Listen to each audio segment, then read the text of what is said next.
Well, we have got a SmackDown episode, which I'm hoping is going to be better than last week. I thought last week's SmackDown was a little bit of a struggle. Obviously, we did get a new champion, though. Obviously, that was also quite divisive. But we are going to be moving forward with things this week.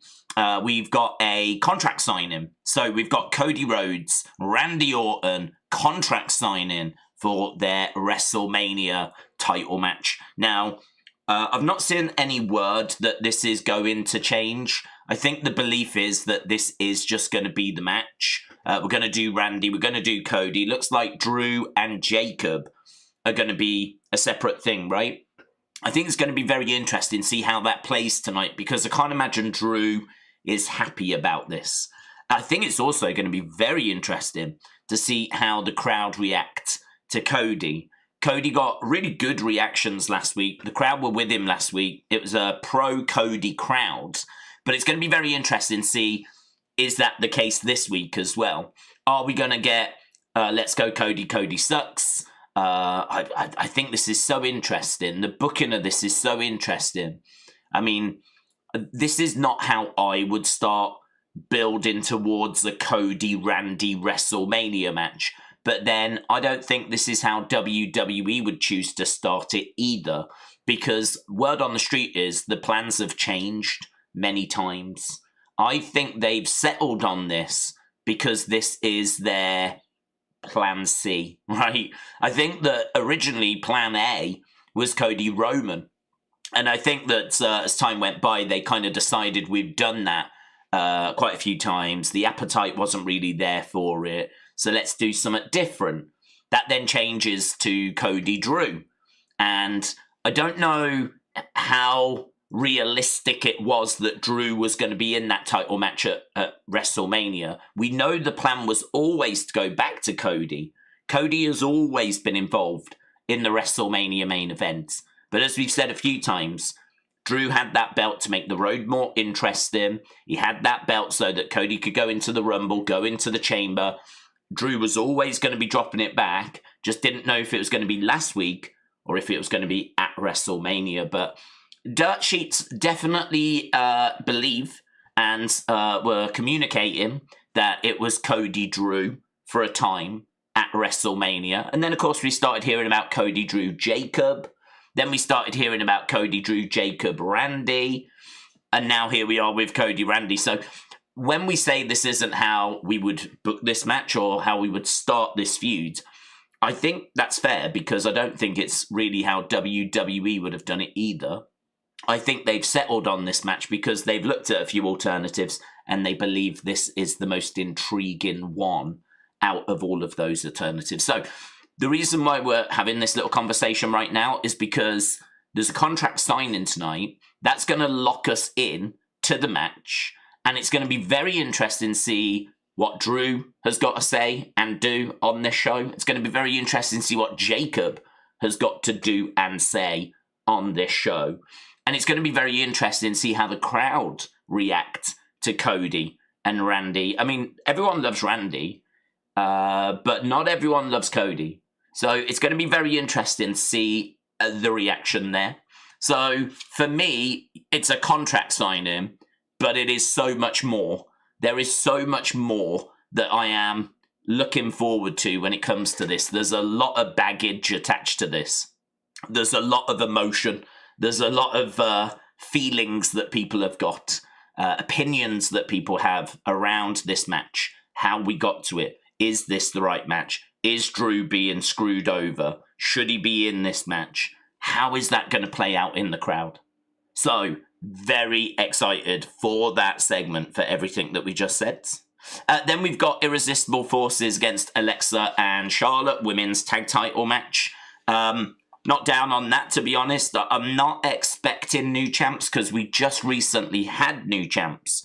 So I'm not expecting new champs, but I am interested to know what is going to happen in this match because there is an outside chance that Alexa Charlotte kind of split and we actually get them going up against each other. I believe that was the original plan, was to have this group split, but they were so well received that we just kept going with them. So are we going to split them before WrestleMania? Are we actually going to have Charlotte turn on Alexa, or Alexa turn on Charlotte? Every friendship tends to get broken in wrestling. So they're good friends now, but I don't think any of us will be shocked if Alexa versus Charlotte happens at some point. Doesn't have to be WrestleMania, though. I mean, it could be that there's going to be a multi-woman tag team match. And could it be that Charlexa are one of those teams? So I don't expect them to win the titles, but I am interested to see kind of what the next part of the story is for Alexa, Charlotte, and the tag titles. So not down on that. Okay, Miz TV is back with Jelly Roll. Now, obviously, I'm not particularly looking for Jelly Roll to have a wrestling match. I tune in to watch wrestling for the wrestlers. I don't really tune in to watch celebrities giving it a go, right? So not something I'm really looking for. Word on the street is that he is expected to be building towards a match. So obviously going to have to expect something here. Going to have to expect him to do something. I just don't know what that match is and or who it's against. I don't know the tone of it. Is it going to be a comedy thing? Is it Miz against Jelly Roll at WrestleMania? Would anyone care to even watch that? I suppose I'm intrigued to see where this is going, right? So we've got that. Michin Jade's, I don't think anyone really cares about, to be honest. I'm just going to be honest. Don't think anyone cares. It's just a match for Jade to get a win, to give us some momentum. I suppose I'll be interested to see if it's any good. So, Michin Jade. Then we got Solo and Tammer taking on Uncle Howdy and Eric Rowan. Honestly, I nearly put a tweet out saying, stop what you're doing. Eric Rowan is having a match. Eric Rowan is actually going to step into a wrestling ring and compete. Stop what you're doing. Because I don't feel like I get to see him much. I mean, normally when it comes to the Wyatts, it's normally Gacy and Loomis. Then sometimes it might be Howdy. We saw Howdy against Solo the other week, but it's quite rare that we actually get Rowan stepping in there. It's only when we do the whole sort of Wyatt family that we get Rowan. The only other person that wrestles less than Rowan is Nikki Cross. And had they announced a Nikki Cross match, I would have put that tweet out saying, stop what you're doing. Nikki Cross is having a match, right? That would have been that mind-blowing to me. So Eric Rowan is still pretty mind-blowing. So yeah, Solo and Tammer taking on Uncle Howdy, Eric Rowan. You know that I live in eternal hope for the Wyatt Six. To be honest, I'm at the point with the Wyatt Six where I don't even really think about them. I don't really necessarily get excited for their segments now. I do live in hope that we can always turn the heat back on and actually get that group where we all want that group to be. So I'm just going to watch and wait and see when are they going to push the button? When are they going to pull the trigger? When are they actually going to give us the group that we wanted? Something that's got a bit of like real story to it. I mean, they stole the lantern. That's it. I mean, that is really it. This group stole the lantern. And Uncle Howdy has managed to have it in his hands a couple of times, and that's it. I mean, I feel like if it was your first day in creative and you were like, hey, welcome to creative, it's lovely to have you on board, right? I feel like you'd be like, okay, we just need you to write like a little Wyatt Six thing.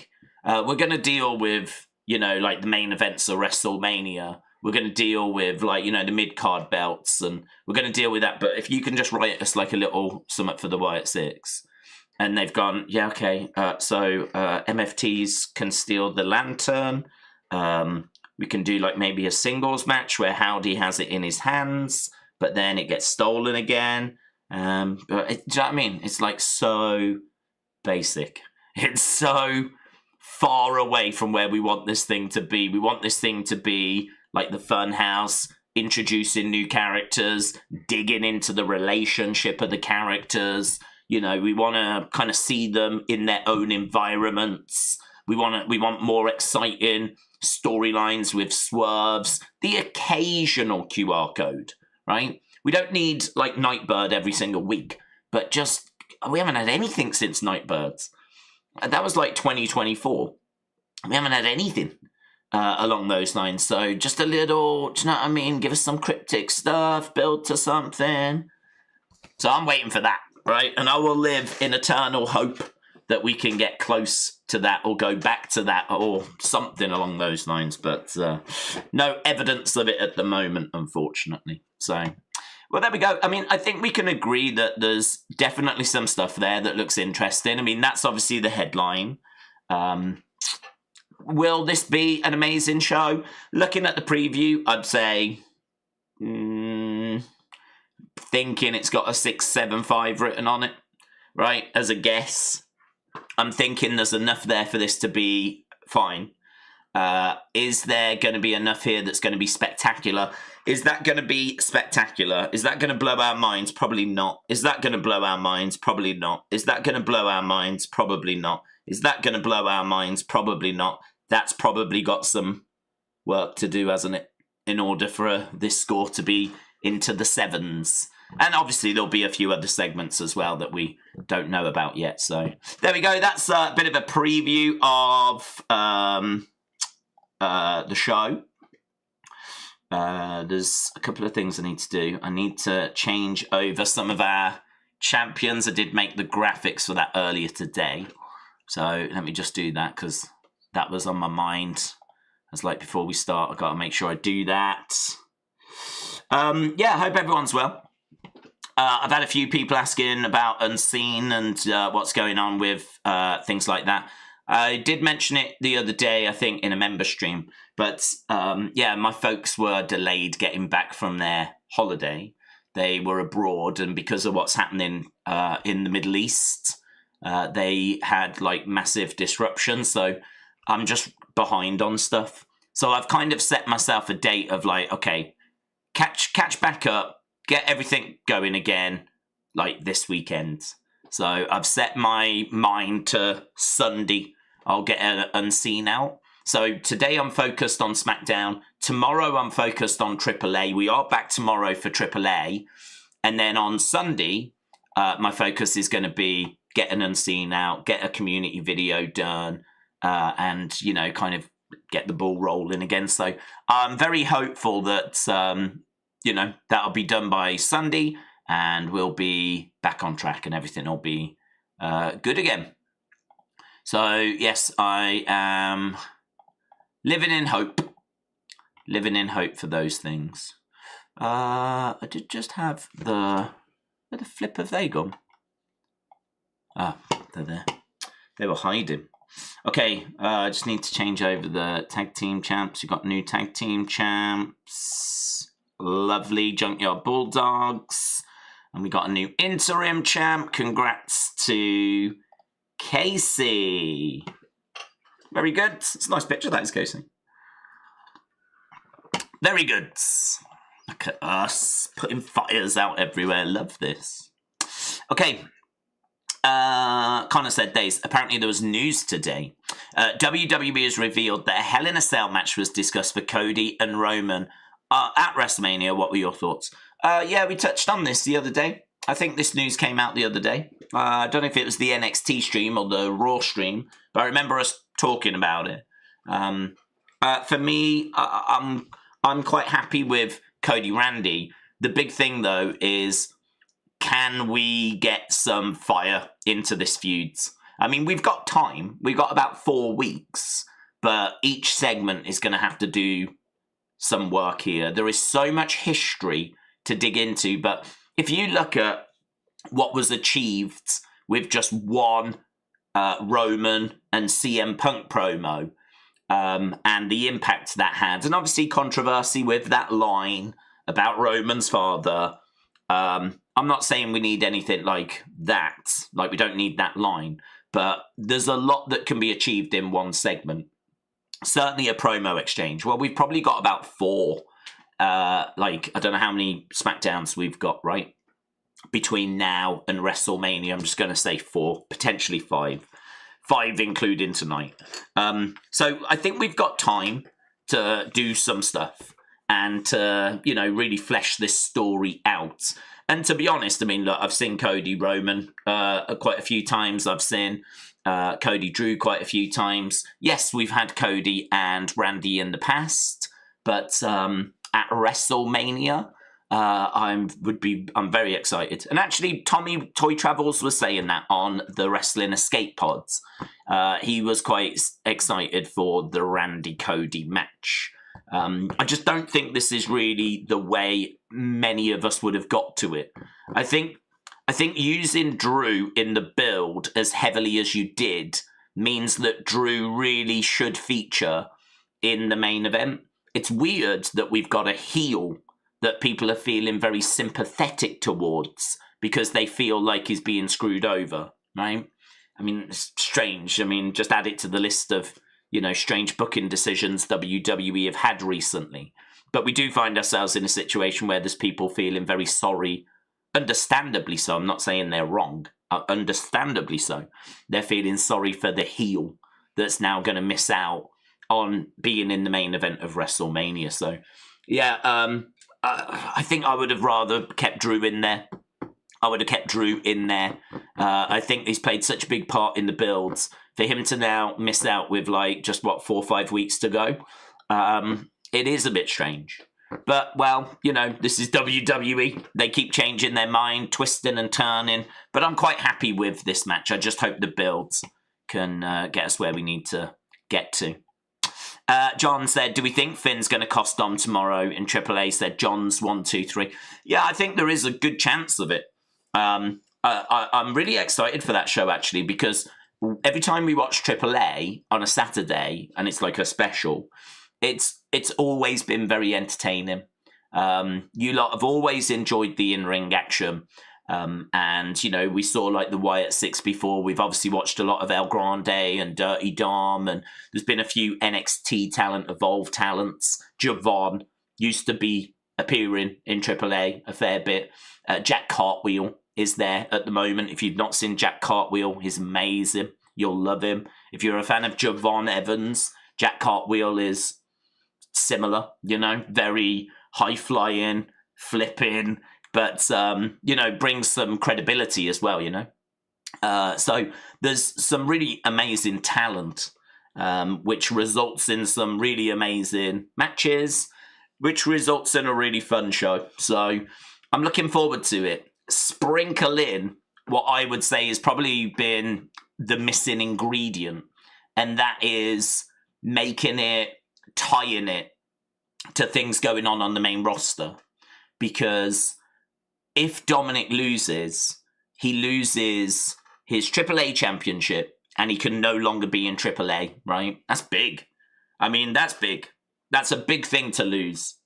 Like, you're done with AAA and you lose that championship. He goes from being Dominic 2 belts to Dominic no belts. So if Finn is going to get involved and that's going to be the result, then that's pretty big for them on the road to WrestleMania.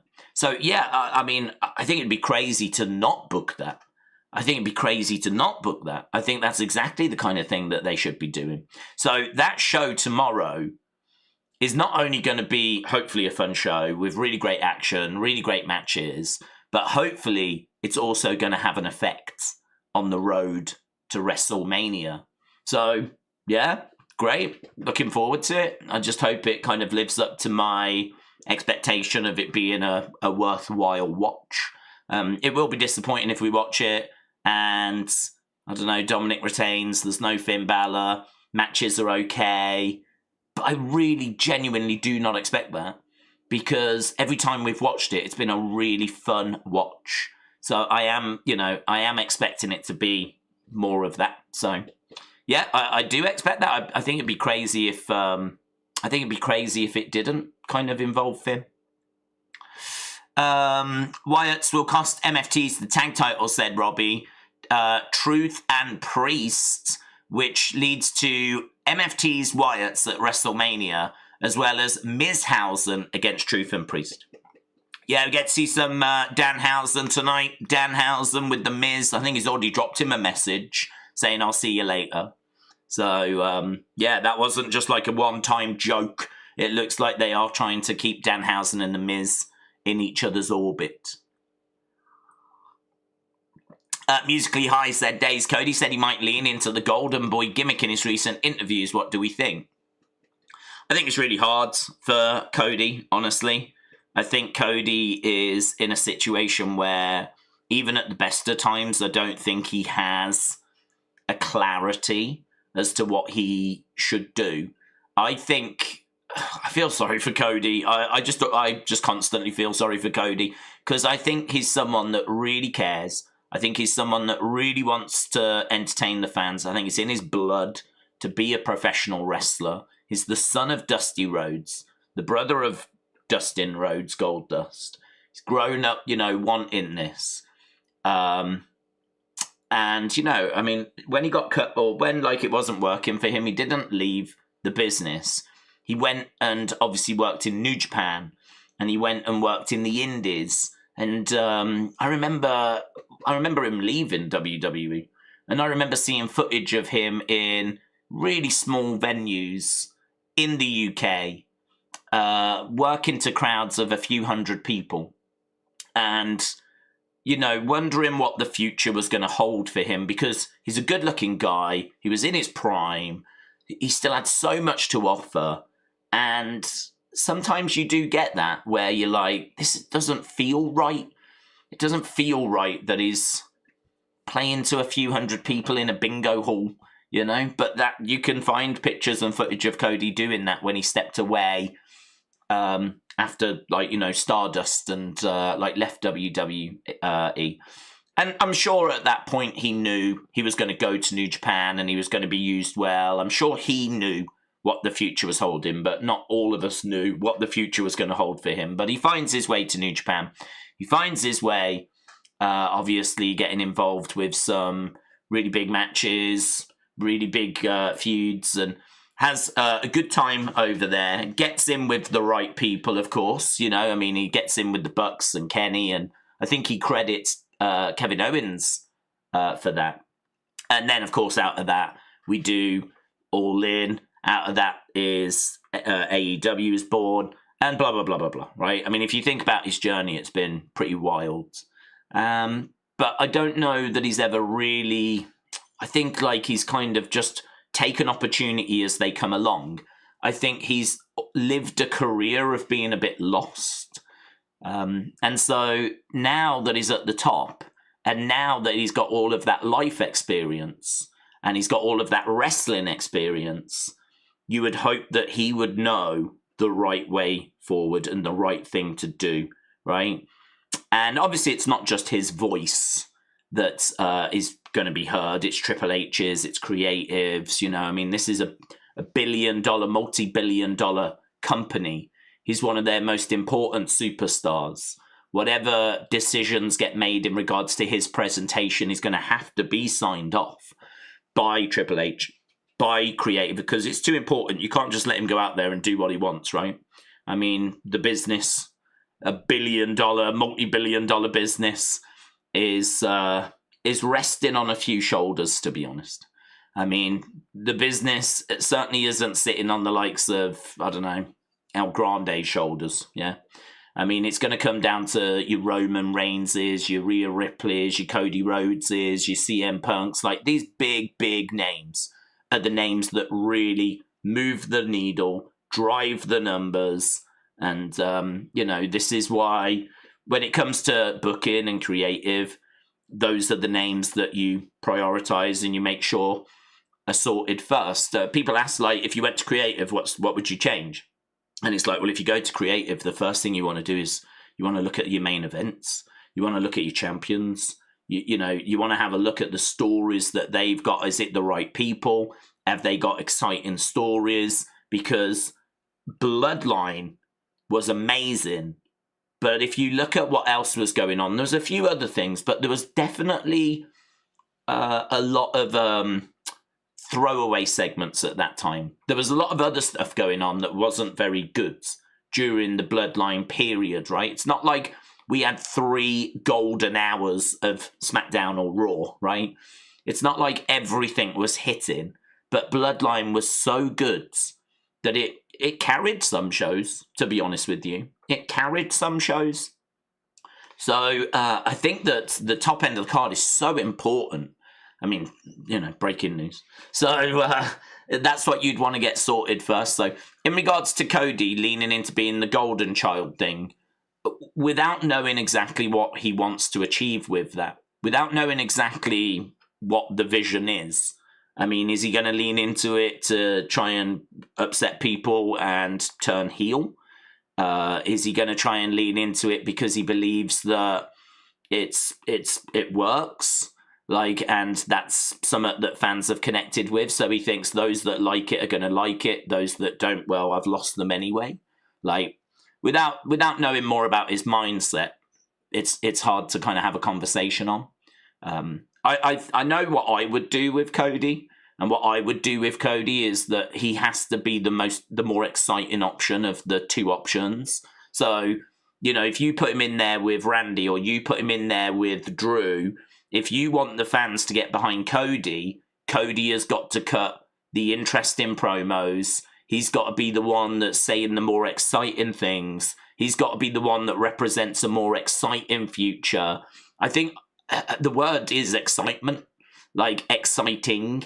That's the kind of thing I would want Cody to do. I want his promos to be interesting, to have some content in there that really speaks to people, kind of tells them what they're looking for about, tell us some ideas of what you want to do. I mean, one thing I threw out the other day was, why doesn't he say he wants to bring back Cyber Sunday or Taboo Tuesday? If I'm champion, then I want to be giving you the power. I've already started speaking to Triple H about bringing back something like a Cyber Sunday where you get to vote. I mean, have Cody represent an exciting future with not just saying, oh, it's going to be so good. If I stay champ, it's going to be so exciting. Give us some examples as to why it would be exciting. Tell me why, just like in politics, you want me to vote for the Democrats or the Republicans. Why?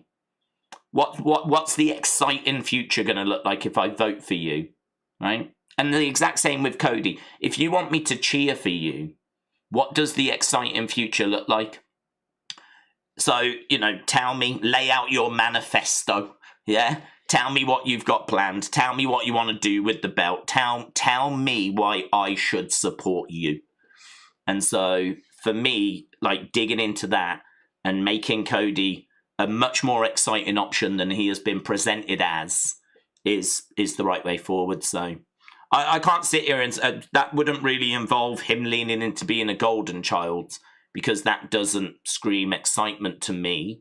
But without sitting down and hearing the full vision, I don't know. I don't know what he's got planned, what Triple H has got planned, what they're trying to achieve with it. So hard to say.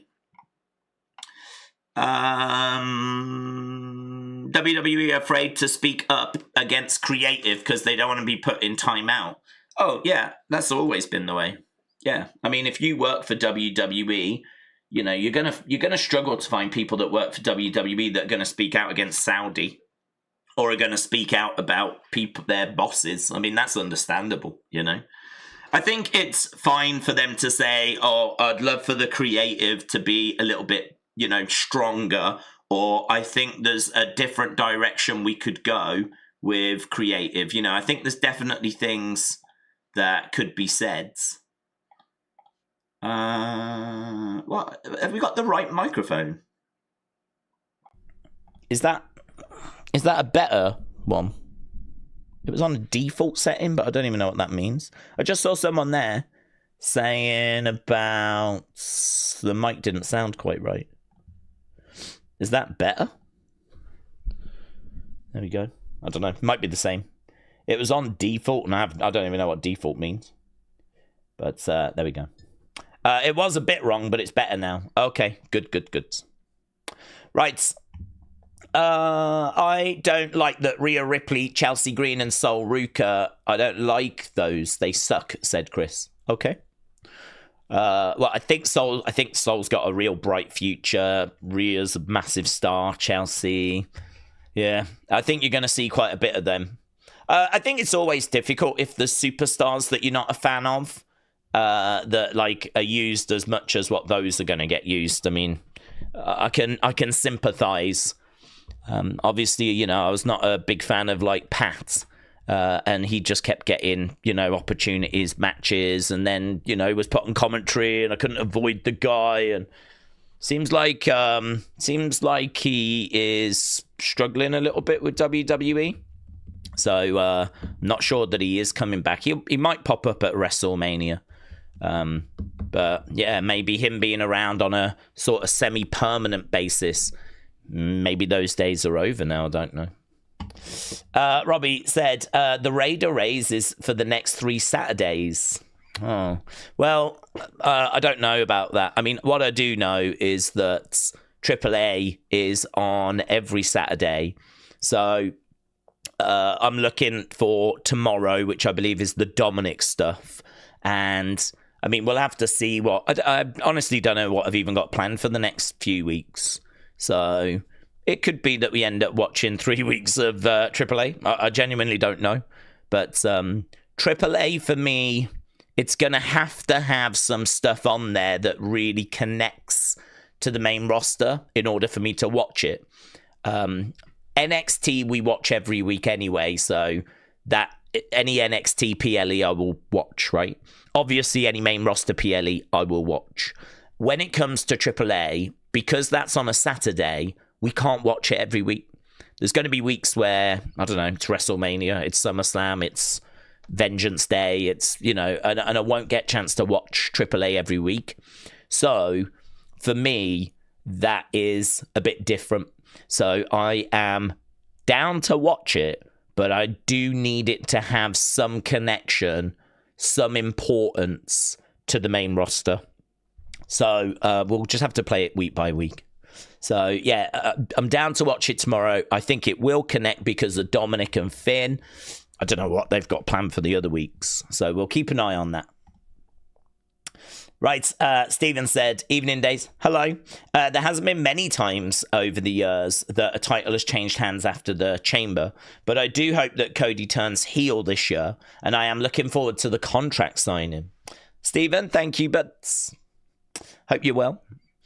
Connor said, WWE has dropped prices for WrestleMania from the previous cheapest, being $254, to now down to $177.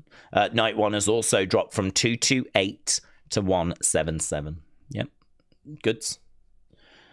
Liam says, hey buds, I enjoyed the streams and the scenes. Thank you. Well, thank you, Liam. Appreciate it, my friends. Yeah, we'll be back on top of all of that. I am trying to get a new schedule in place, actually, where I get unscenes done earlier so that they would actually be done before stream. So today's unseen would already be out. And so rather than having them drop so late, having them drop before the stream, so I can do unseen, do a stream, and then I can do the breakdown. Or unseen, do a stream, then drop a fun video. And I'd like to try and have that as my system, my schedule. So I have a vision of what I'm trying to work towards, and it's going to be much easier now that like my folks are back and whatever, because we've got a dog who is honestly the most needy dog in the world. Like, she has started to bark. She barks whenever she wants to get let in, right? She has started over the past few months to bark. I will go upstairs, open the door, and no word of a lie, she will just look at me. She won't even come in. She'll be on the step, like her paws will be on the step, and she'll look at me, and I'll look at her, and I'll be like, are you coming in? And she'll just look at me like this. And I'll be like, what are we doing? What, I don't even know what this is. Like, you've barked to come in, but you're just standing there. And I've come up from downstairs. And then she'll, like, turn around and walk away. It's like she just wanted to have a brief conversation in which she doesn't say anything. She just, like, hears me go, what are we doing? What's this? What's this now? Yeah.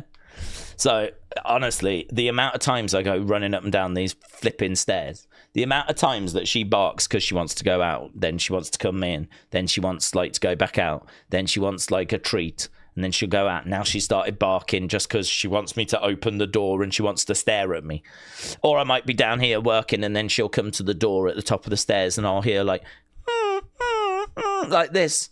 I'm like, Jesus Christ. She is the most needy dog. You cannot get anything done with this dog.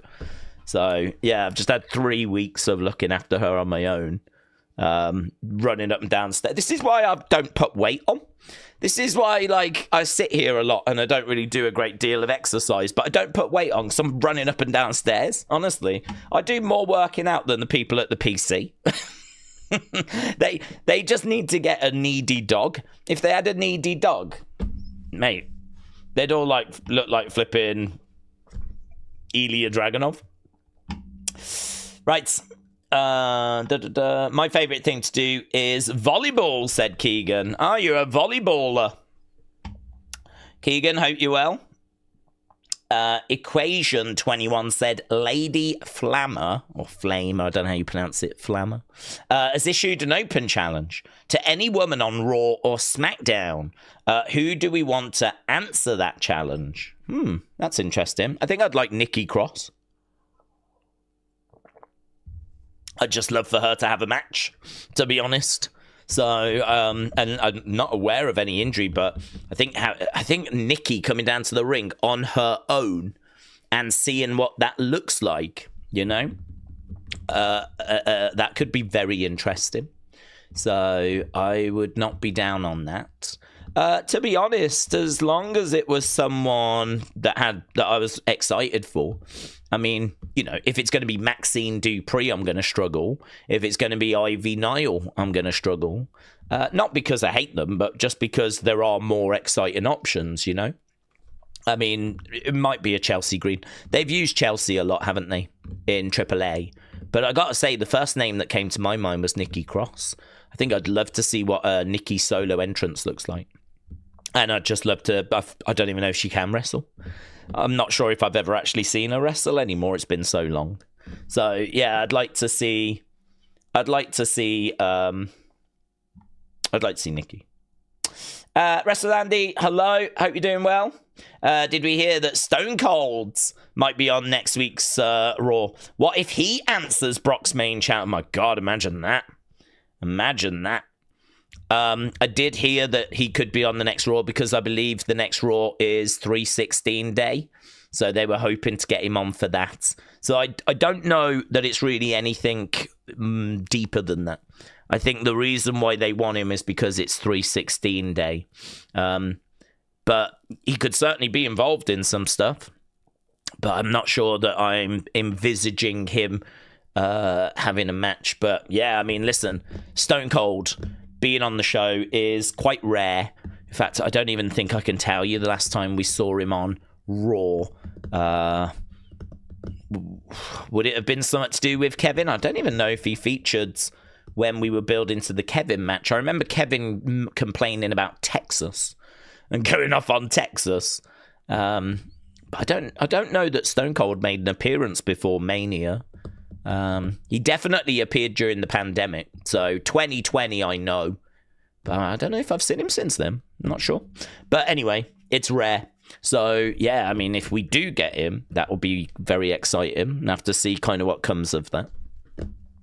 Netforce said, I feel bad for Drew, in the sense that he seemingly is getting screwed over. He never really got his due as champion. He's been kind of overlooked since losing the title during COVID, says Netforce. Yeah, that's fair. I think a lot of people would agree with that. Connor said, do we think that we will get Roman CM Punk contract signing? We could do. I mean, not every match gets a contract signing, of course. These segments are just a different way of doing promos, really. And obviously there's a table that someone normally goes through. Will Cody, Randy go through a table? They don't have to, but obviously the option will be there, having a table and, you know, being able to put someone through it. I mean, there's every chance we get Drew, Jacob getting involved. I mean, someone could go through a table and it might not be Cody or Randy. So we'll have to wait and see, but yeah, it's an option, isn't it? They can do Roman CM Punk contract signing. They don't have to. It's not like every year we get a contract signing segment for the main events. It's just a segment option if they want to use it. King Gamer said Triple H has got a lot of heat recently. Do we think that's fair? Do we think Triple H arguably had one of the greatest careers? Is that now overlooked? Oh, wow, King Gamer, that's great. I think that's a great question. Okay, let's break that down. Triple H got a lot of heat recently. Do we think it's fair? I do think it's fair. I think that when you are in charge of creative, it's always going to be a case of what have you done for me lately, right? So him getting heat for 2025 and the way the plans have kept changing in 2026, I do think that's fair, yes. I think the way that I would compare it is, and you know, I've been picked up on this before. I think it was James Chadwick, actually, who I hope is well. He sent, when we were doing streams quite early, went into doing streams years ago, I would find myself saying we whenever I speak about WWE, and I still do that, actually, right? We. And I got called out on it. I was like, why do you say we? You're not part of WWE. And I'm like, well, that's true, I'm not. But I've just been watching it so long that, like, I don't know, it's like supporting a football team. Like, if I speak about Manchester United, I say we as well. I'm not part of Manchester United. I'm not part of their football team. But I've been watching them since the early 90s. And so if ever I speak about that, I say we. And I'm sure if you've got a sports team, you probably do the same thing, right? You say we. Who have you got this weekend? Oh, we've got... You know, who are you playing this weekend? Oh, we've got the Steelers. Oh, we've got the Bulls. Whatever, right? WWE, it kind of feels that way to me. Feels a little bit like a sports team. And the results are if the shows are good. So, you know, a sports team, if they're winning, like, you know, that's the same as WWE putting on good shows. We're winning as fans. If the shows are bad, then we're losing, right? So you can sort of compare it a bit to a sports team. And so for me, 2025, there was quite a bit of losing, right? There was quite a bit of shows under-delivering. And so for me, you have to look at the manager. You have to look at the person in charge. And that person is Triple H. So just like a sports team, you would look to the manager if the results are bad. And, you know, the manager's going to start getting questioned, isn't he? Is this the right person? Can he take us forwards? Is there better options out there? Why is it so bad? What can be done to make it better? Blah, blah, blah, blah, blah. Yeah. So for me, I think comparing to a sports team is probably the best way I can communicate how I feel about WWE, how I feel about Triple H. If he feels like a manager of a sports team, it's a bad season that we had last year. I'm not calling for him to go at this stage because I think that he has done some really good stuff in 2023, 2024. I think that anyone could be in that position and could try some stuff and it could fail, yeah? I mean, he tried a John Cena heel run. It didn't work. He tried to get the Vision off the ground. It didn't work, right? A lot of people were complaining about the Vision and how it felt very undercooked. He wanted to try and invest in the likes of Jade and in Tiffany and blah, blah, blah, blah, blah.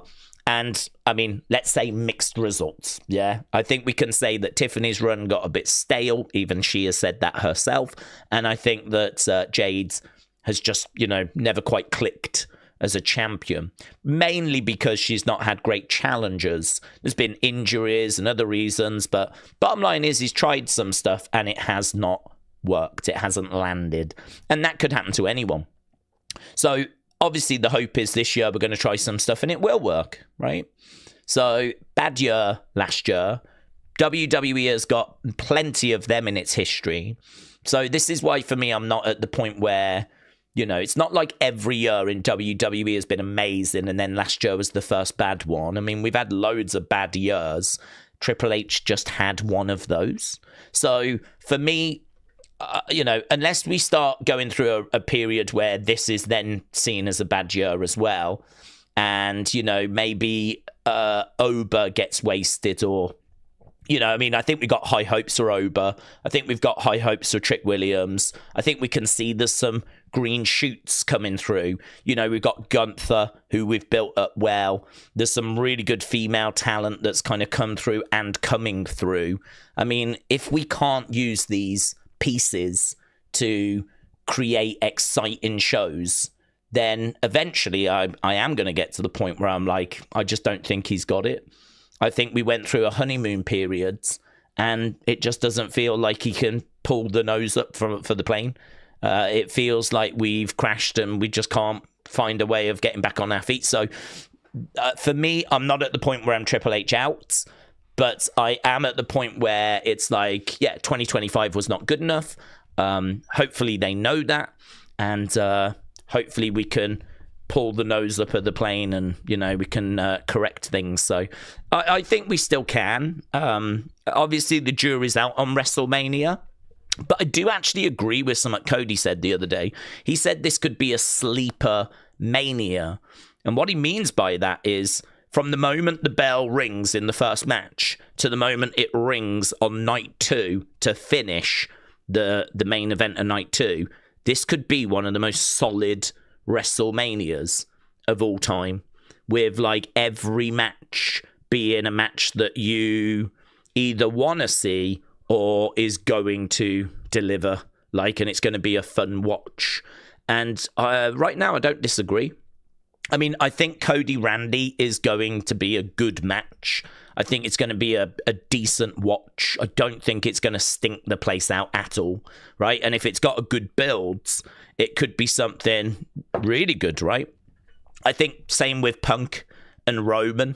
I think the same with AJ Lee and Becky. I mean, you got to remember they've already faced once, but that was AJ Lee's first singles match in 11 years.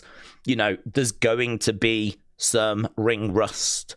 So hopefully she's got a little bit of that out of her system. Hopefully the rematch will be better. I mean, I think that first match was fine, but, you know, for WrestleMania, we want it to be even better. So, and I think it can be. I really do. I think there was ring rust at play in their first one. And so I'm going in hopeful that the second one will be even better, right? As well as that, you know, Rhea Jade is obviously a concern, but if anyone's going to get a good match out of Jade, it'll be Rhea. Becky might be able to do it as well, but and Charlotte could do it. But there's probably only a handful of people that I would trust to get a really good match out of Jade's. And one of those people is Rhea Ripley. So I just hope their personal issues don't stop them from working together behind the scenes to put on a great match. But yeah, I understand people look at the card and maybe go, oh, there's not much there that I'm excited by. I get that. The goal is over the next month to make you excited for those matches. But I do think that when the bell rings, each match feels like it can deliver.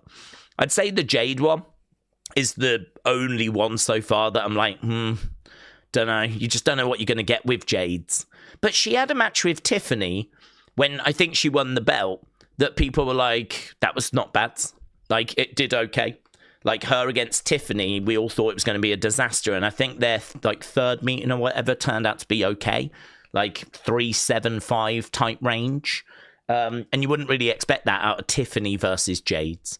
So Rhea against Jade's, I mean, to be honest, I'll take 3-7-5. If you tell me that Rhea Jade is going to be a 3-7-5 star rating, I'll be like, okay, yeah. That's probably the one match I'm most concerned about. I feel like Roman and Punk is going to deliver. I feel like Cody Randy is going to deliver. I feel like all the other matches are going to deliver everything, but you just don't know about Jade. But I don't feel like we're sleepwalking our way to a disaster of a WrestleMania. I don't feel like this is going to be a WrestleMania where, like, Jesus, was there anything good on there? I mean, I do feel like Cody could be right in that each one of the matches is going to be decent. It's going to be good. It's going to be worth a watch. Could be 2 really fun days, actually. So, yeah, we're going to have to see kind of, obviously, how the build goes. I can understand people not being too excited for some of the matches right now because we haven't really done much of a build for a lot of them. But, you know, that's why shows like tonight, shows like Monday are so important because they do, build up that excitement and anticipation. So I do think it's fair that he got a bit of criticism, yes. Do we agree Triple H arguably had one of the best careers of all time? Definitely. I don't see how anyone can disagree with that, considering the amount of times he won a world title, how many times he main evented, the fact he was such a key player during the Attitude Era, the fact that he then went into like an authority role. Of course, absolutely, he had one of the best careers. People will complain about his reign of terror. People will complain about him inserting himself all the time into stuff, certainly when he was in the Authority. I remember one of the very first videos was me trying to predict who was going to win the 2016 Royal Rumble. In fact, that is the very first video on this channel. It's the very first video I ever did, right? Was like a predictions thing for the Royal Rumble. And I remember saying the one thing I don't want is Triple H winning. I don't want Triple H. There were so many more exciting options, like Kevin Owens, that I was more excited by at the time. And Triple H wins it. Spoiler, Triple H wins it. And so I think my second video is me jokingly like fake crying about the fact Triple H had just won the Rumble. So if you feel like Triple H inserts himself into a lot of stuff now, it's just largely always been that way. Like that is so, he faces criticism for that, but as a career of what he managed to achieve and the impact that he had, undeniably one of the greats. Yeah. Is that now overlooked? I think it's different. I don't think it's relevant. It's a bit like if you've got an amazing footballer like Messi, who's one of the greatest players of all time. If you make him a manager, it's a completely different skill set. You being a manager or a head of creative or whatever, right? It being in like a position of managing people, telling them what to do. That's completely different to when you was a wrestler or when you was a footballer. They're different skills. So just because he had an amazing career, yes, it gives him credibility. It means that he should be respected with what he says because he's someone that has been working with bookers. He's been working with Vince, for example. He's, as when he was a wrestler, like he's been within the industry. So he should be respected in that regard. But him having the kind of success that he had, I don't think really matters in relation to his booking and his vision, I mean, let's put it this way. The writer's room has got a lot of TV writers in it. There's a lot of people that have written for dramas that are in that writer's room, yeah? They don't just fill it full of, like, it's not like Stone Cold and Undertaker and The Rock are sat in the writer's room. It's not like the better the career you had, the more viable you are as a booker, right? The two are not connected. Exactly the same in sports. Wayne Rooney was one of the best football players England ever had, but he sucks as a manager. He sucks. Right, and that's happened quite a lot where there's like amazing football players, but they suck as managers. Just because you're an amazing wrestler doesn't mean that you would make an amazing booker. So for me, I don't think it's a case that it's overlooked. I just don't think it's relevant that he's had an amazing career. I think that he gets judged by the booking decisions that he makes, and that's right.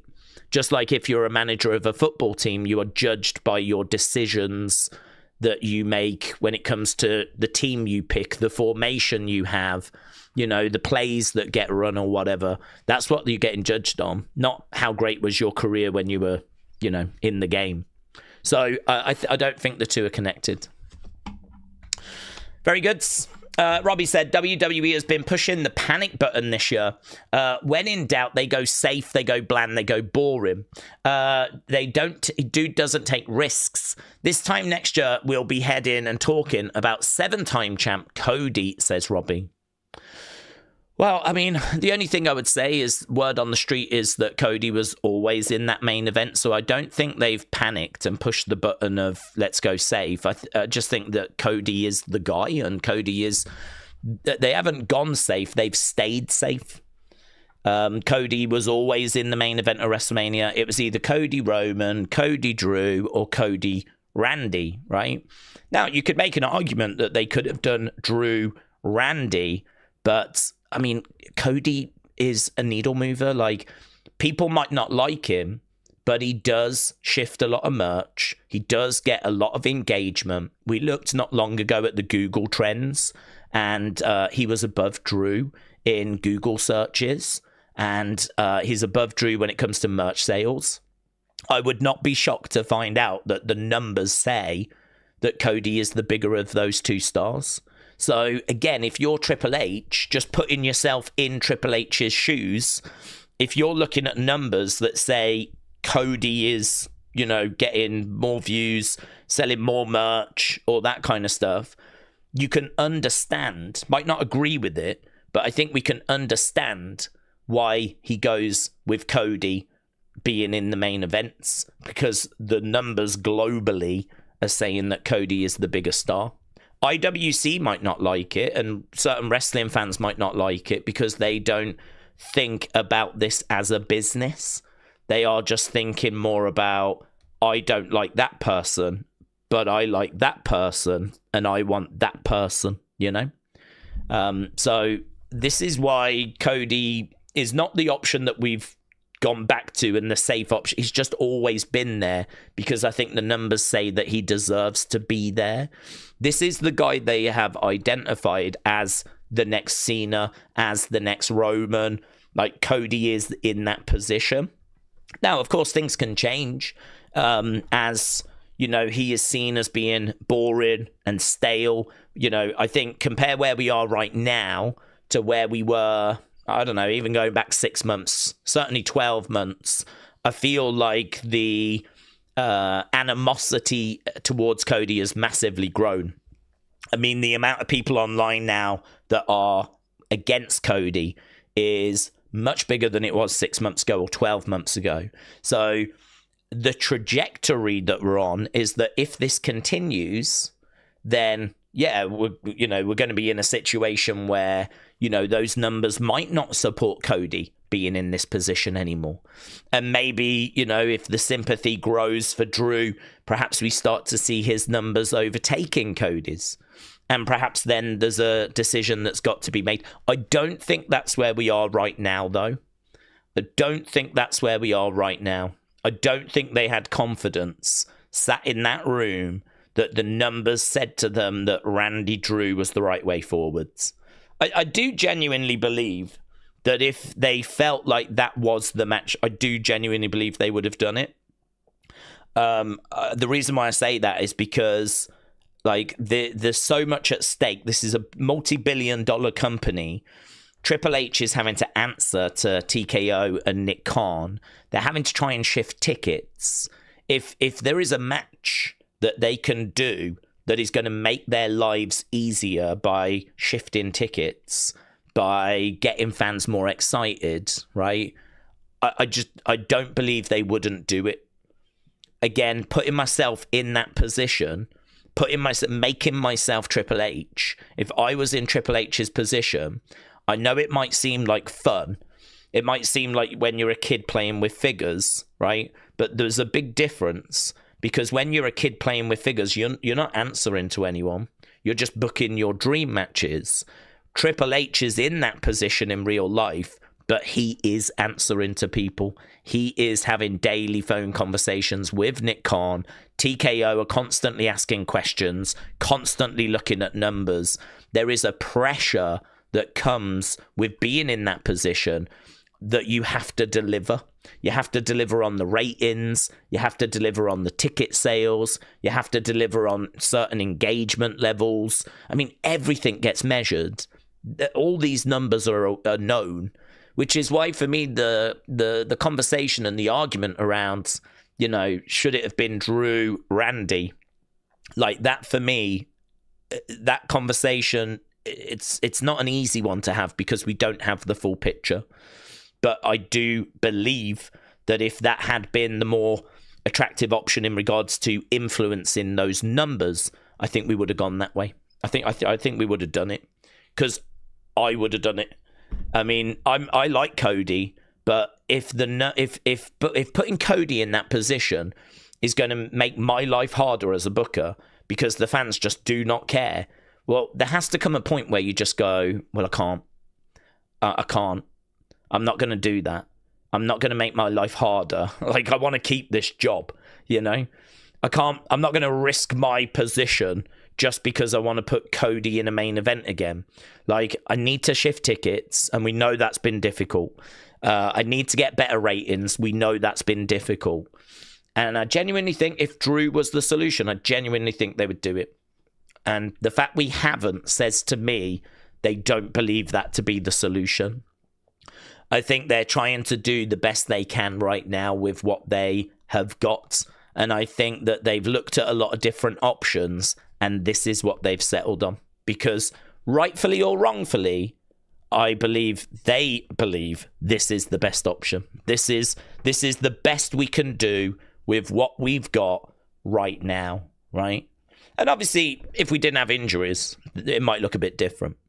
But I think that's, that's kind of how I see the situation. I think this is the best we can do with what we've got right now to, you know, please that global fan base. But it doesn't mean that things aren't shifting and things aren't changing. They're shifting and changing all the time. And I've said, I don't see, if Cody Randy are the right people to put into this match because they drive numbers, they drive merch. The numbers say these are the two big stars. You've already got, you know, Punk and Roman dealt with, right? So the next two biggest stars, Cody, Randy, right? So if this is the right thing to do, fine. I don't see a problem though in Drew still being added. I mean, I don't think adding Drew and making this a triple threat, I don't think it waters it down. I don't think, I can't necessarily give you a reason as to why we wouldn't make it a triple threat. I can understand why we're not doing Drew Randy rather than Cody Randy, but I don't know why we're not having Drew involved in this match. Because, I mean, to me, he does deserve it for what he's contributed. And, you know, you've still got, like, the two people in there that you wanted. So I can't really explain that. That'd be one for Triple H. Kader, shout out to you. Connor said, I would like to have seen Roman Punk match for the World Championship inside Hell in a Cell, says Connor. Wrestlemania said, Daze, the modern equivalent of the Yes movement would be a t-shirt movement. If all the fans went out and spent money on Drew's shirts, he would definitely be in the main event. Well, I agree with this. I think you will struggle to find people that won't agree. I think there's not much that we agree on in wrestling, right? There's a lot of different opinions. One thing that we can agree on is that TKO is motivated by money. Yeah? I think we can agree on that. And I think that if Nick Khan had numbers on his desk that told him that money, key money drivers, talent that drive the most money, yeah, through video views, which obviously have adverts that play, yeah. So the more video views you get, the more money that gets generated. You know how social media works, YouTube or whatever, yeah. So if you've got someone that's getting loads of views online, they're driving more revenue for the business. If you've got someone that's selling more shirts, then that's driving more revenue for the business, right? I'm sure they've got all these separate indicators, right? They've got all these different ways of making money. And so I'm sure they've got all these league tables, and I'm sure they've got all these different reports that they can look at, right, to try and figure out who's hot at the moment. Because there isn't just one thing that you can look at, right? You'd look at Google Trends, you'd look at merch sales, you'd look at video views, you'd look at live fan reaction, yeah, and things like this. And you put it all in a pot, and you get the answers that you get.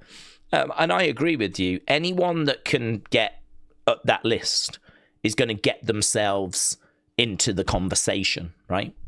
And it might be that you've got to prove that it's more than just a blip.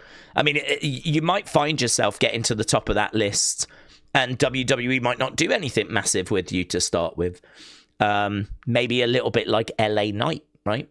because you might need to just prove that you're not a flash in the pan. You might need to just prove that we're not going to throw the whole machine behind you.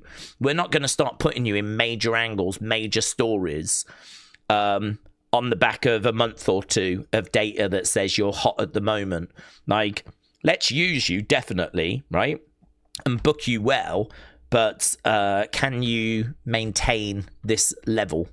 And if you can, then all of a sudden we're interested, right? All of a sudden, and we would all love to have access to those numbers. I mean, you can sort of put a few pieces together yourself. If you look at YouTube and you look at, like, you know, the bestseller list on WWE Shop, like, you can start to, like, do some of that work yourself. But to be honest with you, I don't do that work. I mean, I can't sit here. Sometimes the list will come around of who the top merch sellers are, right? But I mean, I never really go onto WWE's YouTube channel and, like, really dig into numbers and, like, oh, how did the video views do for last week's Raw? Like, maybe I should do that. Maybe that could be interesting. Having a look and going, you know, well, you know, people are into LA Knight, but he only had the 5th most watched video last week, or I don't know. But these kind of numbers do matter. These kind of things do get looked at. There are plenty of reports on all of it, and that is how they figure out who they want to be getting behind. Plays a big part in it. So I do agree with you on that, Wrestle with Andy, that if the numbers were there, and if the noise was louder, then, you know, we would be seeing maybe some different cards for WrestleMania. We'd see some new opportunities for people. So yes, I think they're doing the best that they can, right? It might not be what people are quite looking for this year. I think the problems for this year actually go back to last year.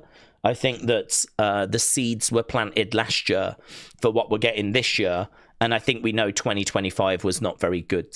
I mean, for me, what you want is you want a monster babyface, a monster heel. You want a heel that everyone hates. I felt like that person was, like, going to be Gunther, but I don't know. They've had him retire John. They've had him retire AJ, and as of right now, I still don't know what he's doing at WrestleMania. I have no idea. I know he's not in any of the title matches.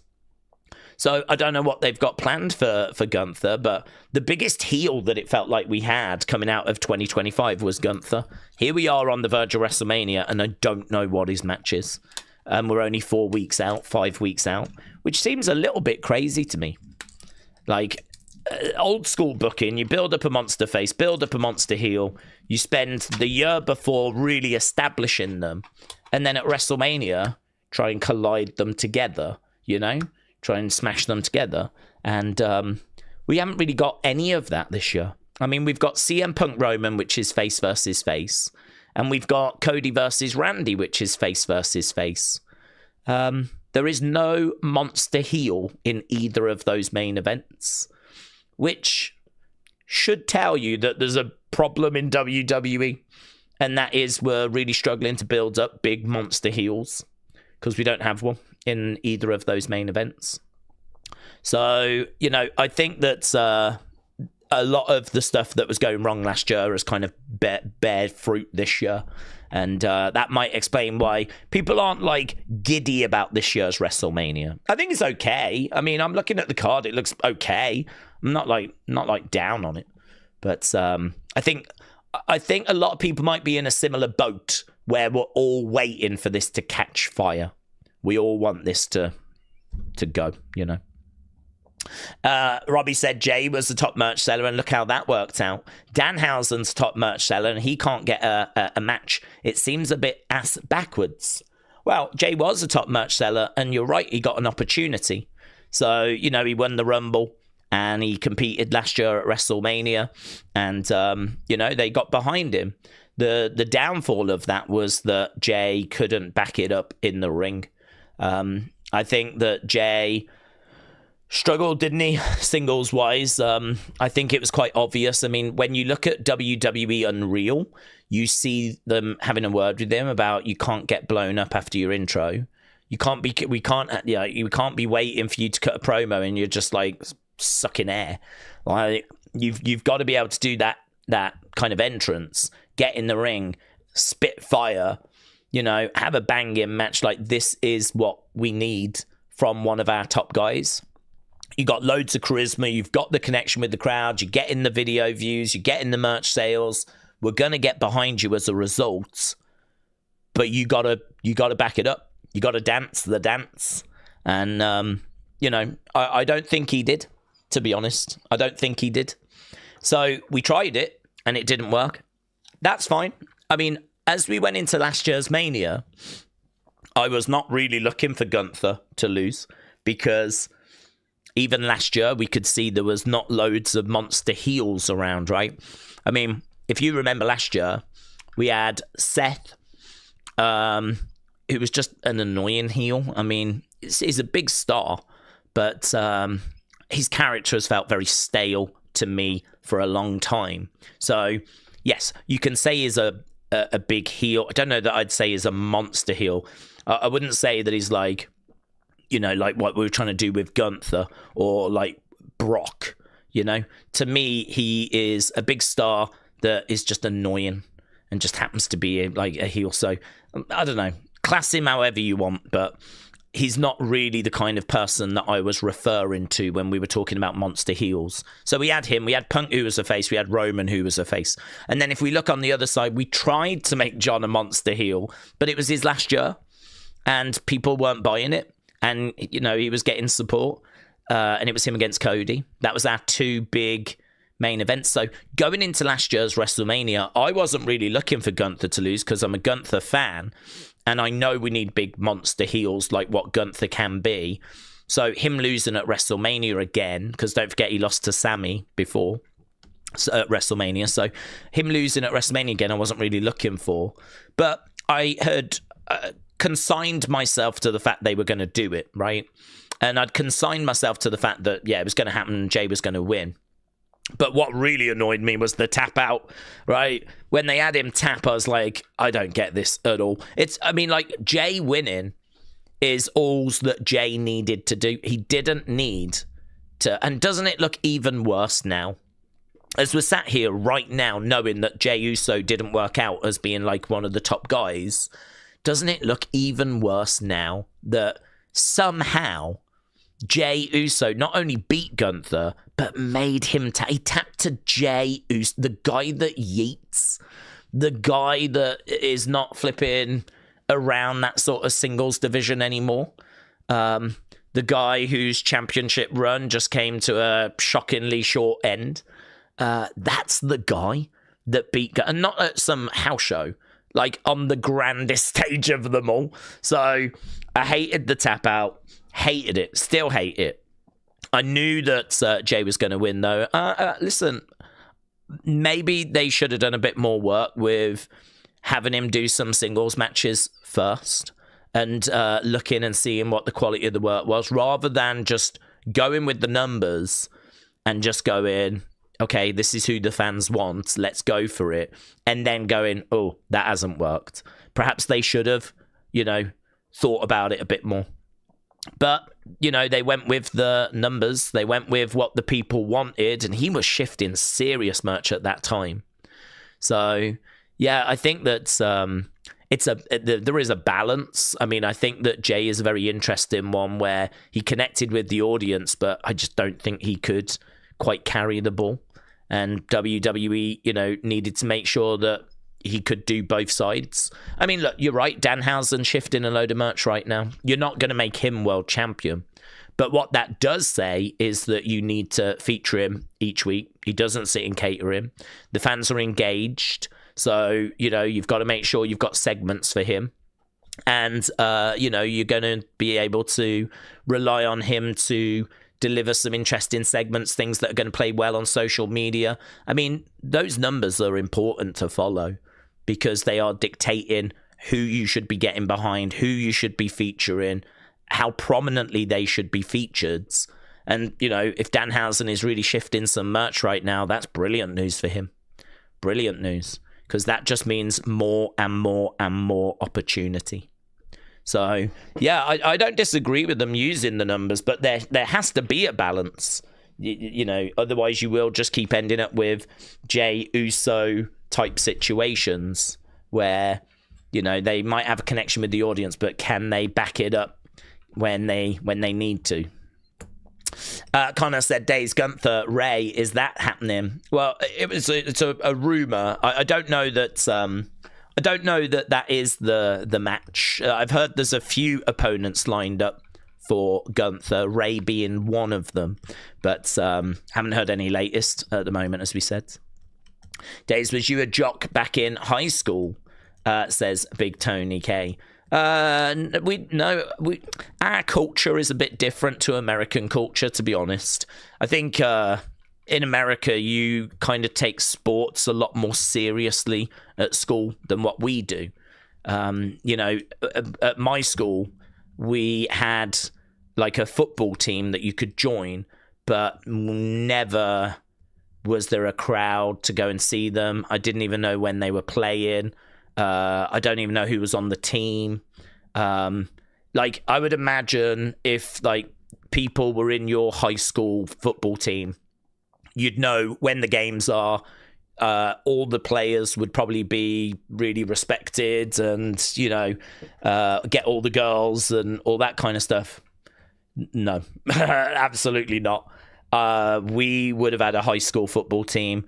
No idea. I couldn't tell you a single score of any game that they played. We didn't have any bleachers, and my school was not like different or anything. It's not like my school was, you know, different compared to the others that were out there. I think a lot of schools in England have playing fields that have pitches on, right?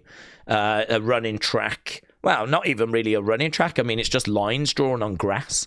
Like, we don't have those kind of crazy facilities. We don't have bleachers. We don't have like I mean, like some places have like mini stadiums. Mate, we have like a field. That's what we have, a field. And it's an all-purpose field. There are goalposts. I mean, on ours, there was a football pitch that had goalposts, and then a bit further down, a rugby pitch that had, like, rugby posts. We had that, but that was it. No seating, no bleachers, no official, like, running track, nothing like that. So, and as I said, like, I think the way that it kind of works in the UK is PE is obviously one of the lessons, physical education. So if you've got PE, you know, it might be that you're doing football, you might be doing running, you might be doing, we do have like an indoor gym, so you might be doing like basketball, you might be doing some cricket, you might be doing rugby. They just mixed it up what you were doing, really. And, it's just really to get the kids running around, and that's it. It's just a way of making sure you're being active. So it was like, I think, if I remember right, it was like once a week or maybe twice a week, you would do an hour of PE, and it would just involve you just playing a sport. When it came to like after school activities, I couldn't even tell you what teams there were. There might have been a rugby team. I genuinely don't know. There was definitely a football team. I never knew how you got onto it, who played for it, any scores. Not aware of anyone that went to watch them. I never had a single conversation about who watched them or where they played or who scored or nothing. It just was not a thing. I think it is a very different culture, actually. We don't have cheerleaders. We don't really have jocks. What we have at school are bullies. I mean, you have, you know, your mates, and you just watch out for some bullies, and that's it. I mean, you might have some people that are quite sporty, that, you know, kind of enjoy their sports, and you can tell are very athletic, but yeah, no, we didn't have anyone that was like being hero worshipped or anything like that. You just had the bullies that you just sort of stayed away from, and that was me. I was one of them. Yeah, I was going around just pushing kids around and beating up teachers and stuff. So yeah, very different, the cultures between I don't know what it's like in Canada. I'd imagine you're probably similar to America, where I don't know, it's quite cold, isn't it? I mean, do you do loads outside? I'd imagine you do, but ice hockey in it in Canada. Flipping love it. I love American movies about high school, like American Pie, 10 Things I Hate About You. I always wonder if that's how it is in real life. Well, I think it is, Wrestle with Andy, because, I mean, I grew up watching Saved by the Bell, and, you know, we will have seen enough great films that you've mentioned there, where when you grow up in England or Scotland or the UK, you are obviously subjected to a lot of American culture, because a lot of the shows on TV are from America. So, for example, I'd be watching Saved by the Bell, or I'd be watching Keenan and Kel, or I'd be watching Sister Sister, or I'd be watching Doug, the cartoon, or Hey Arnold, right? Loads of great cartoons and shows. And obviously, a lot of those cartoons and shows are based on kids that are going to school, like California Dreaming, Saved by the Bell, you know, and so when you see a lot of similarities amongst those shows of jocks, cheerleaders, thin lockers, you know, I mean, our lockers were like little squares like this, right? And not everyone got one. If you wanted one, you could ask for one, but not everyone got one. But like in America, you have these like really slim. I'm sure not every school was the same, but like, I don't know, you see a lot of similarities across films and shows, jocks, cheerleaders, all that kind of stuff, yeah?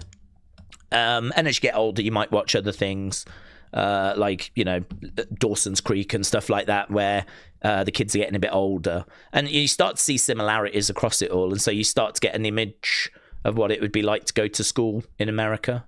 And it is different. I mean, you know, we wear uniforms at school. You lot seemingly don't in America. So there's that as a difference as well. And I'm really pleased that we wear uniforms. I'm all for uniforms.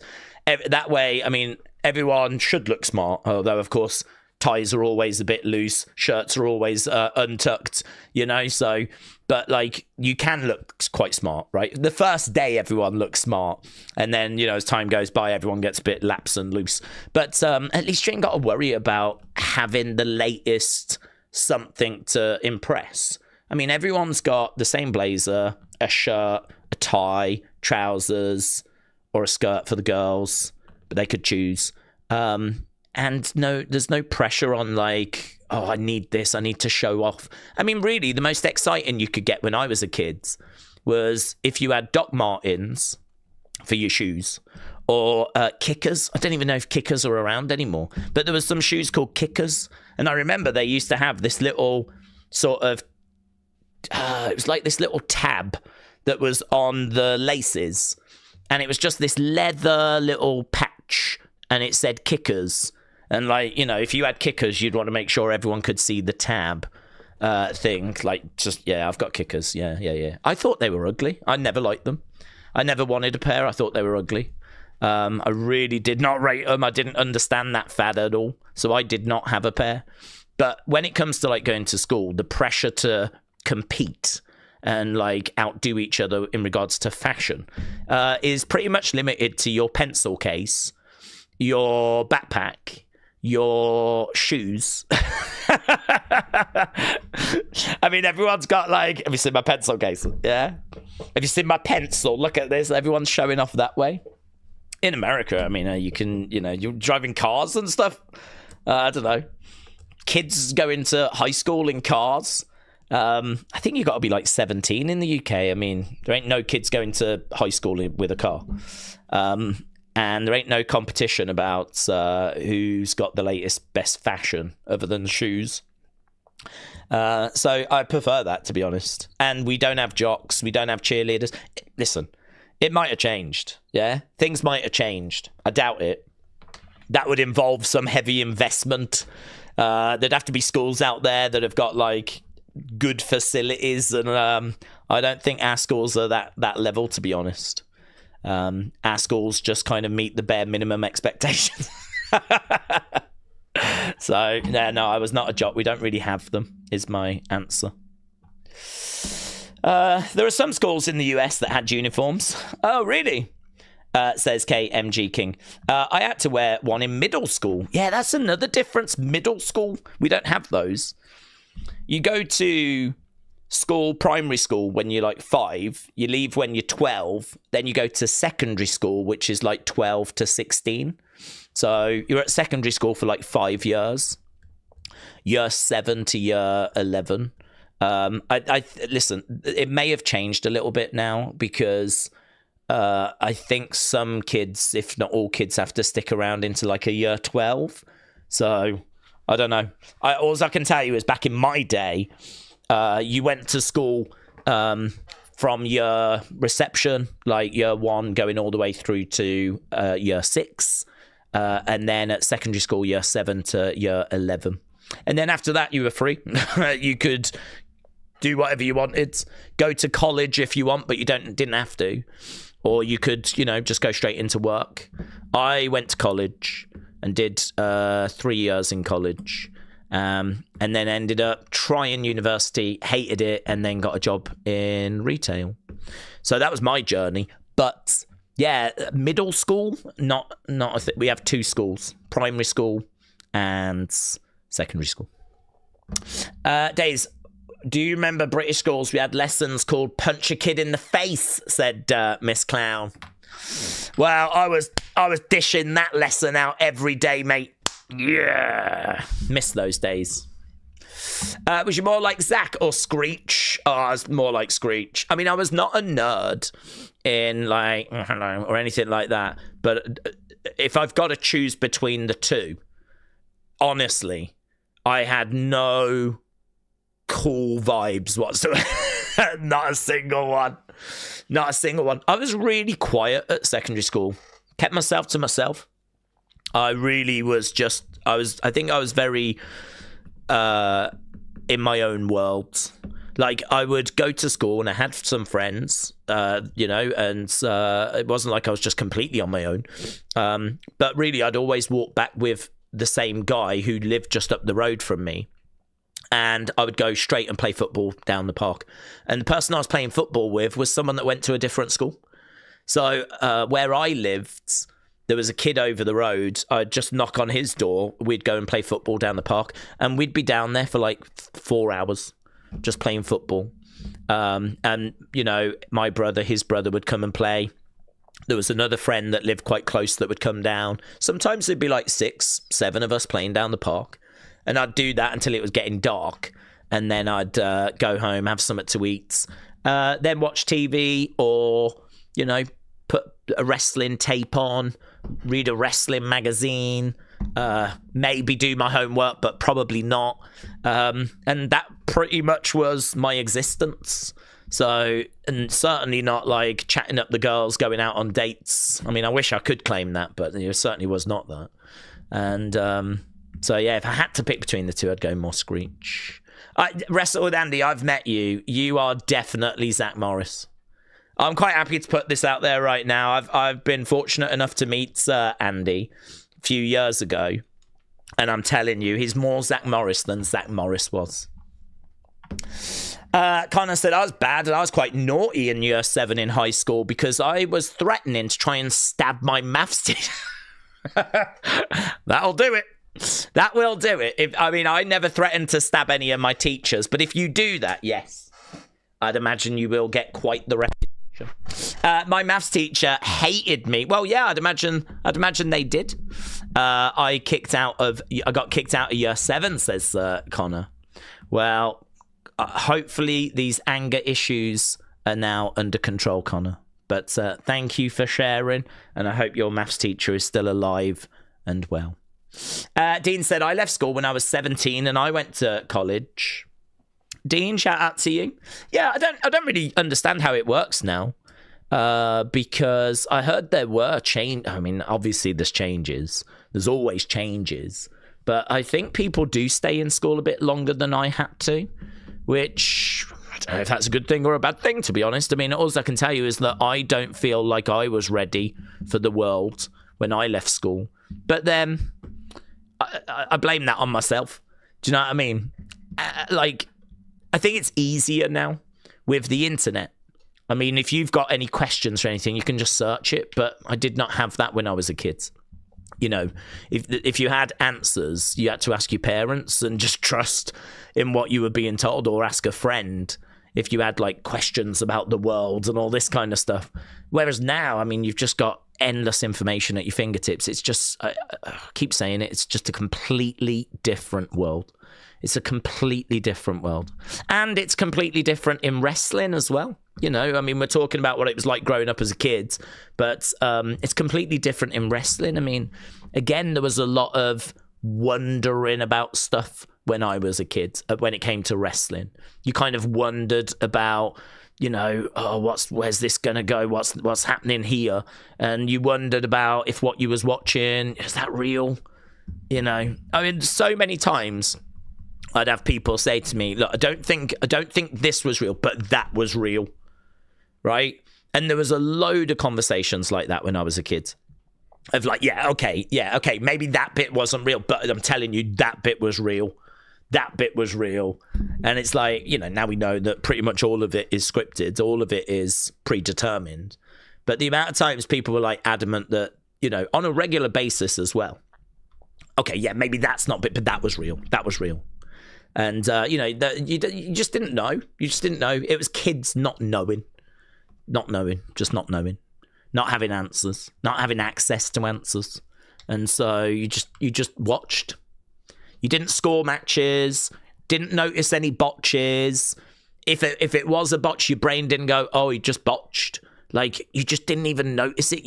It was like two people were fighting. And of course, someone's going to fall over in a fight. Of course, there's going to be slips. Of course, naturally, you're going to try for something and it's not going to work. Like, yeah, that's life. Your brain didn't even go, oh, botch. It was so different. It's so different to now. Didn't talk about bookers. Didn't talk about, oh, is this a good or a bad idea? You just watched where the story went and rooted for the people that you wanted to win. And that was my experience of watching wrestling pretty much throughout all of the 90s.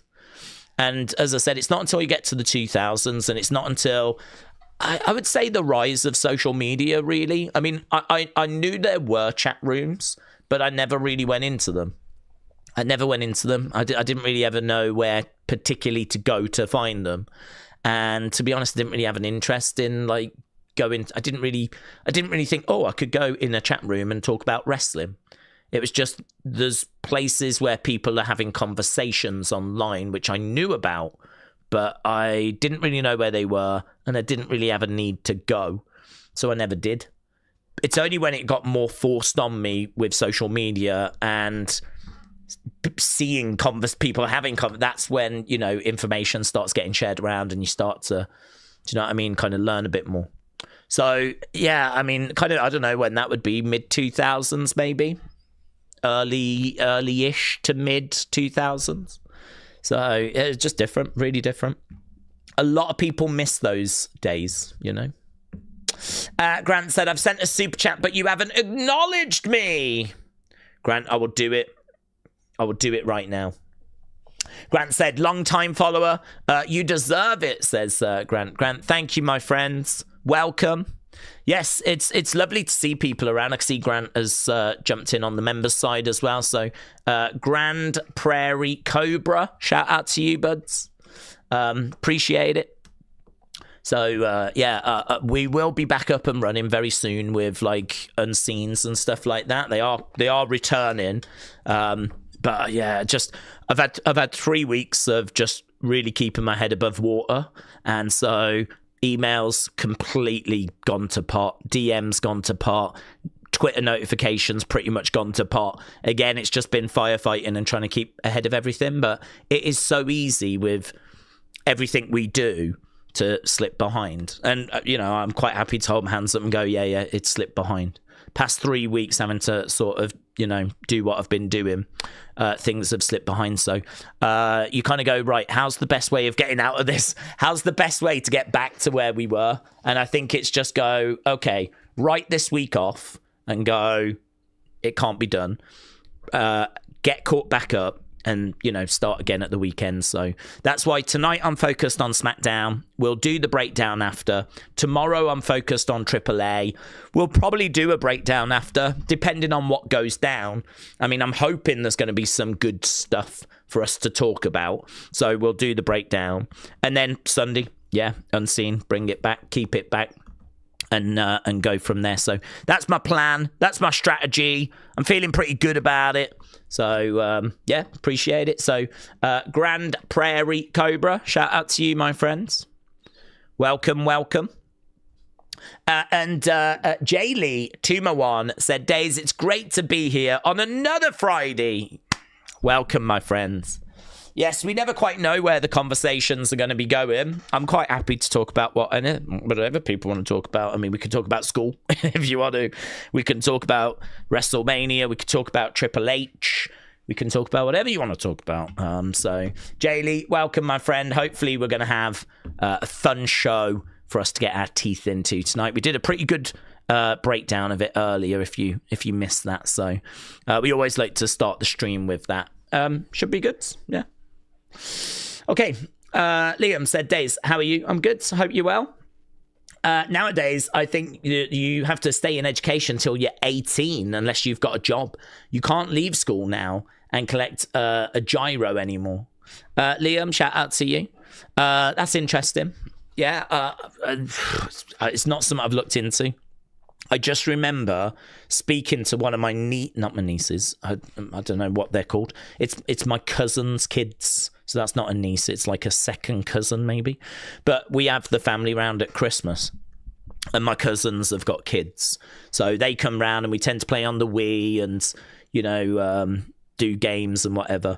And I was talking to them and the oldest one was telling me he's doing his exams. And he was telling me about what school was like now, and it was different to when I was there. And you have to stay later now, much longer. So yeah, interesting. I don't quite know the ins and the outs of it. It is different, but yeah, it's like most things, isn't it? Things change, hopefully for the better.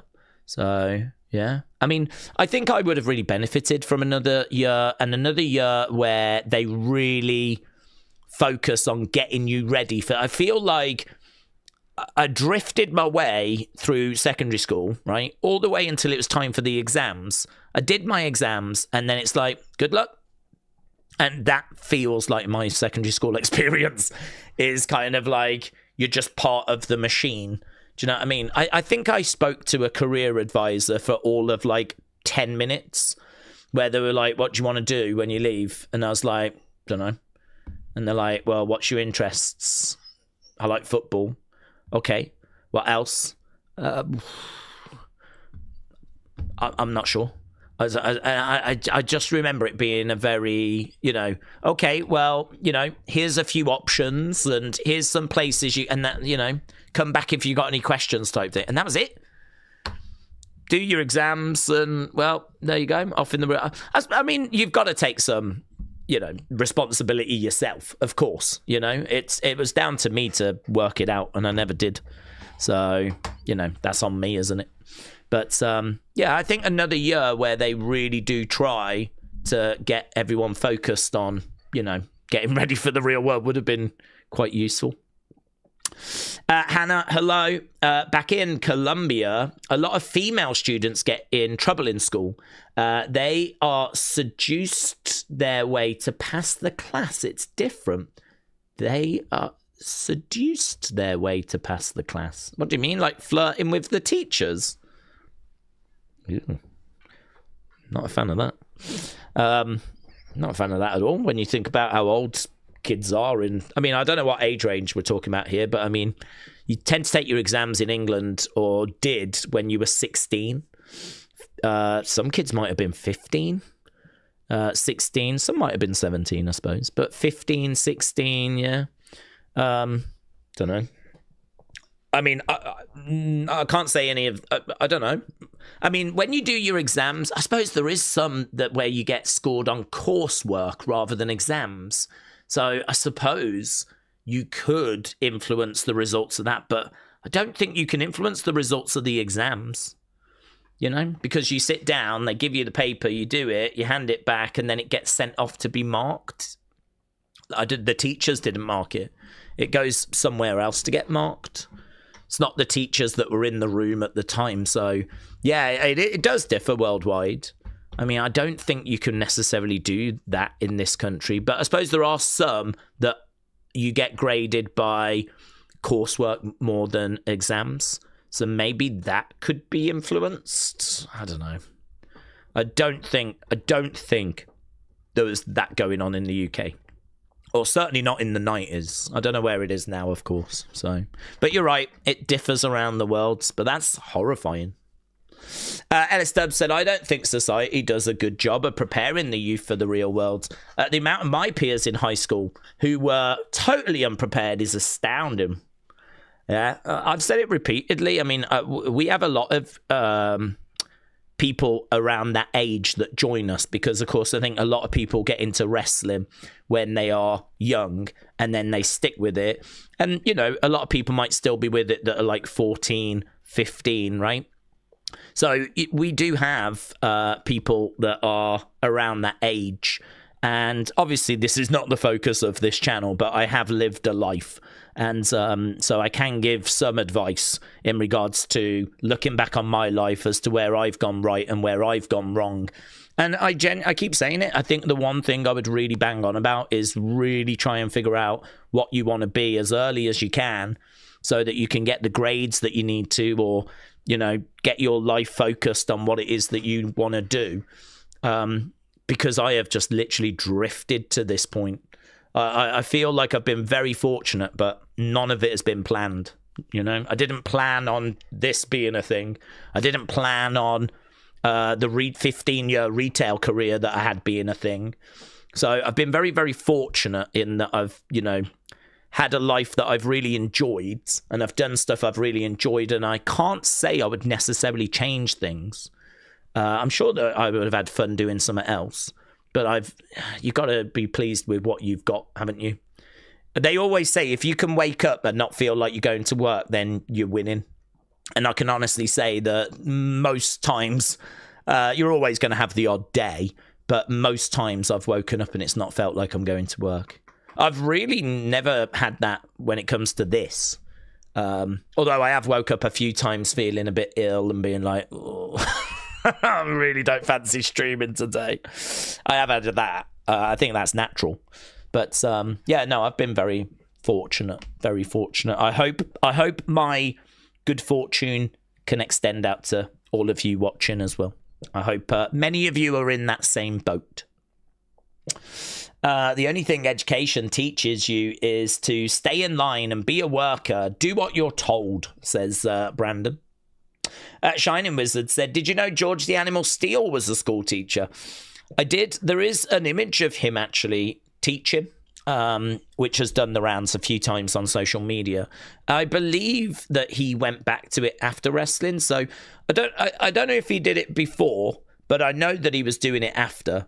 And there is a picture of him teaching. In fact, Tucker, you know, from Heavy Machinery, who was Otis's partner, he is a teacher now.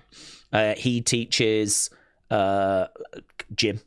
And so there's been some footage of him that was shown. And I'm trying to remember why it was shown or where it was shown. I think he was talking about Otis. I think it was a news report. I think it was in Unseen, and it was like a news report where they went to the local school to speak to him, you know, ex-WWE superstar now, doing high school gym class, you know. So there are, I mean, you can understand why people would do it, because it is a transferable skill, isn't it? I mean, if you're a wrestler, you're going to have been working out a lot. You're going to be very physical, and you're going to have done, I'd imagine you'd have an interest in sports. I mean, for you to get a job at a high school, in a gym, working with kids that want to go on to be athletes, and, you know, a lot of the things you can teach them, pass out, there's a lot of transferable skills, you know? I mean, if you're a wrestler, certainly in this day and age, you've got to be a pretty good communicator. And obviously, you've got to know your way around a gym. You've got to be interested in physical fitness. And so I'd imagine it transfers very well. So look, in my mind, if you're a teenager and you've got true passion for summer, then that's the greatest gift you could have. I agree. I just hope that you're in a situation where you can capitalize on that. Netforce said, I went to Yahoo Messenger in the early to mid 2000s for wrestling chat rooms. Those were the days. Oh, that's cool. I did not. I'm trying to think if I even knew that Yahoo Messenger was like a place to go. I was very computer illiterate. We got our first computer in like 98. And to be honest with you, the only things I really remember doing on it are playing Age of Empires. There was a Football Manager game that I loved playing on it. And I used to go on Napster when that was around in like the late 90s. I distinctly remember illegally downloading Destiny's Child Survivor. I remember downloading that track. There were other tracks that I downloaded, other things that I got, but I distinctly remember, and I'd like to take this opportunity to apologise to Beyonce.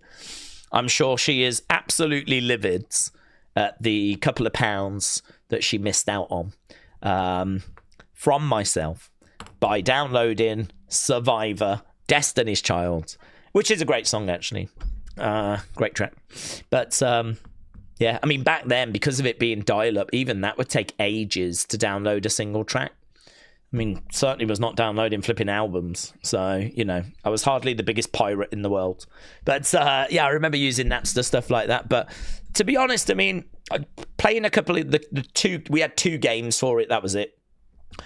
So I'd played the 2 games we had for it. I'd do some downloading. I really cannot remember what else I used to do on it. To be honest with you, I really don't recall. But, yeah, I don't remember. Really don't remember. I just remember playing lots of Age of Empires. I used to love that. So I knew the chat rooms existed. But to be honest, I think, and this is going to make me sound really dweeby, I think I was a bit nervous about sort of going into that world. I didn't understand it. I didn't know what I was going to get myself into. Do you know what I mean? The idea that someone would like say something to me and I'd be like,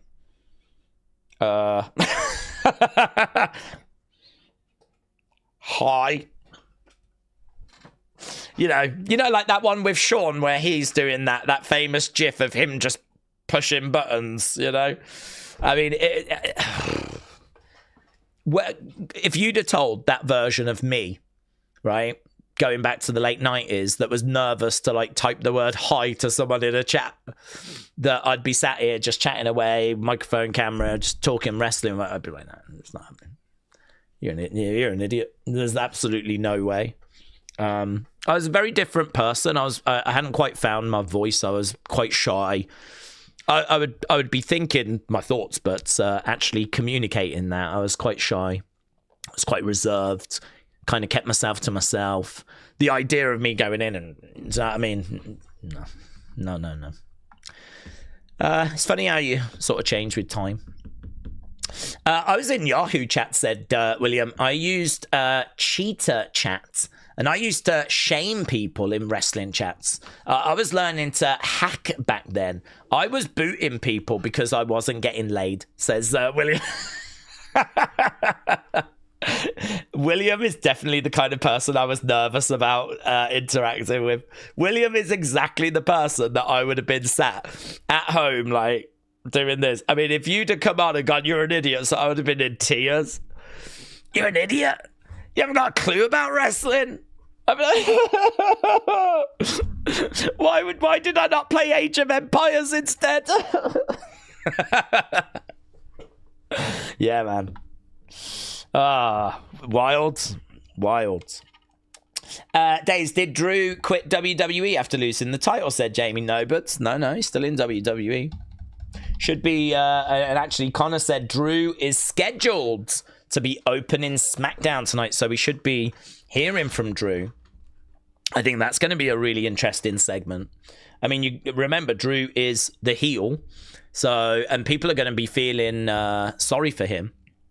So I think it's going to be very interesting to see how they present Drew, what the tone is going to be. So, I mean, he's going to be down. He's going to be talking about feeling cheated. I don't think any of that is quite right.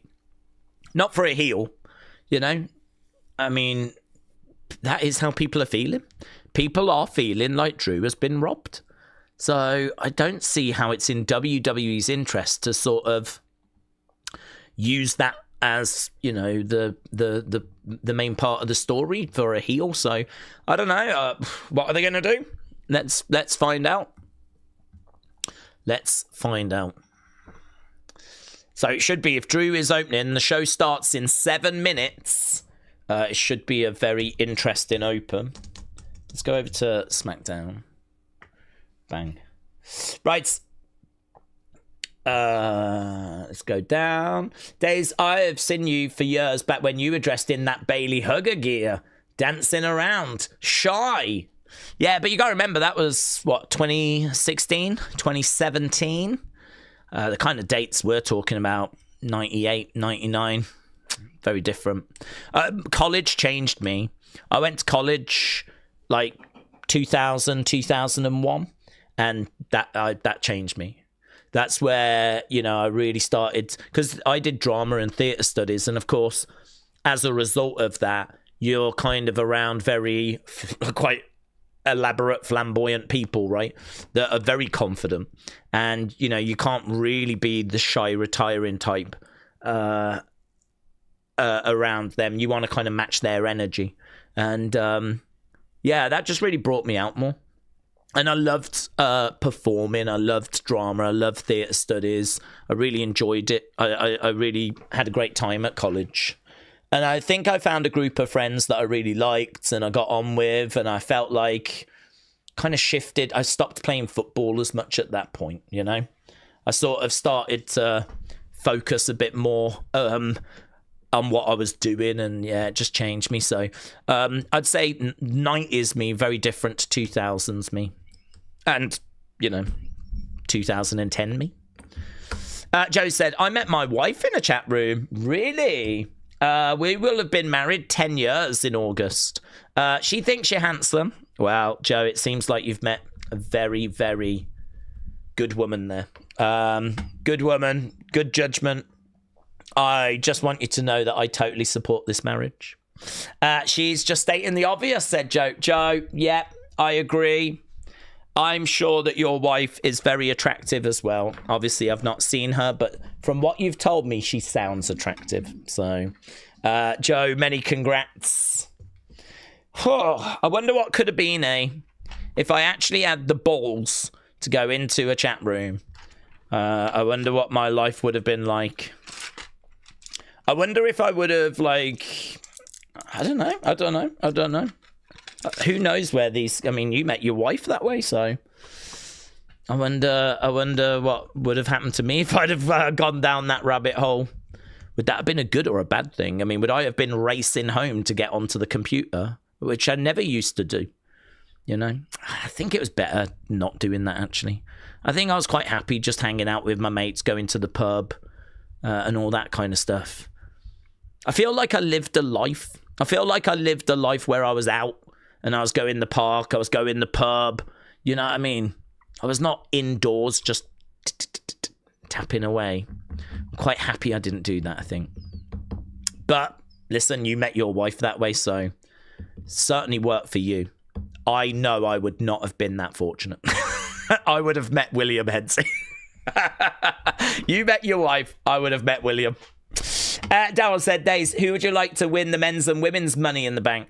It's a great question. I always love it when it's mid-carders that win it. I'm never a fan of, like, Seth winning it or something like that, because I feel like they get title matches anyway. They don't really need Money in the Bank. But, like, Sammy, who's never been a world champion, who's struggling to get over the line, perhaps this could be how he finally does it, right?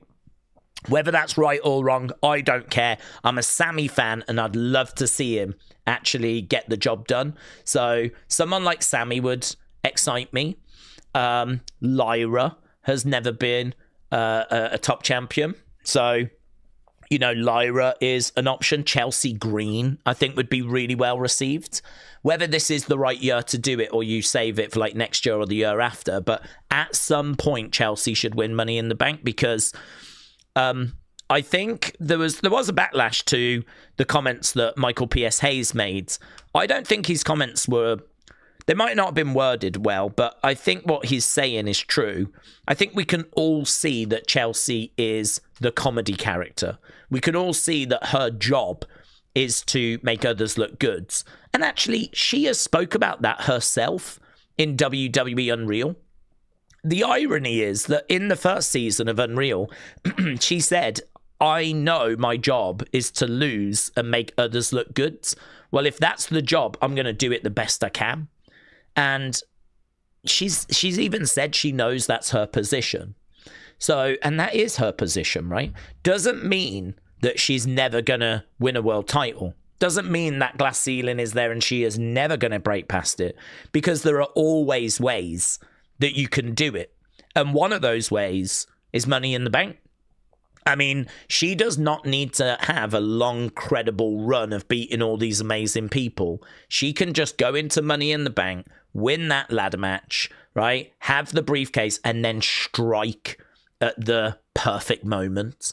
And then she can become a world champion. So I think that the fans would love for that to happen. I think we saw a lot of support for her when Michael made those comments, even though they probably weren't worded very well, but I understood what he was trying to say, right? And it was comments that even Chelsea has sort of agreed with in the past. But yeah, I don't, there's no glass ceiling that I would have for her. She could absolutely become a world champion. So I don't know that this is the right year though, but I've always enjoyed, you know, like LA Knight is struggling, isn't he? LA Knight is struggling to get to a world title and people are debating, should he, shouldn't he? How do we get him there? Just give him Money in the Bank. Give him Money in the Bank and have him cash in the Money in the Bank. I mean, can you imagine the pop when LA Knight comes running to the ring with the Money in the Bank briefcase? I mean, it's a little bit Dolph Ziggler-esque where, you know, there's someone the fans really love and they're desperate to see him, like, you know, with that briefcase, cashing it in. It's a little bit like that, or a little bit Daniel Bryan-esque when he had Money in the Bank briefcase. LA Knight would be a great shout. Really, anyone in that mid-card that people are gravitating towards, that people would love to see get that opportunity. So yeah, Chelsea, LA Knight, Sammy, blah, blah, blah, blah, blah. Magic Dak said, you went to college to become a YouTuber and you're still only 19. I'm 21. How do you look so young? I can barely tell you're 19. Magic Dak, I'm 21. There's no way that you could fit all of that stuff in and be 19. So, yeah, 21, Magic Dak. I mean, me trying to claim that I'm 19 sounds silly, right? So, no, let's not get any mixed messaging. Let's not get any confusion. I'm 21. I've managed to fit a lot of stuff in. But it's just, honestly, it's just believing in yourself. That's what keeps you looking young. And also, I do get deliveries of blood of babies. If there's any babies in the local area that, you know, have donated any blood, I get that sent over. I just moisturize that into my skin. And that also keeps me looking youthful as well. So, yeah, baby's blood, that'll do it. Or donkey semen.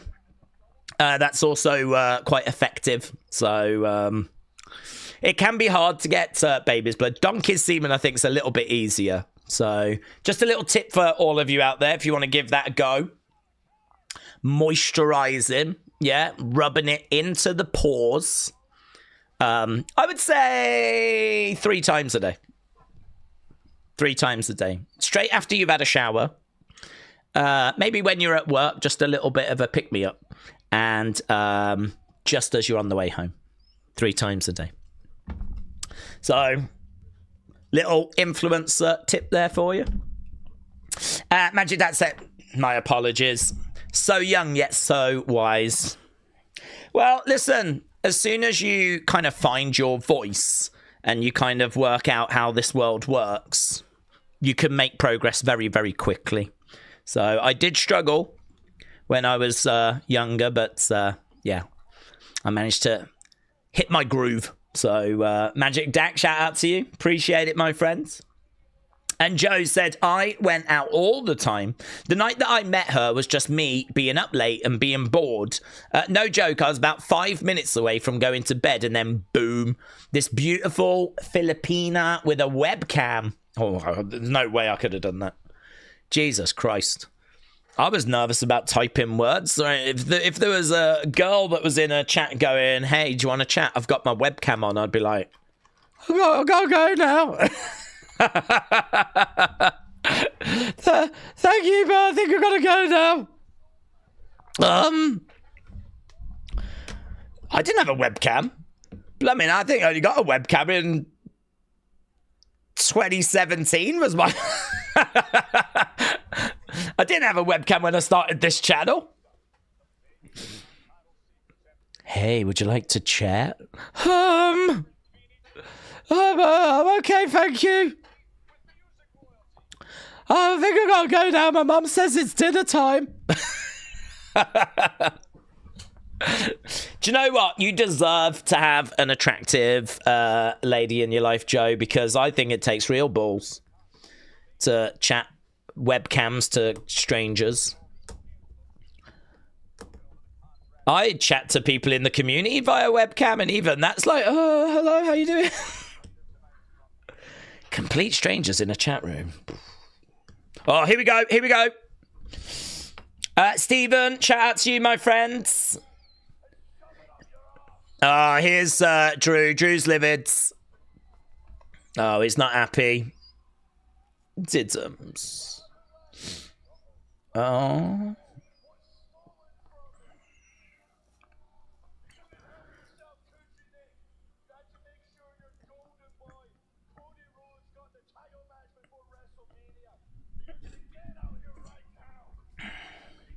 A lot of people want to see Drew against Nick Aldis.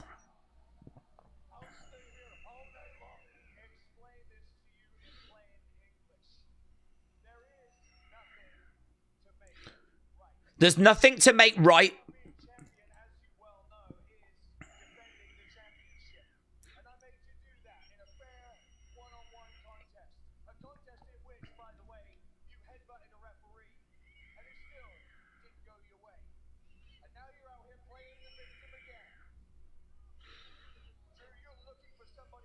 It's nice, actually, to have some points thrown back to Drew.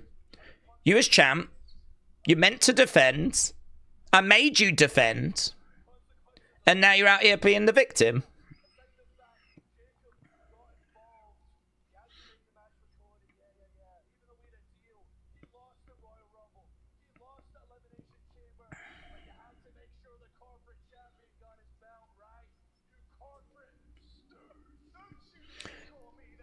Drew calls Nick a corporate stooge.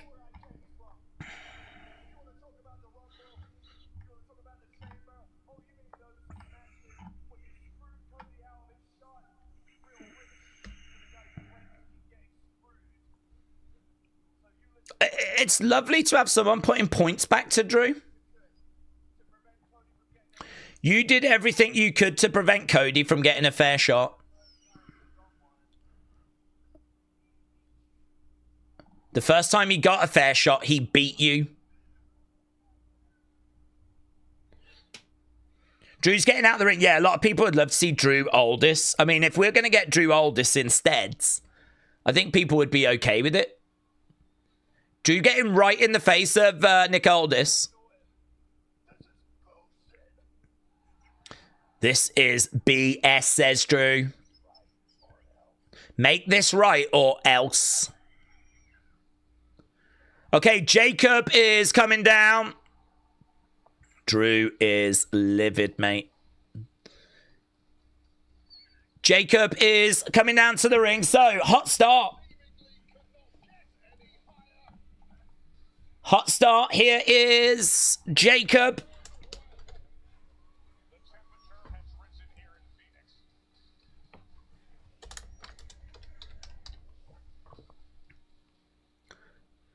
Sign in the crowd said Drew screwed Drew.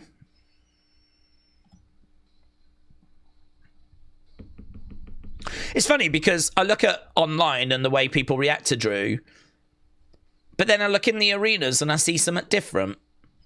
I feel like they keep screwing this up. I keep thinking that they don't present Drew the way he should be presented. They make him too cool. They give him valid points. People can sympathize with it. But people in the arenas still seem to be against him.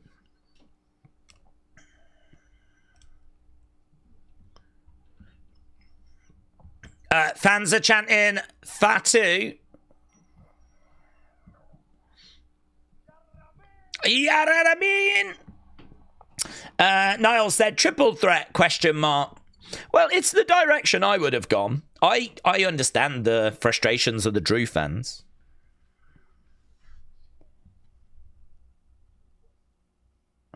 You wouldn't even be champion if it wasn't for me, says Jacob. It's not long ago Jacob said that Drew probably had that match won anyway.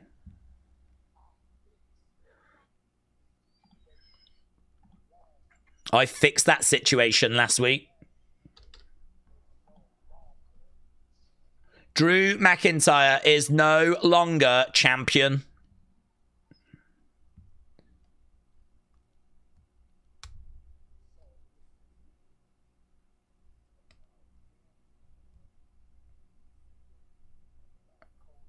This isn't about him.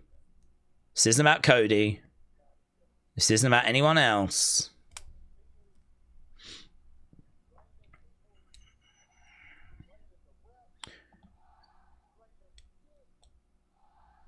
Okay, we got what chance?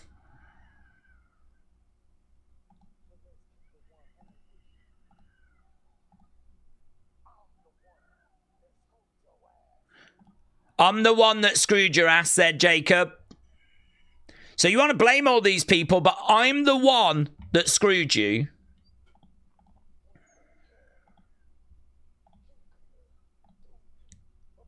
What the hell are you going to do about it, says Jacob. I mean, it's pretty good seeing these two face to face.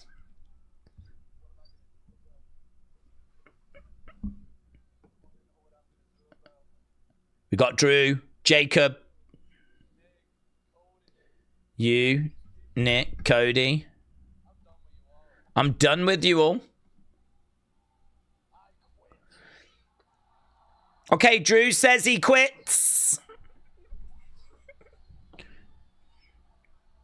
Drew has just said that he quits and he is walking away. He's going through the crowds. Obviously, this is part of a storyline. I mean, I don't expect him to be done. Whether he's done for tonight or not, not sure. But Drew says he quits. He's walking away. He's leaving Jacob and...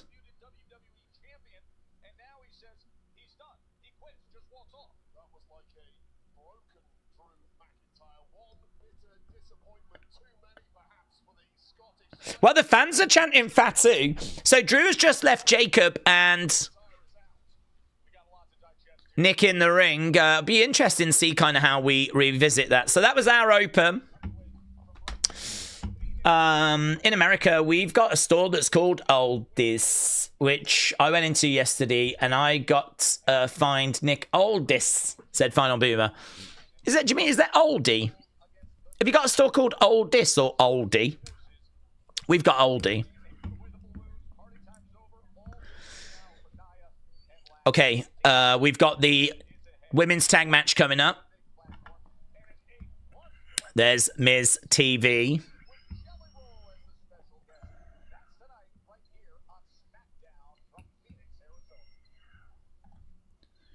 Counting zeros every day. Hey. Okay, we got MFTs.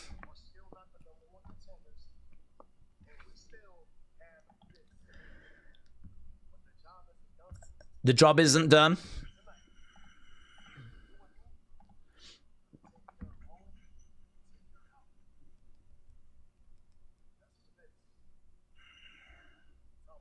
Tama. Guard this with your life.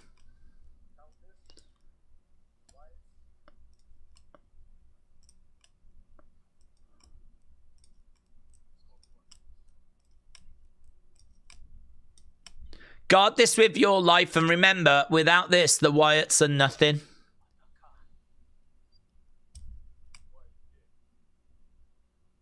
Here's Shinsuke.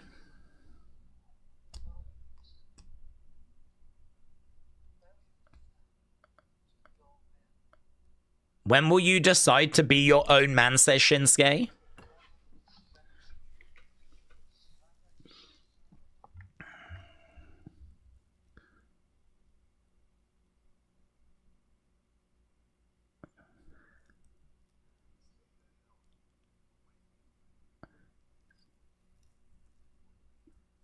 Stay the hell away from our family before you get hurt.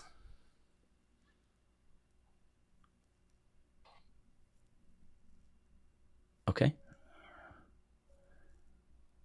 Okay, we're going straight to the entrance of the Wyatts. So we've got Shinsuke and Tammer just confronting each other. I'll just put MFTs. This is going to be Howdy and Rowan. There's Nikki. The whole gang are coming out. So we do have all the Wyatts. I mean, look, that Shinsuke thing, it might not feel that big, but it's clearly heading towards something, isn't it? I mean, they really wanted you to see that.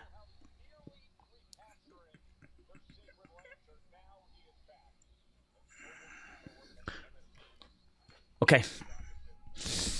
I find MFTs entertaining to watch. They're underrated. It's the one thing that I look forward to, said Mad Jason.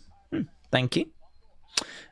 B Prophet said, in Florida we have oldest, but us no school southerners pronounce it oldies. Oldies nuts. Oldies. Not familiar with it, don't know. Oldies. Okay, we just got a Wrestlemania advert on right now. Aaron said, I think Drew is definitely going to be bringing back Broken Dreams, says Aaron. Aaron, I hope you're doing well, bud. Shout out to you. Drew is all elites. Drew is AEW. Reyes said Drew is crying again. I really like that they're using Shinsuke in that story, said for Beach Kevin. Yes, so Shinsuke just having a word with Tammer, just asking, you know, when are you going to break out? When are you going to start being your own man? And he is trying to get a bit of a rift with the MFTs. So, again, it's not massively exciting because, well, we just don't do much with Shinsuke. But I feel like it's definitely heading to something, you know? I mean, how would we feel about Tammer kind of breaking out on his own? I think they have been doing some singles matches with him. I think there is maybe a feeling that he could break out individually and do something as a single star. I just don't know that we need him. I feel like we've got so many great singles competitors. Like, is there a need for Tammer to be a single star? It's a weird one. How old is he? I feel like he's getting on a little bit. Like, is he in his 40s, Tama Tonga? Tama Tonga is 43. I don't really understand. Yeah, well, we'll watch it. We'll see where it goes. I'm not down on it. I don't hate it or anything. Just seems a little bit of a strange one to me. David said, Friday the 13th, Creative has still got Wyatts. Creative still have Wyatts lose. Oh yeah, Friday the 13th. Didn't even cross my mind, to be honest, but you are correct. Well, we've opened the show with the Wyatts. They're going to be in the first match. First match normally gets a bit of time, so not down on that. Not down on them giving the Wyatts the first match, giving them a bit of time. Just hope the match can sort of deliver. Wrestler Andy, hello. When do we think we get The Rock next? It's been over a year now. Well, I do think he will feature next year. I think they've spoke to him early. They've given him plenty of time. They have offered him a load of money. I've got to think that he is not done when it comes to WrestleMania, and he knows that the clock is ticking, you know? I mean, he's not getting stronger, he's not getting faster. I think he knows that it's getting harder and harder to, you know, get his body ready for like a match. Certainly, you know, a big main event at WrestleMania, so I've got to think he wants the Roman match. I'm feeling pretty good for next year. I mean, it'd have to be a serious opportunity for him to, I think, turn it down, you know. If it was like, you can be a key character in the Star Wars universe or something, you know, and this is going to lead to, like, spin-off films and you're going to be a big thing. I mean, like, you could understand him being like, oh, I've got to take that. You know, that's not just a one-off film. This is going to be, like, something that could really lead to loads of opportunities for me in the future. Like, you could sort of understand that being a decision, but most other things, I would imagine he will prioritize the wrestling for. So I think next year's WrestleMania we get him. I think as a result, maybe we plant some seeds this year in order, hopefully we don't leave, like, if we are doing him Roman next year, hopefully we don't just leave it to early next year to start the build. It'd be nice to do a few things this year. Okay, here's Jacob. Here's Nick Aldis. Here's Trick Williams.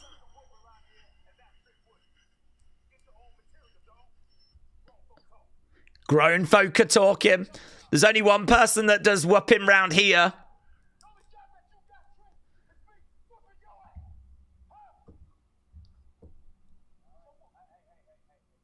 Trick's like...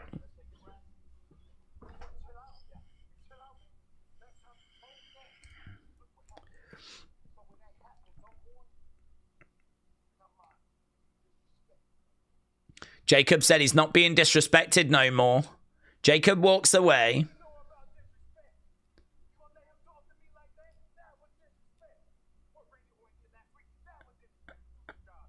Do your job, Nick.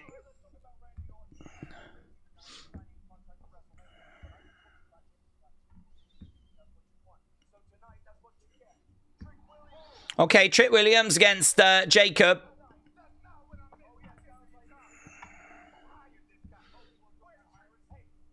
Where's Trips? Where's Trips? Who hired this guy? Where's Trips?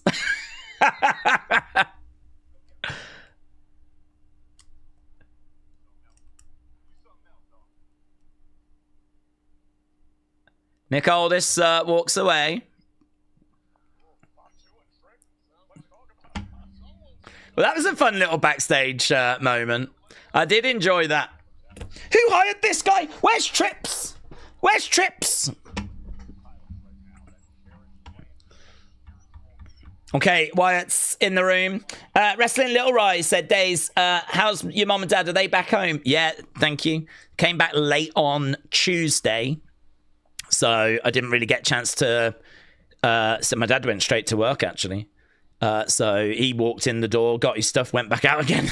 So he said hello to me, but I haven't seen him since. I've literally only exchanged, like, hello, goodbye. But yeah, I spoke to my mom, like, on Wednesday. She was just telling me about everything.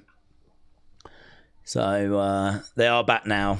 So it means that I'm using this week to catch back up, and we'll hopefully be back to full strength videos and everything next week. Okay, they're coming down. I was saying on the Wrestling Escape Pod, like, my parents were in India when the war broke out. Military operation, whatever. And to get back, you have to stop at Dubai and change. So obviously they couldn't do that because Dubai airport's been getting hit. So on Tuesday, they flew from Mumbai, India to Dubai, and then they changed from Dubai and flew to Manchester. And I said to my mum, I was like, was you not worried when you got to Dubai airport? And she was like, didn't even think about it.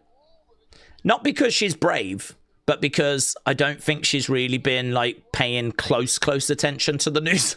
I don't think she knew that the airport had been targeted. She's like, didn't even think about it. I'm like, you do know it got hit by drones and all this kind of stuff. I mean, look, there's no way I would have been comfortable flying into Dubai airport on Tuesday. But apparently they're still trying to operate flights and stuff out of that airport. They're still trying to, you know, get airplanes in and out. And she was there Tuesday. She landed in Dubai airport. She was there for about an hour, changed flight and flew to Manchester. I'm quite pleased she didn't think about it, actually. I would have absolutely pooped myself. Okay, we are underway. We got Tala in there with Rowan. And these two big boys colliding into each other. So Rowan going against the ropes, trying to collide into Tala again.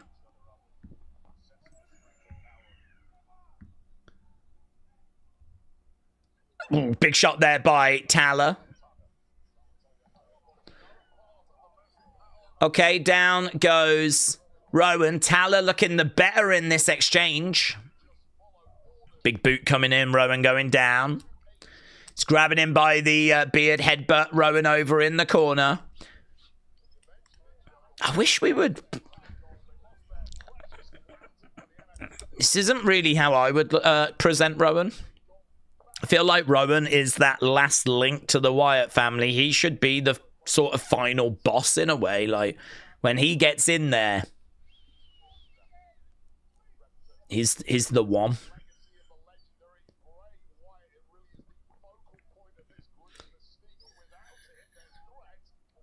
Shoulder barge there by Rowan. Down goes Solo. Tag being made. In comes Howdy. Uncle Howdy is in the ring. Daze, is it me, or do we agree that Raw is just better than SmackDown? Oh, no, I completely agree. There are so many things to look forward to for Raw. There's nothing much on SmackDown. They need to make serious improvements. Yeah, no, I completely agree. Last week, we had a new champion crowned, which is very rare for SmackDown. We don't do it that often. And it still could only get about a 6.5 kind of rating from me. And from many of you in the opinions as well. There's a lot of people saying, like, this show just really was struggling. But that's why when we looked at, like, the preview for this, we was like, okay, there is some stuff here. You know, the contract signing should be okay. Never down on seeing the Wyatts. There was word about Drew opening the show. The tag match should be okay as well. You know, people like Chalexa. So Charlotte and Alexa, that should be okay. But I don't know. Does anything really rise above okay? I think there's enough to stop it being a 2 or a 3. There's enough here to kind of prevent it from getting those kinds of scores. It can get to 5s and 6s, but I mean, is there any stuff that can raise it above that? I mean, Drew quitting is obviously interesting, but not for a second do I believe that's true. Not for a second am I sat here thinking, oh my God, he's leaving, he's going to AEW, he's going to New Japan, blah, blah, blah. I mean, it's just part of the story, isn't it? I mean, there's every chance we see him later in this show. I kind of hope we don't, to sort of sell it a bit more, but there's every chance he pops back up during that contract signing later. Kick coming in by Tala. We'll have to see how it goes. I'm only 26 minutes in. That was a pretty fun Trick Williams segment. Howdy down, Tala in control. Sonny said, Daze, I had a past life reading about my life in ancient Egypt. I was a high priestess of a goddess, Mart, and I weighed the scales of people's confessions. Congrats, Sonny. I'm sure I was probably some sort of pig farmer. I would have been some sort of peasant, some sort of petty thief, probably a pervert, I would imagine. Something along those lines. So I think you've done very well to be a Egyptian high priestess. Congrats. Shot coming in there by Tala. The one said, Uncle Howdy, look crazy. Someone fix this man. That's why he's got no aura. Uncle Howdy, what would you change? The one. What would you change? What would you do?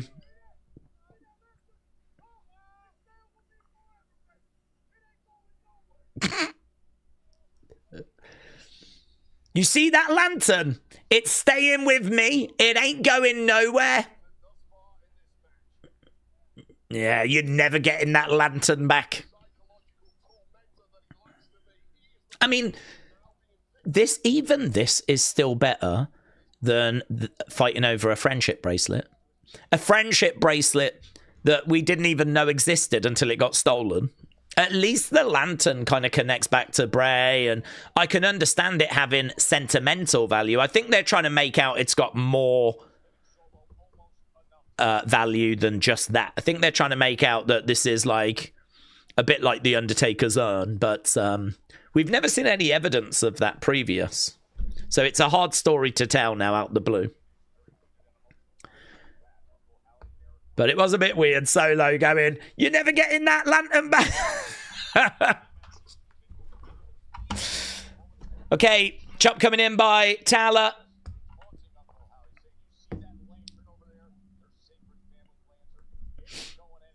Okay, over in the corner goes Howdy. Vince would have piped in some crowd noise by now, said David. There could be some truth to that. Caleb said, good evening, live from Washington, Utah. Utah, greetings. Washington, Utah, greetings. Caleb, greetings. Hope you well, buds. I hope Utah's well. I'm just thinking if I could point to Utah on a map, and I think the answer is no. I would go central.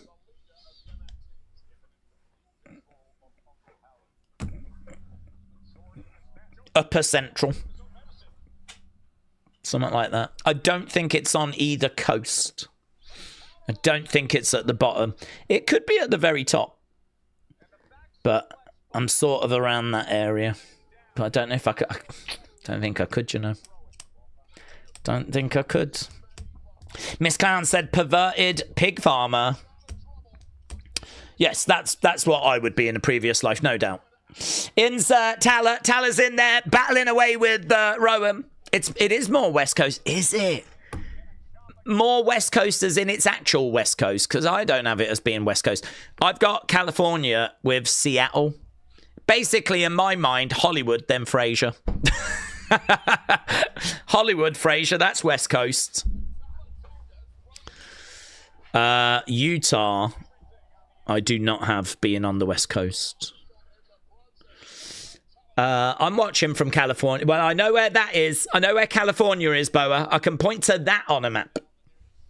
David said, Daze, you're secretly a Godwin. Ooh. Oh, off the middle rope goes Rowan. Down goes Tala. Rowan. 1, 2. Kick out. Shoulder up.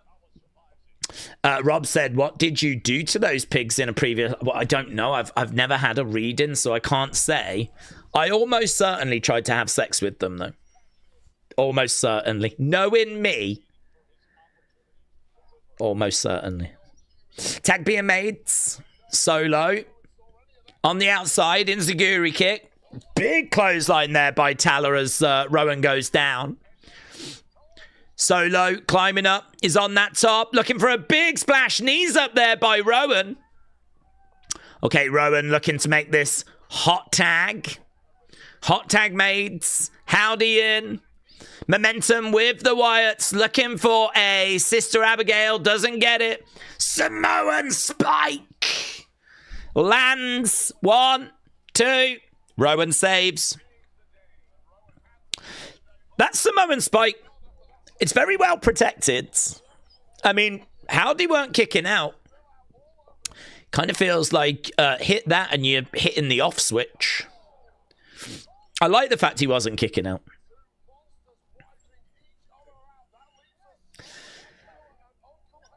Too many finishers get kicked out of, so Samoan Spike doing a bit of damage. Okay, right now we've got MFTs on the outside. Taller's down. JC charges over at Dexter. He eats a super kick. Oh, look at this sign. I didn't spot this sign. Look at this sign. Oh, not the I love boy soap. I don't even know what that means. Soap made of boys. That's what I use to stay fresh. That's one of the other things I use. Right now we got that Samoan Spike. Oh, Nikki is going over to the lantern. Don't you touch that lantern, you. Well, she's got that back relatively easily, hasn't she? Yay! Should we just go with it? Let's just go with it. She's got it back. Howdy grabs Solo. Down he goes. 1, 2, 3. Howdy wins. The lantern's home. That might be it. That might be it. We might need to just end the Wyatt story here. This might be what everything is built towards this. The Wyatts get the win. They get the lantern back. And doesn't that sign look embarrassing? Oh, no, hang on. Yeah, no, Tammer's just stole it back again.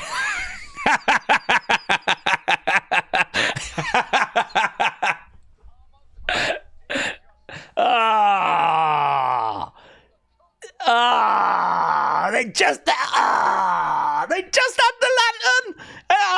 It's been stolen back again. This is like the 20th time. When will it end? Heartbreaking. I do like R-Truth having a shaved head and then wearing a Stone Cold shirt. That's pretty fun. So angry.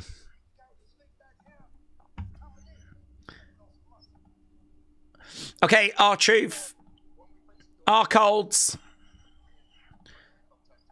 Stone Truth. Stone Cold R-Truth Austin.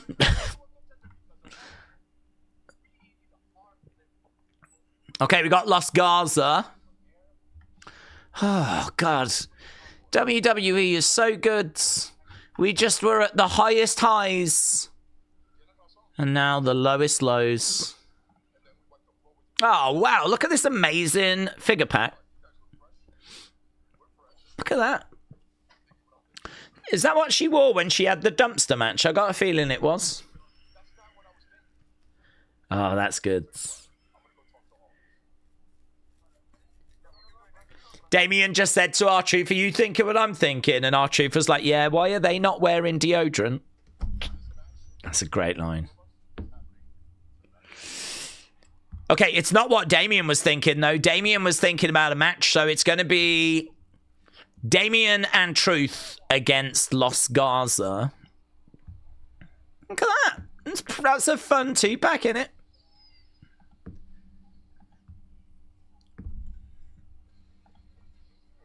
Okay, time for Jade's. Wow, wow, wow, wow. Wow, wow, wow, wow. Jade making her way down. Oh, I still can't get over the fact that they got that lantern back. Oh, my God. Metal Mama says, it only took a year to get it back. Woo. We got the plastic lantern back. That's quite a journey, actually, just following Metal Mama's comments. Yes, oh my God, the celebration. Woo. And then we get, oh, flip. Oh, flip. Flippity flip. What a show. What a roller coaster. What a feuds. Okay, WWE shot. Here's fadeaway media. Uncle Howdy won the match. He got the lantern back, then lost it again to Tammer. LMFO. This feud is never ending, bro. It's never ending. Feud forever. Feud forever. Yes. Yes. I hope I'm here in 20 years' time still watching this feud. I hope this lantern goes back and forth like 20,000 times. Right, we are at commercial break. Upper said, why SmackDown on at midnight these days? Because the clocks changed in America. So as a result, it's still on at the same time in America, but it's just the time difference is different. But our clocks change at the end of this month, so in a couple of weeks, it should be... I don't think it's this Sunday. I think it's the Sunday after we change our clocks, so then it'll go back to normal. Billy said it's simply never ending because it just keeps the Wyatts relevant. Alex said the stupid time change has messed up me up sleep-wise. Yeah, I must admit, I mean, I'm sort of split on it because it's kind of nice to start a little earlier and then finish a little earlier, and it gives me a bit more time to do things after the streams. But obviously it means that, you know, normally I'd get up, have something to eat, I'd have a little bit more time before the streams, and I'm just not getting as much time before the stream. So I don't know which one I prefer, to be honest. I don't know. Not that it matters, because it changes in like a week or so. But yeah, that's the reason as to why for some of you it's an earlier start. The rest of you won't even have noticed. RTX 406 said, hello. How are things? I'm good. Hope you're well. How would you be booking the 2 WrestleMania main events and other gimmick matches? Well, I think we're locked into those matches now, aren't we? So, I mean, I would want to be taking Randy heel and making him heel. So I personally would want to do this as a feud over the summer. I don't think there's enough time before WrestleMania to really get into the stuff I would like to get into. I'd like this to be deeply personal. I think I would like Brandy to be involved. Not in that she wrestles, but I think she should be a character in this. I think this needs to go further. I think if you think about The Rock whipping Cody in the rain, I want to get back to that sort of a vibe where, you know, Cody's being beaten down and he's being betrayed by a great friend. And I just love heel Randy. I think Randy as a heel works so well. I know there's a lot of people that would turn Cody. I get that. But I've said consistently that I think that you make Cody the more attractive option. Like, if Cody is the more exciting option, if you've got to choose between the two and Cody is the one that seems like more exciting, and there's lots of ways you can do that. I'm more interested in doing that at this stage. I don't shy away from the hard work. The easy option is to press the button that's turned Cody heel. I think the harder thing is to make Cody the more attractive option, and I would try that first. And if that doesn't work, I've still got the ability to turn him heel. I can still turn him heel. If I've tried everything and it ain't worked, I can still turn him heel. I've got that it's in my back pocket. So I would be presenting Randy quite heelish. Whether I outright turn him this side of WrestleMania, I would definitely have him on the verge at the very least, and then build to like a big summer. We are back from commercial break. We got Julia.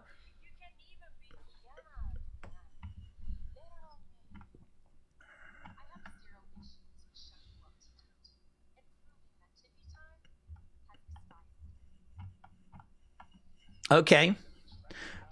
Kiana James said she's got no problem shutting up Tiffany tonight. Tiffy time has expired. There are rumours of Julia Tiffany, and that's going to be a match for WrestleMania weekend. We are seeing Jade. We are seeing Michin. Michin going into that. 3 months ago. Was that really 3 months ago? Michin and Jade.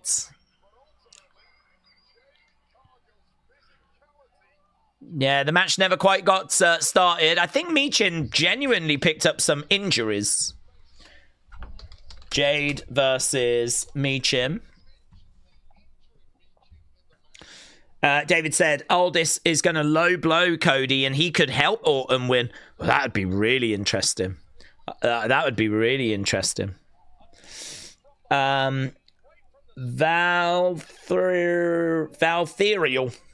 Is that how you pronounce it? Valtherial says Ted DiBiase Jr. Yeah, I love the idea, but he's in deep water. I mean, he's got some... I don't actually know where we are and what the latest is with that. Ted DiBiase Jr. has had a lot of like legal issues.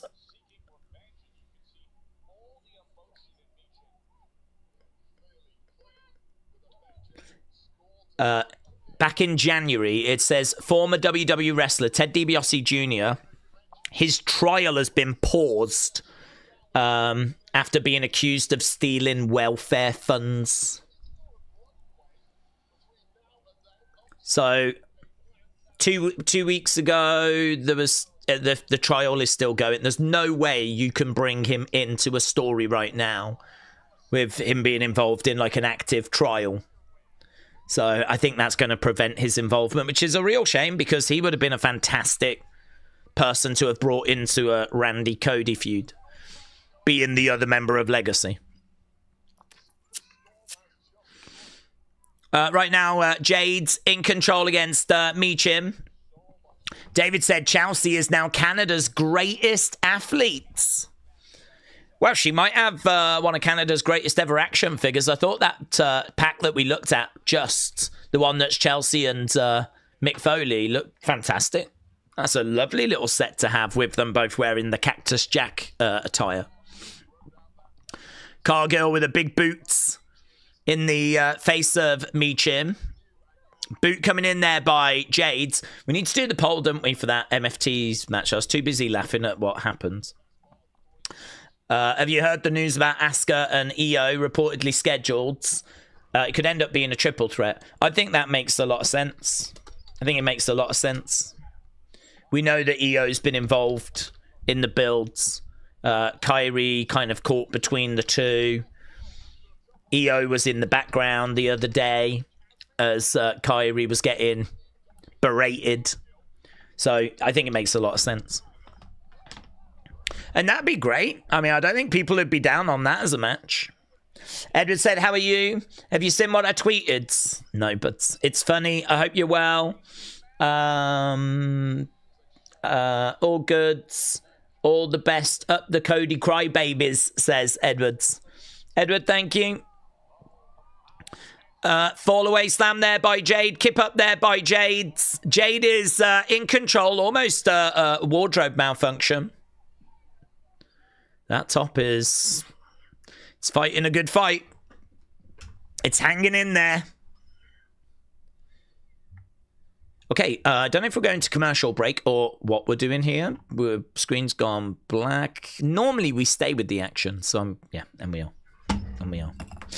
Okay, yeah, get your match score in for the Wyatts and MFTs. We are 46 minutes into this show. Michin against the ropes. Has WWE Creative forgotten Jade's WWE Women's Champion? She's been champ for 4 months. She's had 1 title defense, said David. I swear Logan had more title defenses. I don't think they forgot. I just think the roster's been completely wrong. There's not been many baby faces for her to go up against. And plus also, her strength is her look. Her promos are okay. They're okay. Nothing amazing. But the weakness for her is her matches, so we're just trying to stay away from that. It's clever if you think about it. The one thing I think most people would agree is that Jade's weakness is wrestling. So let's not have her wrestle. How about that? 4D chess. Yeah. I mean, yes, it is a barrier when, you know, this is a wrestling show. It is a problem, but, you know, we're confident we can overcome it. Daze, why does Triple H like to have repetitive matches? Don't they feel repetitive? Don't they listen to the fans? Or are they too arrogant to listen, says Abdullah. I don't think they're too arrogant to listen. I think the truth is that on each show, they try to give you a big open, big main event, storyline progression. And, you know, they try to do that for each episode. But the truth is that there's going to be times where a feud is running for like 6 weeks, 7 weeks, 8 weeks. You know, you're going to have to do a few matches in there. So, you know, with this, for example, we haven't, I don't know if we've done this before. They did show that 3 months ago they started a match and it never quite happened. So I can't say I'm too down on like this as being a SmackDown match. I mean, realistically, this is Jade against Michin. It's a SmackDown match. We haven't really done a great job of building up Michin, getting her. I mean, there's no credibility for Michin. If Michin was a more credible challenger that had got wins and momentum and we'd really built this up, then this would feel a lot different. Right now, it feels boring because we just ain't done the work with Michin, have we? She ain't been around. So it just feels like pretty easy work for Jade. So far, the match is just sort of there. Can't say that there's anything that exciting. The crowd are a bit quiet. We are just coming back from commercial break, though, so we know that matches slow down during commercial breaks. But no, it's not that they, like, are not listening to fans or anything. I just think it's the way that wrestling tends to get booked. You tend to have a feud, might be 6 weeks long, 8 weeks long. You'll start at the end, which is the big blow-off match, work backwards, and you got to fill 8 weeks. You know, within that, there's probably going to be a few matches. You'll do a first match, it might not have a clean result, that'll lead to a rematch, and you're trying to block out like 8 weeks worth of builds. Or Michin trying to go up into a DDT. Trying to go for a cover to kick out by Jades. Daze, I feel like Cody is reminiscent of Mike Roach from TA Dub. I think he will turn at WrestleMania, says Bartholomew. Bartholomew, thank you. He could do. It's an option. Matt said, do we think if wrestling matches had a time limit like the old days? Yeah, I would like there to be more time limit draws. I don't think fans would like it. I think it's always seen as a cop-out. It's always seen as just, eat defeat, but Jade goes to the outsides. But yeah, I think time limit draws should be a thing. I mean, there's a lot of draws in sport. There's a lot of times that we get I mean, think about how many times we go the distance in MMA, you know? Right now, over the top. Down goes Michin. Up, look it, into the barricades. Big Mig said if WWE had live shows, Jade would improve so much. Look at what it did for Liv. She was horrible in NXT and now she's great. They do need more reps, I agree. Cody has said the same. Jade just licked Michin. I don't hate that, actually. That's quite disrespectful. Now she's going to hit Jaded. Turns her over. 1, 2, 3. I don't hate that. I don't hate the fact that she licked her before hitting Jaded and putting her away. Okay. First match got 63, 19, 13, and 5. Second match, Jade versus Michin. Jade picks up the win. Whenever I see Michin, I just think of Keith Lee, and it makes me sad, said Stanton. Okay.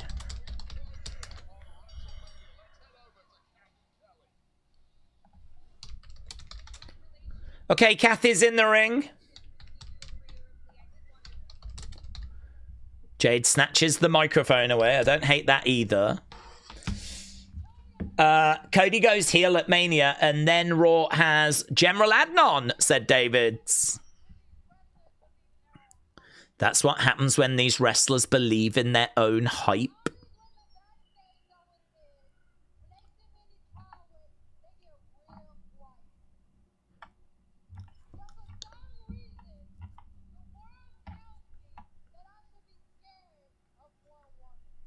The world tells me I should be scared of one woman.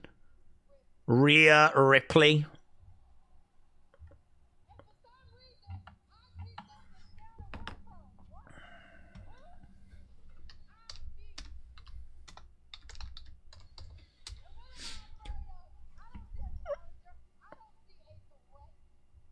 I don't see a challenger. I don't see a threat.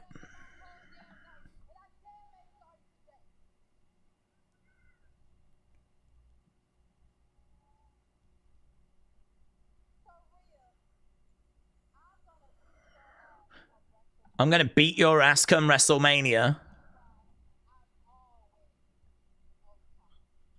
I'm going to show you why I'm always on top. That's going to bring Rhea out. Okay, Rhea is making her way down to the ring. It's a little different look, shorts for Rhea.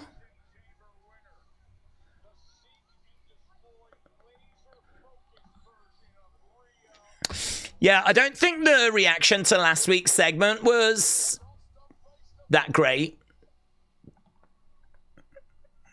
So I think people were hoping for a bit more spice. And you ain't getting it here either. Jade with a fine little promo. It was absolutely fine. Not down on it. It's fine. People are saying I should be scared about this one girl. I don't know why. Here's Rhea. She's going to say something.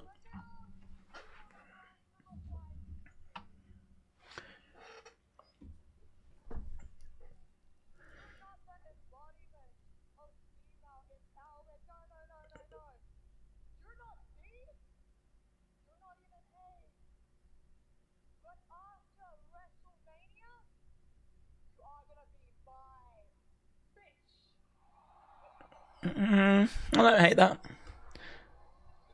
Even Jade gives a kudos to that line.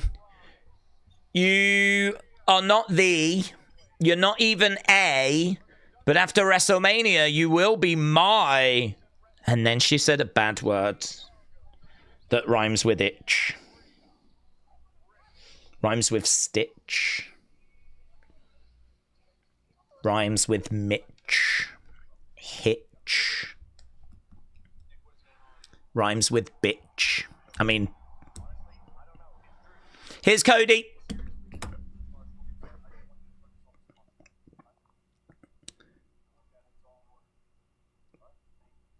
Okay, I think there was a cheer for Cody there momentarily. Here's Sammy. Oh, God, is he going to crash out again? I don't want this to be a thing again.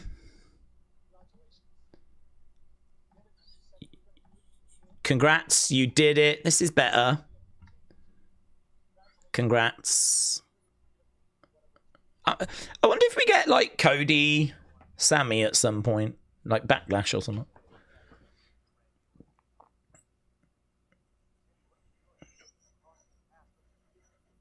Let's get to the root.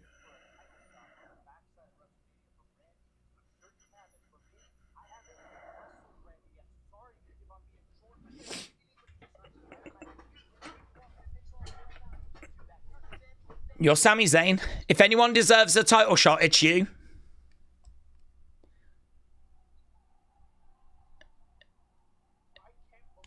I can't believe. You think I'm only congratulating you because I won a title shot?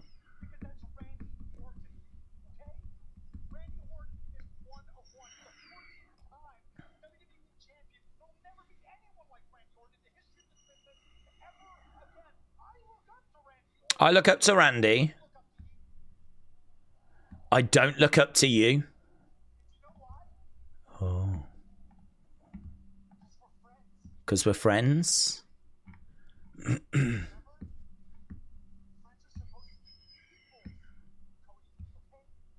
I think you can still look up to your friends, can't you? I don't look up to you because we're friends. We're equals. Yeah, but you can still... He's not in a good headspace, is he, Sammy?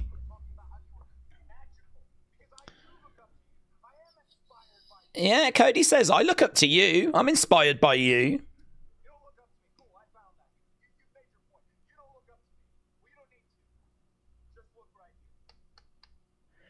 You don't need to look up to me, but you can look right here. That was a bit of a D move from Cody. He's gonna crash out again. Ah!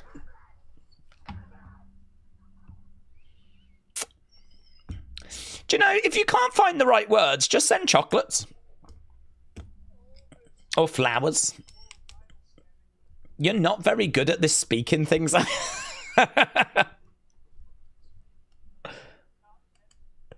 Maybe this isn't meant for you, said Alistair.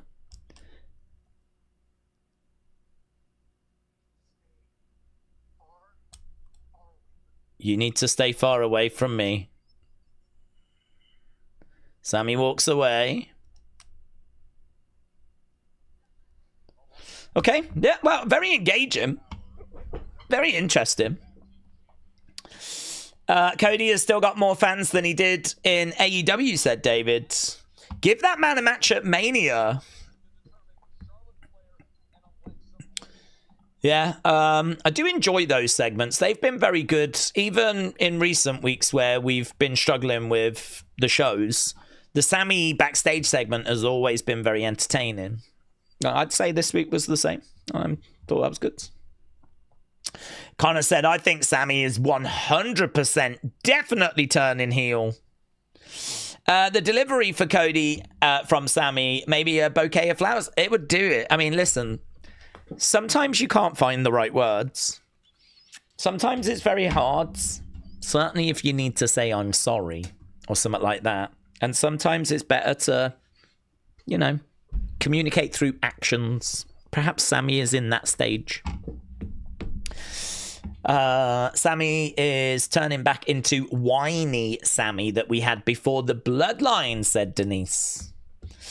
Don't look up to your friends. Buy some Jericho lifts, says David.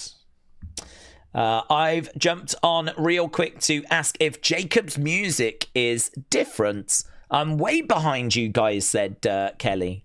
Oh, I can't say that I noticed any difference. I certainly think if there's any difference, it's going to have been a tweak. I didn't detect it was like a completely different theme. But, I can't say that anyone has mentioned anything. Or not that I've seen, anyway. A heel turn from Sammy could be a nice refresh, said Jay, but I'm just worried about how he'd be booked. Sammy as a face has always worked better. I think with Sammy, we genuinely, since 2015, since he got called up, 11 years, we've tried a lot. We've tried face, we've tried heel, we've tried him in a comedy role, we've tried focusing on his wrestling, he's been in the bloodline, he's been in a tag team, he's been on his own. I feel like we've tried a lot. I'm at the point where, I know the kind of stuff I would like to do with him, and a few things I would like to try, and that doesn't involve him going heel. But I equally don't mind. I think I feel a bit different about him than I do Cody. With Cody, I can see what we've done and what has not worked, and I'd like to just try the opposite. I'd like to just try us like booking him well as a face, But with Sammy, I feel like we have genuinely tried a lot of different things. But to be honest, I think it worked. A lot of stuff we've done has not worked, but there has been things that have worked. I mean, he had so much support when he turned on Roman. It was just the worst timing. You know, it was just really bad timing because Cody was the guy at that point, and it was always going to be Cody's WrestleMania. So it's just horrible timing. But we're really struggling right now with him being out of the bloodline and whatever to try and get him that level of support again. So if the general feeling is let's turn heel and, you know, let's do this, let's do that, I can vibe with it. I would not be against him getting Money in the Bank, though. I would not be against him getting Money in the Bank. I think having him come running down and, like, you know, trying to cash in, I could see that causing some excitement. So I wouldn't be against it, but there's a lot of good people for that. We spoke about LA Knight. I think more people would be into LA Knight getting it this year than Sammy. So got to do what the masses want. You know, if the numbers are saying that LA Knight is the right direction, then you got to do what you got to do. But I think his name is in the running. It should be. Right. Don't forget as well, next year's WrestleMania is in Saudi. That could be of interest. Next year's WrestleMania being in Saudi Arabia. We know the Saudi fans react very well to Sammy. Okay, we are backstage. We've got Michin and B-Fab. Okay, we got Rhea. Rhea is just consoling Michin. William said Sammy just needs to get in the ring and perform. He needs to create some Canadian League. Ethan Chelsea could join, says William.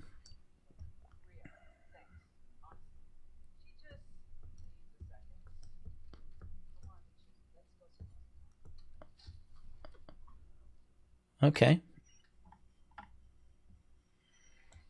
Okay, Charlotte coming down. Bum, bum. Tony said, I still hate Sammy, but he makes a good point. Cody is about to get more bored than he was in AEW. I could see him coming to AEW. Connor said, would you probably like to see a triple threat? Cody, Randy, Sammy for the championship. Cody, Randy, Sammy. I mean, I would because I'm a Sammy fan. But realistically, if we're going to put a third person in, I feel like it should be Drew. Drew did a lot of work on the road to WrestleMania. I do completely understand why people are down on the fact that Drew now has been moved away from the title picture. Like, I really do get it. So, to answer your question, yes, because I love Sammy. But if we're going to put a third person in, I think Drew is ahead of Sammy in the pecking order. Right, here's Alexa. She's got Lily. Okay, Chalexa coming down. We're done with our number one. Chalexa versus... I'm just going to put forces. There we go. Okay, keep getting your votes in for the Jade Michin match. I can tell you that Wyatts MFTs scored good 87. That's not very good. Do we still think the Bellas are going to be involved? Yes. I read earlier that apparently Brie was told in January, we'll give you a call when we're ready to bring you back into the story. And she's very much of the opinion that WrestleMania is happening for her and Nikki. So I just think the story is kind of getting to the point where we bring them in and we're not quite there yet. To be honest, I think they're just an attraction. I think they're just like, you know, a team of legends that you bring in closer to WrestleMania. I don't think they've got plans to use them week in, week out, clearly. Oh, wow. Well, saying that is the Bellas. So, here we go. Maybe this is the week where we bring them into the story. So, yeah, it was funny, actually. It was only earlier today that I read that they're going to be involved at WrestleMania. They're just waiting for the story to kind of catch back up. And, well, seemingly now is the time. Apparently last time we saw these two was January. I think it was like the Raw after Royal Rumble. So we haven't seen them in a hot minute. But they're in the ring. They've got microphones. Let's see what they've got to say. Oh, thank God I said yes. Imagine if I got asked that question. Think we'll see the Bellas? No, I think they're done. I don't think we're going to see them. And then bang, out they go.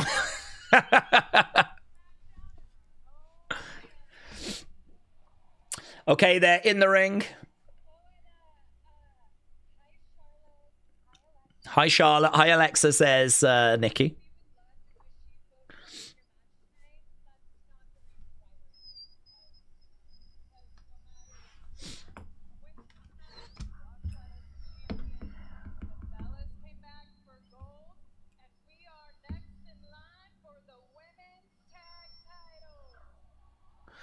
The Bellas came back for gold, and we're next in line for the tag titles.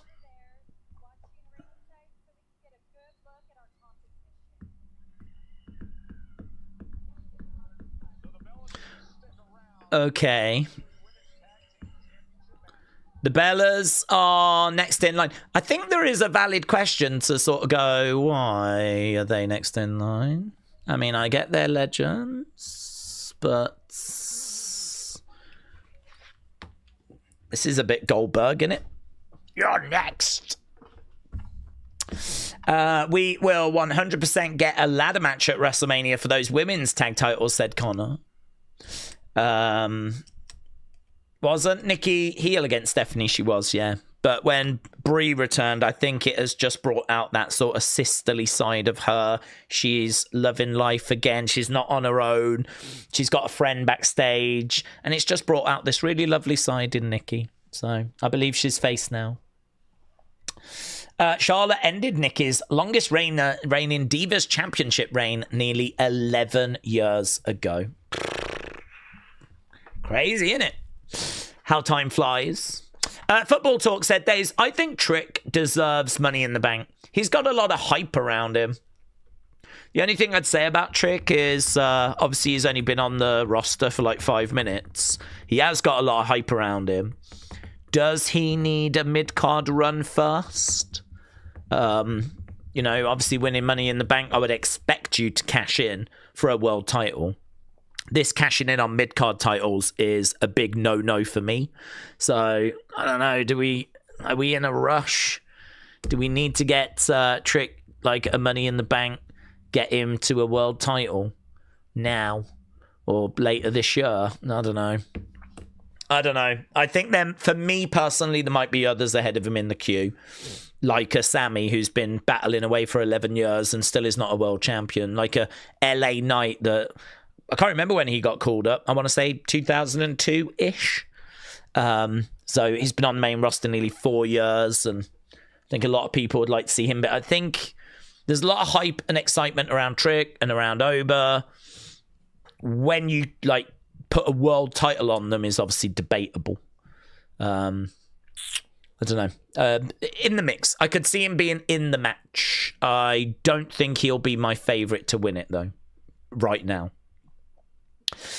Kiwi Rob said, to be honest, what would be better, Nia, Trick, Girlfriend, or Charlotte, Alexa versus Bellas? Nia, Trick. I don't know what you mean. What would be better to watch, Nia and Trick? Oh, Nia and Lash. So you're saying Trick Williams' girlfriend, Lash Legend. Yeah. Nia and Lash. Or Charlotte Alexa. Oh, okay. I get the question now. So you're asking what's better, Bellas versus Charlexa or Bellas versus Irresistible Forces? I'd be more into Bellas against Charlotte and Alexa. I'd be more into that. I think Charlotte is a great wrestler. I think Alexa can more than hold her own. I think Lash is good. Nia... I think she's the weakest of the four.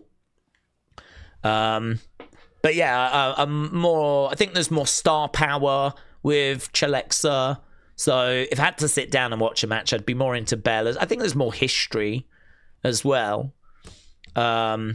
With Bella's and Charlotte and Alexa. I mean, again, if you think back to 2015 when we kind of refreshed the women's division, we had 3 groups. You had PCB, which was Paige, Charlotte, and Becky. One of the other groups was Sasha, Tamina, and Naomi. That was Team Bad. And then you had the Bellas, which was the Bellas with Alicia Fox.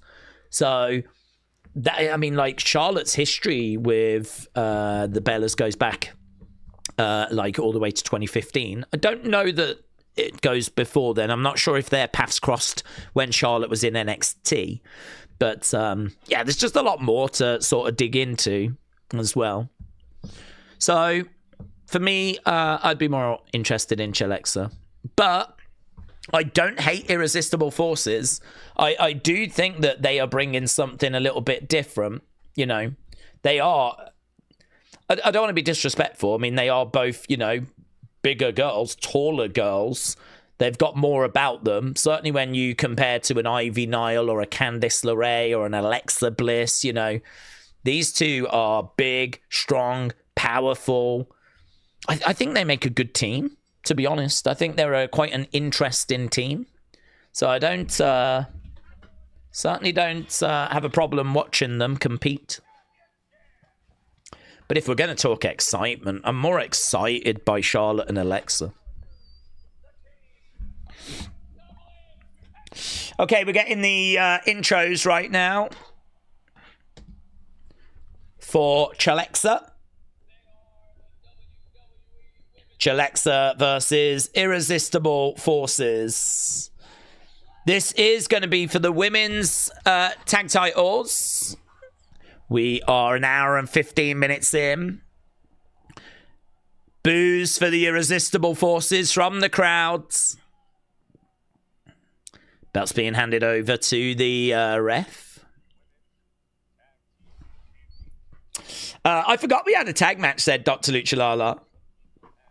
Robbie said, I want to reiterate, Cody in the main event is not the issue, but it's the fact that he's been champ for 17 of the last 21 months. That's where the Cody fatigue is coming from.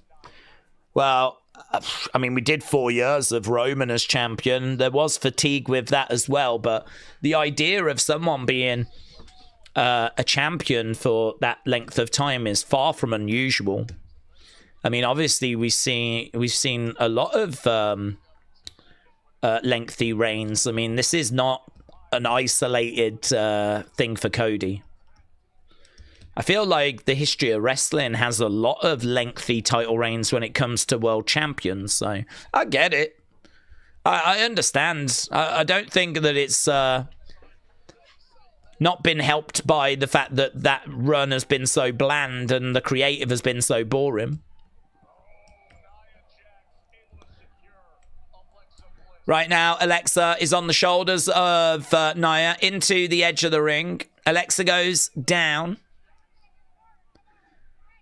Charlotte looking to go over the top to the outside. Lands on Nia. Nia goes down. Jessie says, I miss Sasha Banks. Dead. She died. There's a pretender in AEW that goes by the name of Mercedes Moné, but... it's not Sasha. Right, the Forces go over to the Bellas, and we're just exchanging a few words right now. Connor said there's a video of Drew after quitting on SmackDown. I've seen a video of him in the crowd. I haven't watched it, but there's a video of him kind of in the crowd. Ooh, looks like Matt Cardona has had a nasty cut tonight. We've just gone commercial break. Matt Cardona getting busted open on main events. Okay, we've got Nia doing some twerking. I didn't have that on my bingo card. But Nia just momentarily doing some twerking. Clothesline, down goes Alexa.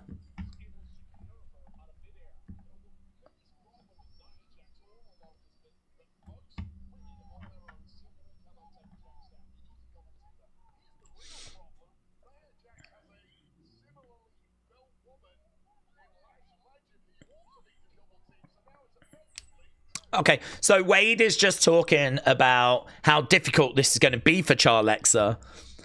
Picks his words very carefully. He refers to Lash as a similarly built woman.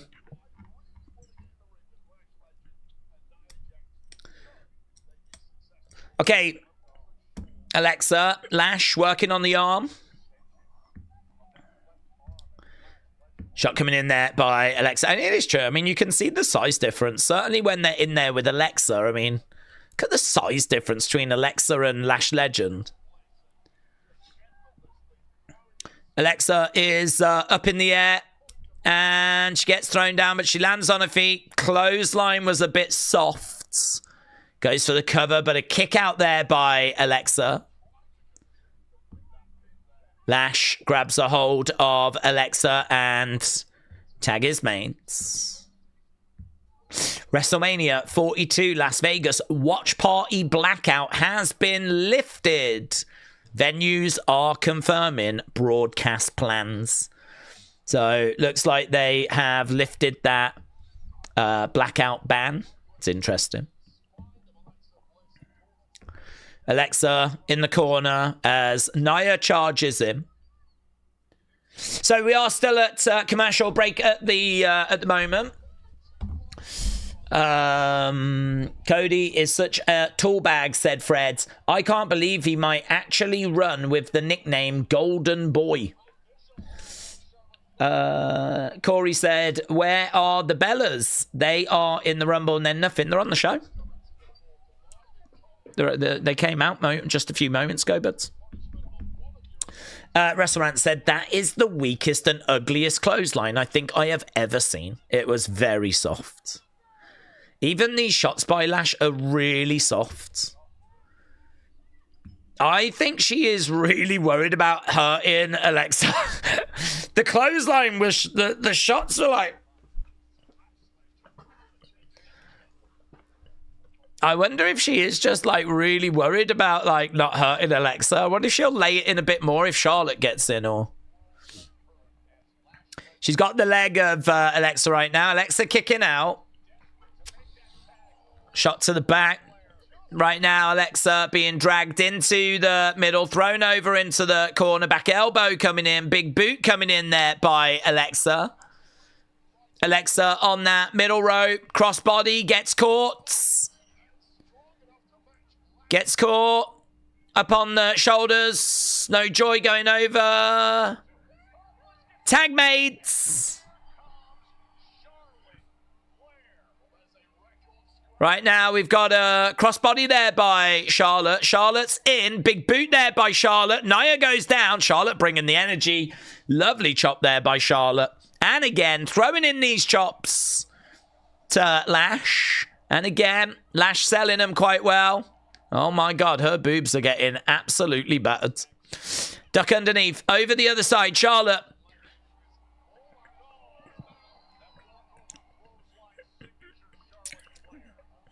Clothesline by Charlotte. Charlotte pose into the crowds. Charlotte in the corner. She goes up to the outside. Big boot by Charlotte. Tags made. Nia's coming in. Charlotte through the ropes. She goes up. She's on the shoulders of Nia. That feels like a mistake. It was a mistake. 1, 2. Shoulder up. I love Flair, but those are the worst chops, said Humpty. Big Mig said, I feel like the NXT women can wrestle circles around the main roster women. Well, I mean, it's a mixed bag, to be honest with you. There are some brilliant women down in NXT, but there's some brilliant women on the main roster. Charlotte with the moonsault lands. 1, 2. Lash comes in, makes the save. Alexa jumps up on that middle rope, looking for a tornado DDT. Crowd are making some noise. Crowd are into the action. Into the edge of the ring goes Charlotte. Nia driving Charlotte into the edge of the ring. She picks up Charlotte. She's got her on her shoulders. Charlotte trying to drive Nia into that ring post.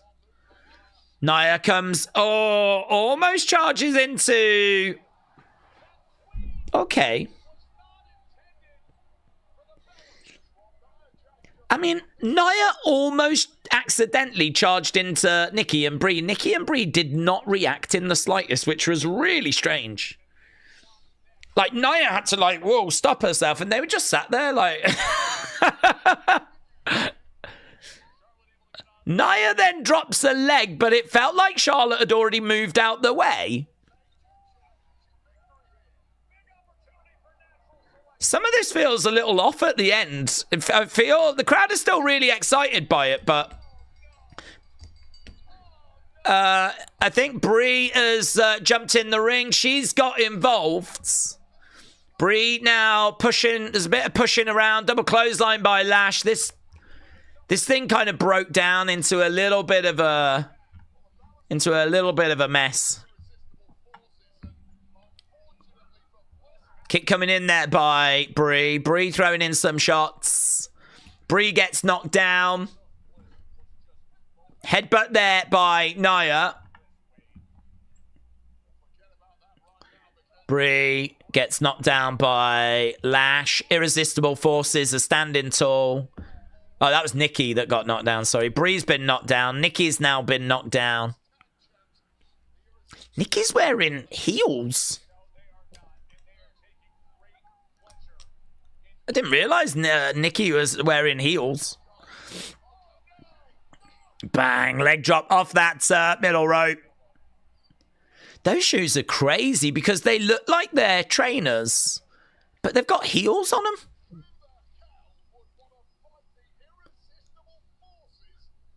Nikki's shoes are crazy. I don't want a pair. I'm just saying. It's going to be a triple threat tag, said Spawny Boy. Okay, we've got R-Truth backstage with Jelly Roll. Sushi Roll. He calls him Sushi Roll.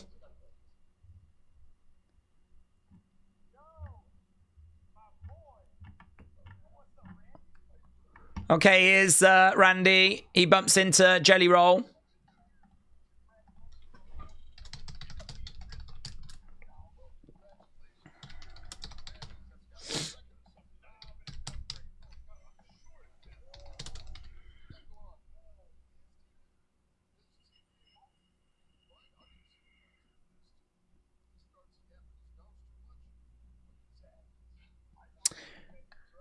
Randy says if he starts flapping his gums, then whip his ass.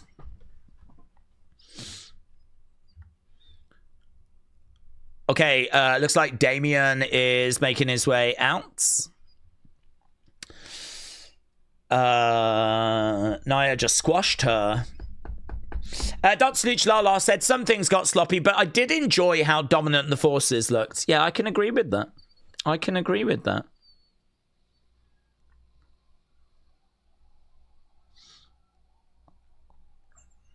Okay, Damien is coming out.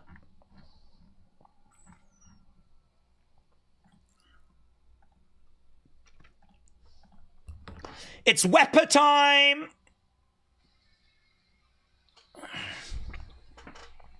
Okay, Nia and Jade should wrestle dart matches against each other until someone learns something, said S.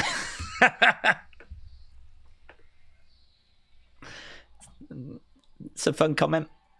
Okay, we gave Damien a lot of his entrance then, and then we kicked it over into R-Truth's entrance. So R-Truth is coming out. Over there, what's up? What's up? What's up? Spawny Boy said Jelly Roll was at TNA a couple of weeks ago. Do we think this is leading to Jelly Roll having a match? I think so. I think so. That's certainly what the dirt sheets are saying. Plus also any celebrity getting onto SmackDown or Raw at this time of year, you automatically think Mania. Bold truth is unique, says Kappa. I don't understand why people think Drew quit. He's just re-signed a few years ago. I don't think people do they? Or if they do, it's maybe casual fans online. Hasib, hello. Said, Daze, how do you still watch this? Nothing useful ever happens, says Hasib. Well, I must admit, SmackDown, not as good as Raw, but Raw has been pretty good, actually, past few weeks. 7-7-5 score the other week, 7 for this past Monday. SmackDown, it's not as good. It's not as good. But to be honest, you know, I mean, there's always bits that you can find. I mean, I didn't mind some of the little bits that we've kind of had dotted throughout the show, like the Sammy thing, for example. That was okay. That women's tag match got a bit sloppy, no denying.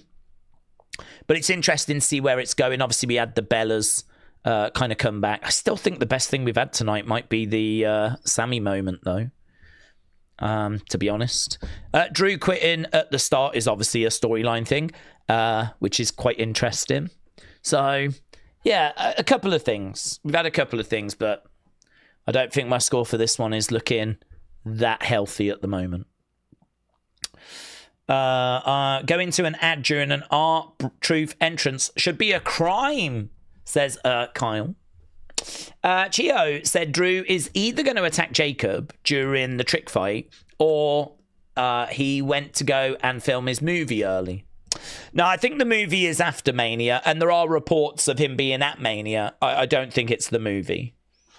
I think he, you know, the reports are it's him and Jacob at WrestleMania, so... I think there's a good chance you are right that he appears in that. Or does he make his presence felt during the contract signing? And then Jacob attacks him. And, you know, we kind of get to Drew Jacob that way. So even if he doesn't interfere during the Jacob match, he could still make his presence felt. You know, he still might want to get some stuff off his chest to say to Cody and Randy later. Daze, do you remember the tier list I did some years ago? It's time to look again at Cody on that. He's maybe on the second top tier, says Wrestlemania. Oh, well, yeah. Do it again. Be interesting. See how it all shakes out this time. See where we are. Probably is time to do a refresh. David said Vince comes out Raw after Mania, reinstates Drew, and he wins the title that night. Well, apparently after Mania, he is doing a film, so I'm not sure that you're going to get much of Drew after. You might get him on the Raw after Mania or the SmackDown. I don't know how soon after Mania he goes, but yeah, there are reports that he's doing the Highlander movie after Mania, so I certainly don't think it's been brought forward or anything. I totally expect him to be at Mania. Stipulation for that is that Jacob gets Drew's movie. Winner of the match gets to start. Jacob being in Highlander would be pretty wild, wouldn't it? Winner gets the movie role. Right, we are coming back from commercial break. Nico said, I think this SmackDown needs to go back to 2 hours. It's just dragging. We're at about 3 right now. Okay, we're backstage with Chalexa.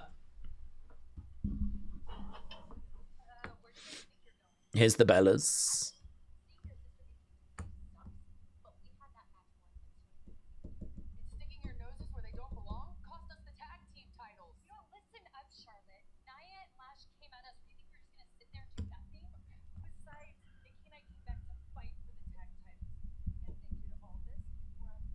Oldest? Did she say oldest?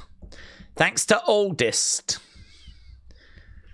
Thanks to oldest. We're up next. Nick Oldest. I don't know if she did say a T, but I feel like I heard a T. Oldest. I could watch that back and she might not have said that, but it did sound that way. Okay, Bella sounded. We are underway. Let's end the poll for match number 3, which was Charlexa.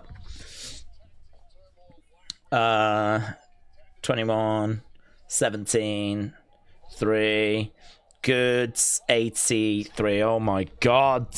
So far, we've had good 87, good 84, and good 83. In-ring tonight is a flipping disaster. This is a disaster. We have absolutely hit the iceberg when it comes to the in-ring action tonight. I can't remember what we called this team. Wasn't it the Punishing Truth or something like that? Los Garza. Jesse said, I do wonder what happens with Drew from here. He's amazing, but he always gets shorted. He does deserve more, for sure. Radiated Zombie said, why can't SmackDown be 2 hours? It drags at 3.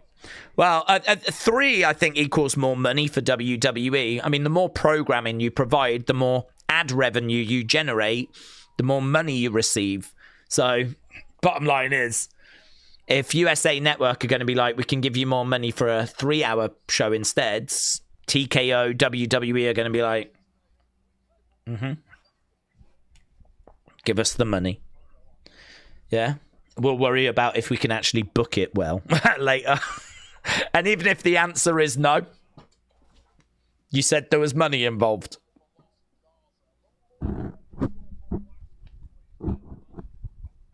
That's TKO. That's Nick Khan. So that's the reason why. Okay, we are underway then with match number 4. R-Truth going over against the ropes, over the other side, takes over Berto.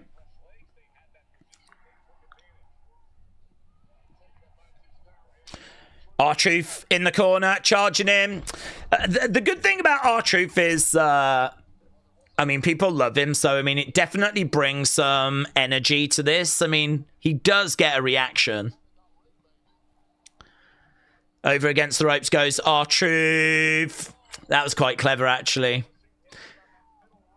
Angel parts the ring ropes, and R-Truth goes against them, spills to the outside. Angel, Berto, climbing up, looking to moonsault. And they do. Berto takes down Damien. Angel takes down R-Truth. The trousers get ripped off. It's all happening. It's all happening. Daze, there's plenty of empty seats at Mania and the Hall of Fame as well, said Matthew. Well, they dropped the price of the Mania tickets, haven't they? I think they're looking at where they are right now with 4 or 5 weeks to go. The thing is as well, Mania, and certainly Mania in Vegas, I don't know that that is a spontaneous purchase. I don't know that there's too many people going, oh, it's Mania this weekend. Shall we book a flight, book a hotel, buy expensive tickets and go? I mean, if you're going to go to Mania, you're going to get them tickets early, budget for it, build towards it. It's a big investment. It's a big kind of like holiday. It's something that you actually commit to. So I think the fact they were 20% down with those early sales was obviously a bad sign. And I think the hope was that as more matches got announced, they would start to see some movement. They didn't see the movement they wanted. And so they're in a situation where with 4 or 5 weeks to go, you've got to do something to try and tempt people. Plus, again, we keep saying it. I watched a video just yesterday talking about just how bad tourism is for the US right now. Apparently, tourism is down to the tune of about $40 billion. $40 billion down in tourism, the US right now. Apparently, a lot of countries are seeing their tourism increase.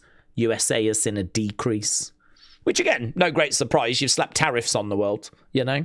And obviously, you've got the ICE situation as well.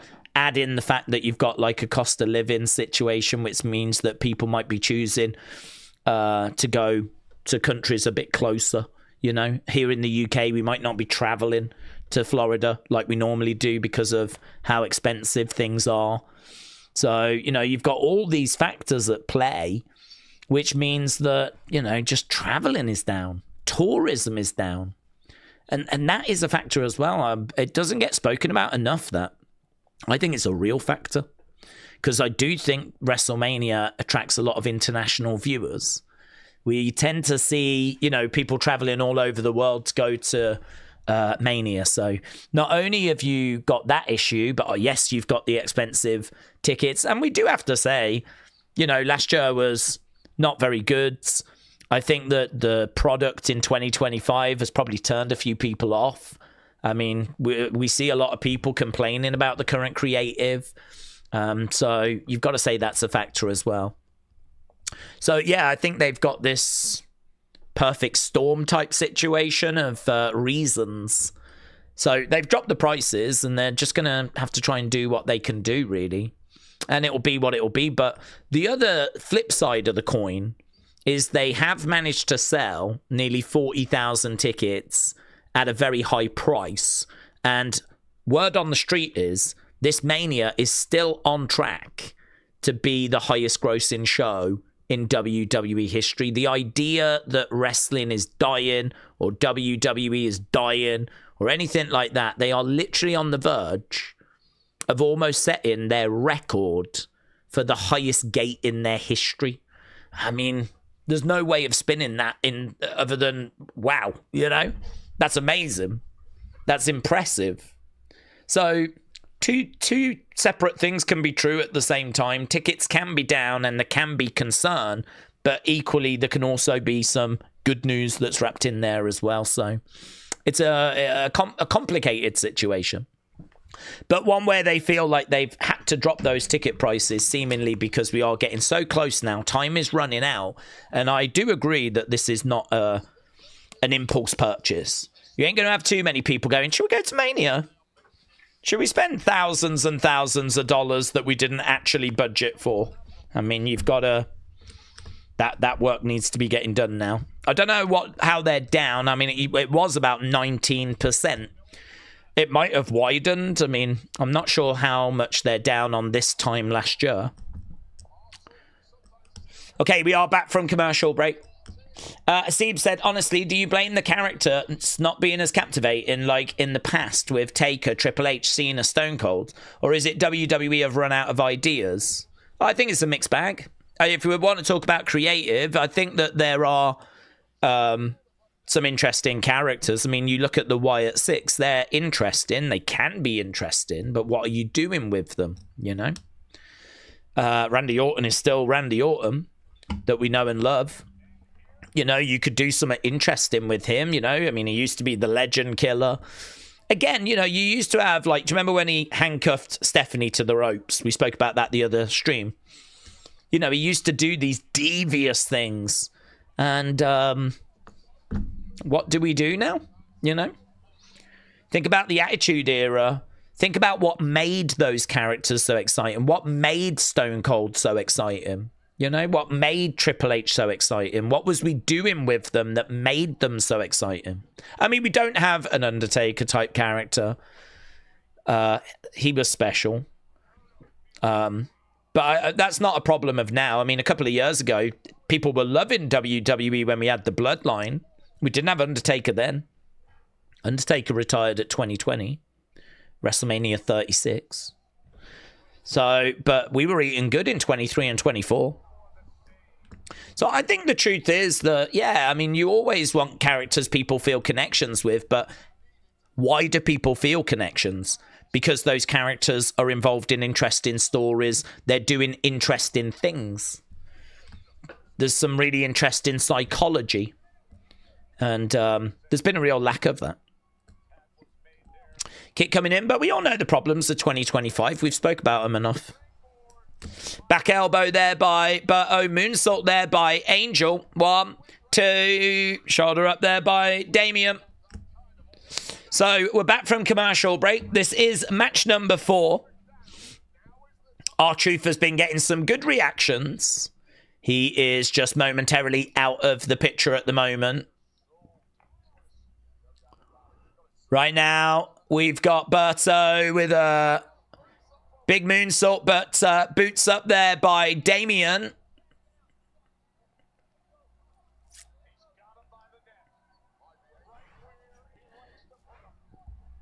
Okay, he lands on the feet. Kick coming in. Big clubbing blow to the back. Oh. Razor's edge there by Damien. Angel goes down. Apparently Danhausen appeared during one of those commercial breaks, but even I didn't see it. He must have appeared when we actually had one of those graphics. So there is a 2-minute video of Danhausen, which I have not seen.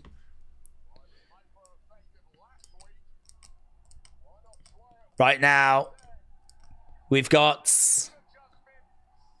South of Heaven and an AA. That might give the win to Damien and R-Truth, and it does. They get the victory. The match was okay. I don't think it's anything special again. It might be the highest scoring match, though. I mean, we'll have to see. R-Truth, Damien Priest get the win over Los Garza. Okay, we're backstage with Johnny. He's still lying down. Alex Shelley's trying to help. In the background, we got B-Fab and Michin, maybe? No. B-Fab and Jade. B-Fab and Jade are in the background. They are moving the camera around so that you can see, because Candice is kind of in the way. Oh, now you can really see.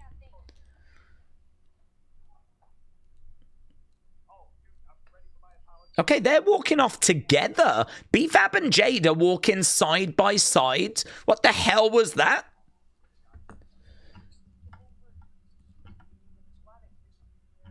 Alex Shelley's like, come on, let's help him out.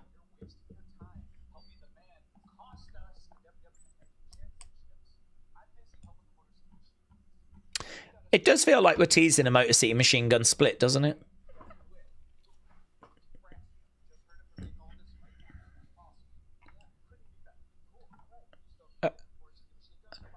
Okay, Motor City are taking on Fraxium next week.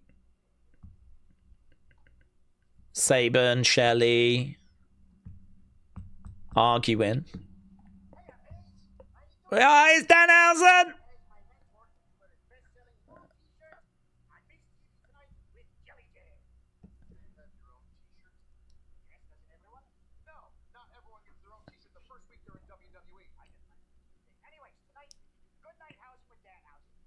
Good night, Hausen.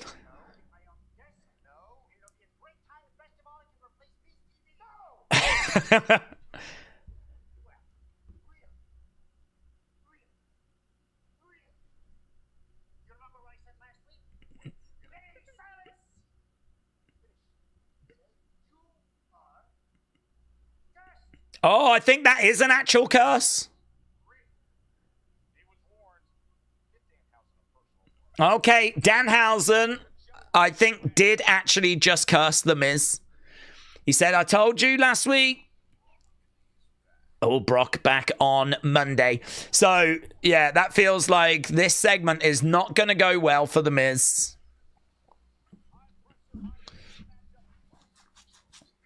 Bailey, AJ Lee on Monday as well. God, that'll be a great match. That'll be a great match. Mark said, I love Danhausen. Is it me or does Chris Sabin look like Chad Gable? He does. I can see a similarity. Okay, we're going to commercial break again.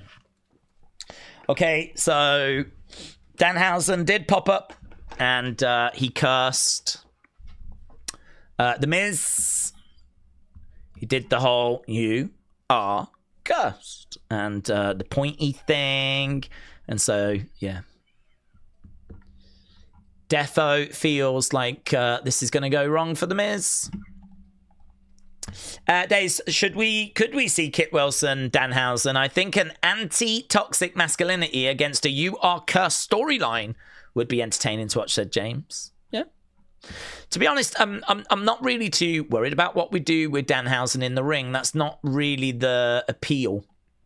Yes, he needs to get involved in some stories.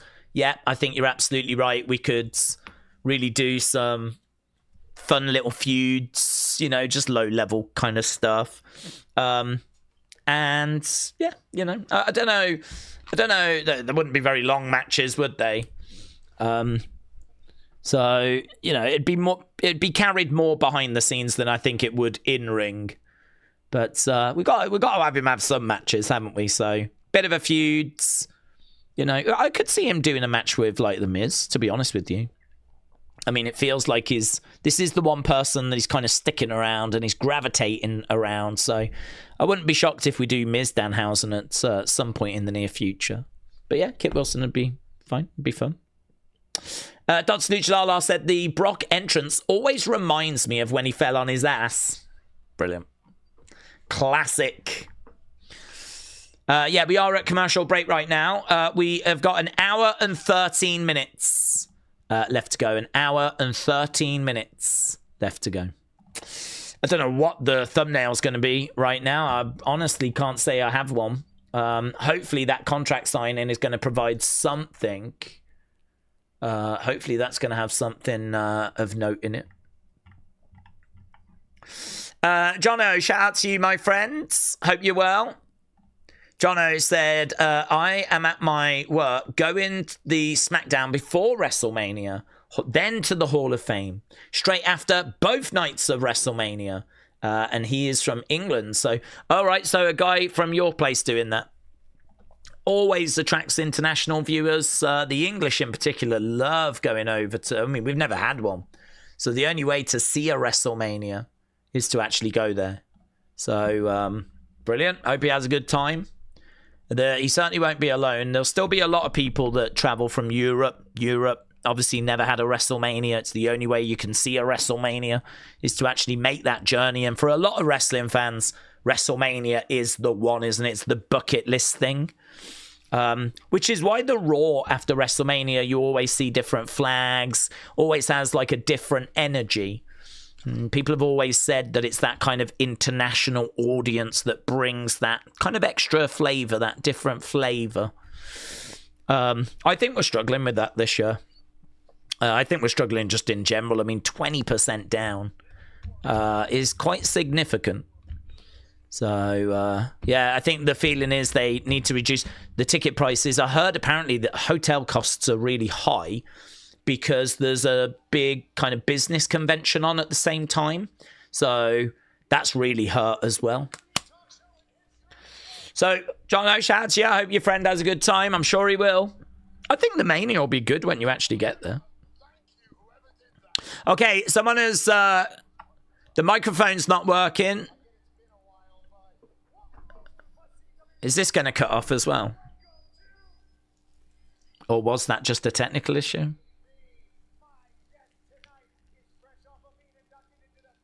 It'd be good if this one cut off and the mic issues were part of the curse. I'm starting to think that might actually have just been a bit of a technical issue. Okay, Jelly Roll is coming down.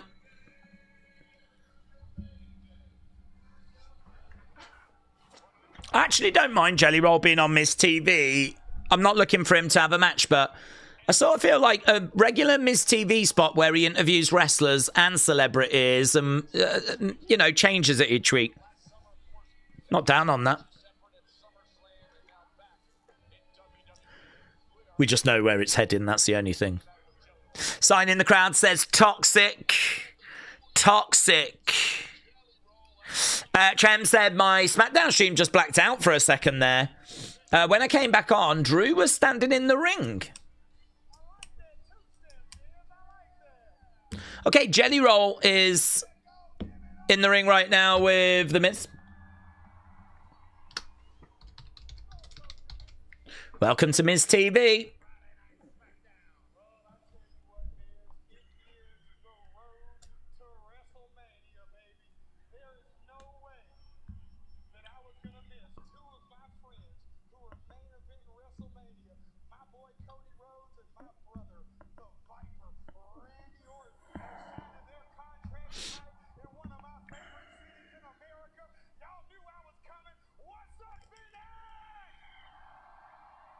He's a good talker, isn't he? I mean, like, he's given a good reason as to why he's here.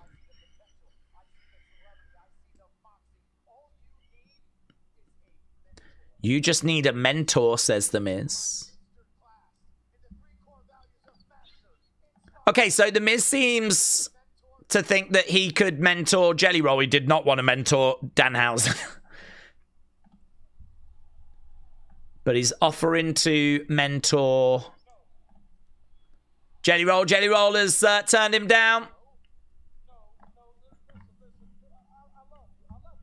I love you.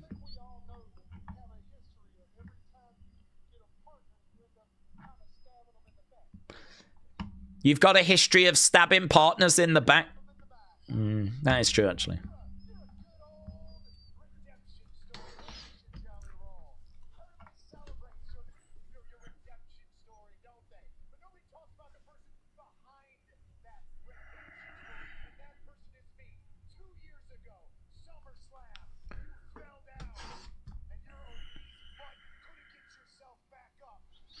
Woo.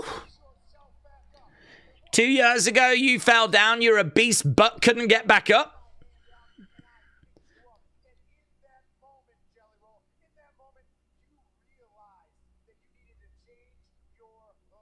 You realized you had to change your life in that moment.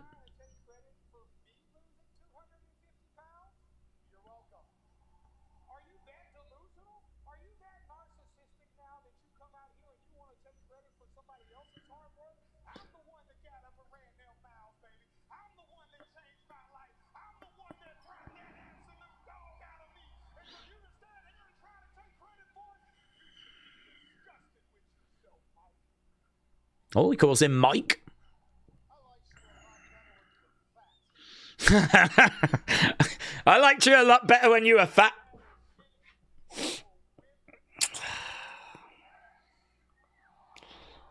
Yeah, I mean, I know it's The Miz, but I still don't really want someone stepping up to The Miz saying, I'm going to whip your ass. Jelly Roll calls Miz a locker room loser. Oh, hello, phone call. We're bringing out Kit Wilson.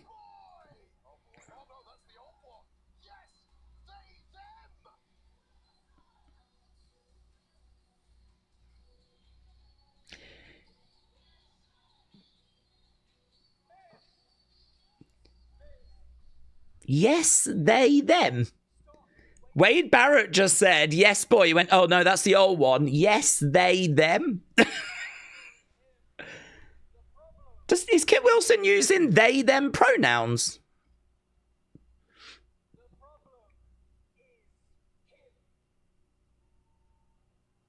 I thought Kit Wilson still operated as a male.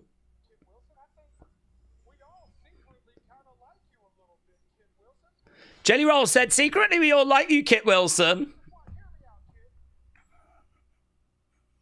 Okay. He's doing the pose. He'd been practicing. Oh, the face tattoos.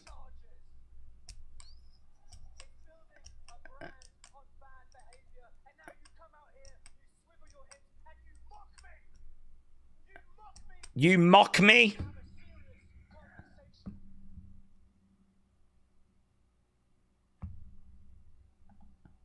Where's this going? Is this going to be Kit Wilson and The Miz against Danhausen and Jelly Roll or something?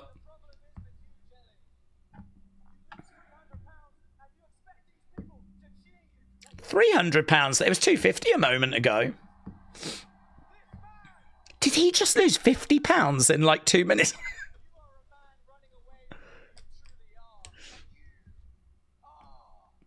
Top. Fat phobic. Fat phobic. The fans said toxic. Kit Wilson said fat phobic.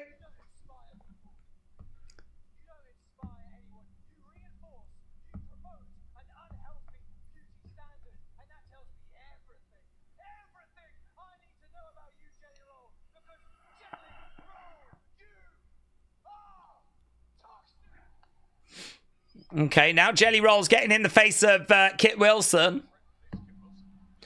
Kit Wilson pushes Jelly Roll. Miz is holding Kit Wilson back. Jelly Roll throws the right hands. Miz goes down. Okay, Miz goes down.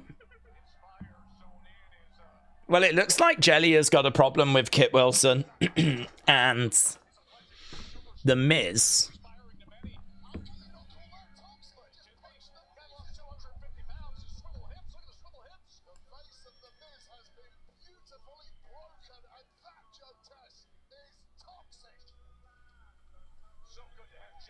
I mean, people do like Danhausen. If you put Danhausen into it, is this going to be big enough for WrestleMania? Miz, Kit Wilson, Jelly Roll, Danhausen. It's just a mess of a match, but it's probably a mess of a match that people would be into. So is it going to be Kit Jelly? I don't know. I feel like Miz has got to be involved. Wow. There's going to be a lot of thoughts on that segment. I'll tell you what, let's do a poll. What did you think about it? That was so bonkers. What did you think? Segment score. Let's get an idea. Did you have a good time with it? Did you lol? Did you really enjoy it?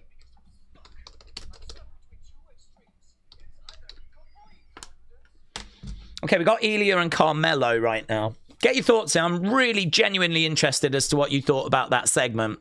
Did you rate it? Did you not? Is it a bad segment? Did you love it? Was you laughing your asses off?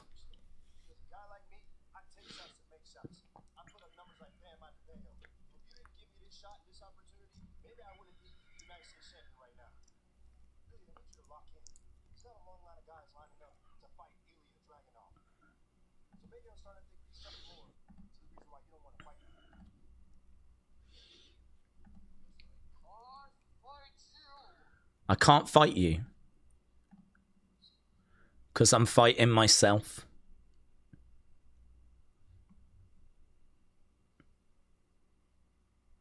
Okay, there's Tiffany.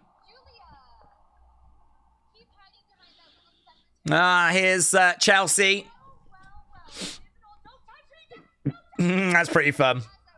That's pretty fun. Tiffany just grabbed the wheelchair, shoved it away. She carries on her promo. That's the funniest part of the show, man, for me. That was great. Chelsea was like, right, Tiffany just went. That is how you deal with a problem. Quickly, effective. I don't even know what she said after. Don't matter. Tiffany making her way out. Dr. Suchalala said that's the most entertaining thing Tiffy Time has done since her call-up. I agree. I agree. That was very good. She's doing a Zack Ryder thing with Kane, said Robbie. The Elia thing is awful, said Denim Chicken. Sally said everyone needs to push Chelsea's wheelchair off camera. Chelsea is the best, said Micro. Gave me WWF TV and don't try this at home. The Office walkthrough, says Chris. Alba running after her in the background. Did Vince book that segment? No, I don't think Vince booked the segment, but I definitely think it was a more Miz TV entertainment type segment than what we've seen. I mean, we just don't do Miz TV segments. I mean, when was the last Miz TV? So it is the sort of segment you don't really associate with Triple H. But then we also had to find a way of getting Jelly Roll into a feud, and seemingly a feud that's going to involve The Miz. And this is how they've chosen to do it. So I agree. It's a segment that feels very different to the kind of stuff we've been getting. It's a segment that does feel more reminiscent of Vince. But that's because Miz TV segments are more reminiscent of Vince, because we just don't do them under Triple H. Alba in the background. I thought it was personnel, says Wrestle Rants. Read the comment about Sammy, said Trini, in the contract signing, because I wanna have to see it again. I'm gonna lose my shiz. Read the comment. I don't know if I've seen it. Was it your comment?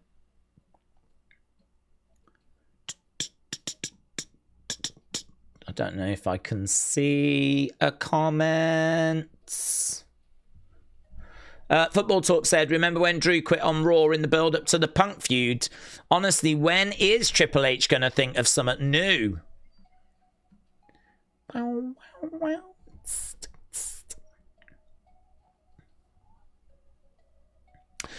I can't see a Sammy comment. What did it say? I will gladly read it. Chelsea was the star of the show and she only needed 3 seconds. Connor said, have you heard about next Saturday night's main event? It's going to emanate from the Allen County War Memorial Coliseum in Indiana on May 23rd. Danhausen, Kit Wilson, R-Truth, as a faction, they would be Toxic Truthhausen, and they would take over the company, said Adam. It was Joshua that said it. Joshua said it. Joshua. Ba, ba, ba. Joshua said, I think Zayn's going to get involved with the contract signing. Could do. Was that the comment?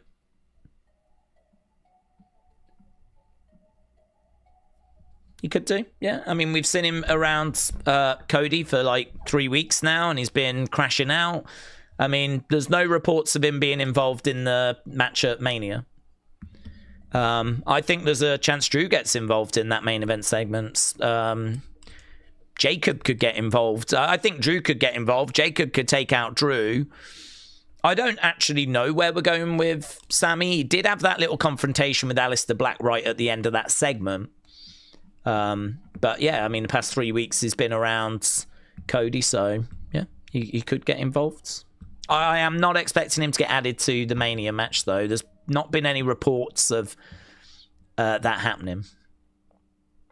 But could he get involved in the segment? Yes.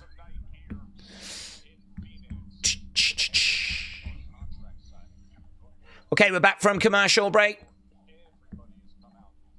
Hey. Ah, she loves it. She absolutely loves it. And we love her as well. She's a true fan. She doesn't show up just to promote something. She just loves being there. Vanessa Hudgens. Mother. She is mother.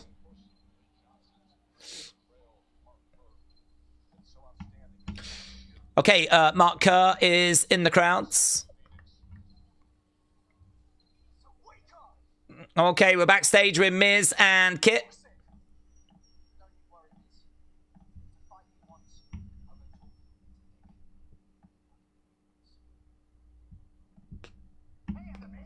Oh, here's Danhausen.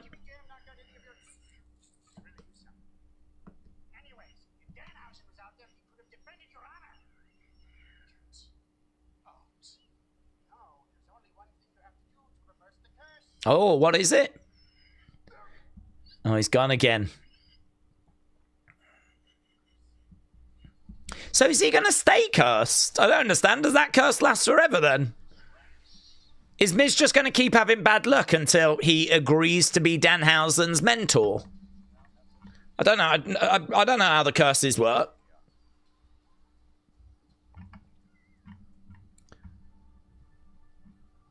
Yeah, I don't know how the curses play out. I thought it was like you had one bad incident, you know? So does that mean what's Dominic got to do to undo his curse then? Oh, I think it would be better if it just worked once. Because you're not going to have everyone that's been cursed going back to Danhausen trying to undo it, are you? That's going to get too messy. It's better if he curses you and then that means something's about to go wrong. And that's it. Kiana is making her way down.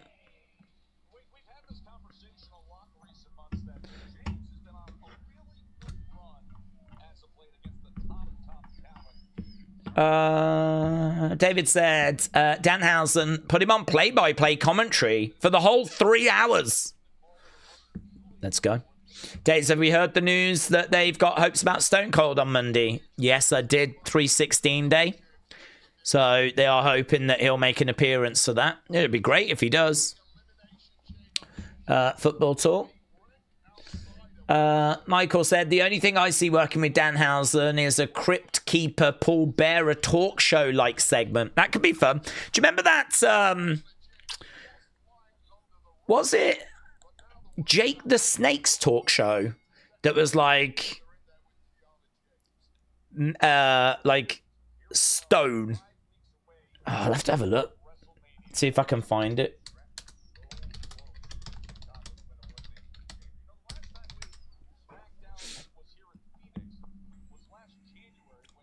Yeah, the Snake Pit. It's like that with, you know, where the set was kind of like, I don't know, like the side of a mountain or something. It was the Snake Pit. I think, like, give him a proper set in the entranceway. That would be really fun. I mean, look at that. It's like a flipping cauldron type thing. There's Jake with Honky Tonk Man. That kind of a set. I miss sets. Proper sets. Do you remember, like, Piper's Pit when that had a proper set? And the Snake Pit. Do something good for Danhausen, not just in the ring. I'd do it on the entrance stage. That way you can have like a proper background. I mean, God, they've got screens. You could use the screen for a really good background. Okay, Tiffany and Kiana is what we've got right now.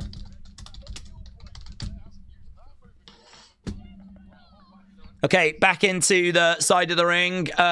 We are going to end the segment score. Okay. Segment score. This is going to be really interesting. We've gone to commercial break again with Kiana in control. So 22% of you said it was bad. 43 said it was good. 24 said great. 11 said all time. It comes out as good. 78. Wow. Wow. All the scores tonight have been so low. We've had good 87, good 84, good 83, good 89, and good 78.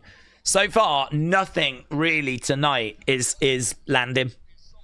An average score is like good 95. Anything below, like anything out of the 90s is below usual.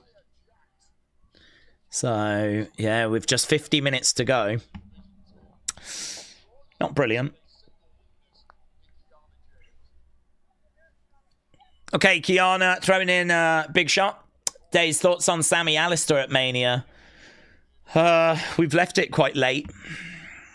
I mean, I feel like we've got about 4 weeks to build that. There's not much kind of heat between them.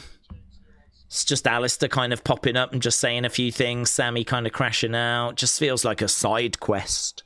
I mean, honestly, if you told me Alistair Sammy was on SmackDown next week, I'd be like, okay.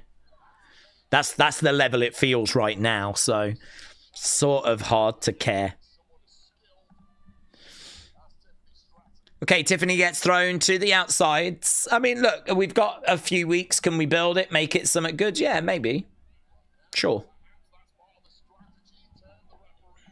But I don't feel much excitement for it right now.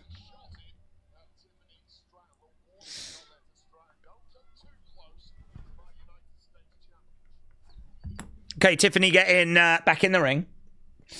The best talk show set was the barbershop. Oh, yeah, that was good. Good shout. Well, still on count. It's that time period, wasn't it? That kind of late 80s, going into the early 90s. We had a few different talk show segments, and a chunk of them was kind of done away from the ring. I mean, The Undertaker had one as well. The Parlor. That was like away from the stage. The problem with the stage is that you've got people on every side, pretty much. I mean, on all four sides. I mean, the one side where you don't have loads of people is the side that the stage is, but you've still got people kind of sat facing you in that direction. So you can't really do any big sets because you don't want to block the fans from seeing you. So I don't know why we don't do some on a bit of a raised platform in the entranceway. Bang, down goes Tiffany. Money though in it to pay for like a big elaborate set. It's just money, so money that TKO definitely do not want to be spending. Okay, Chelsea is coming out.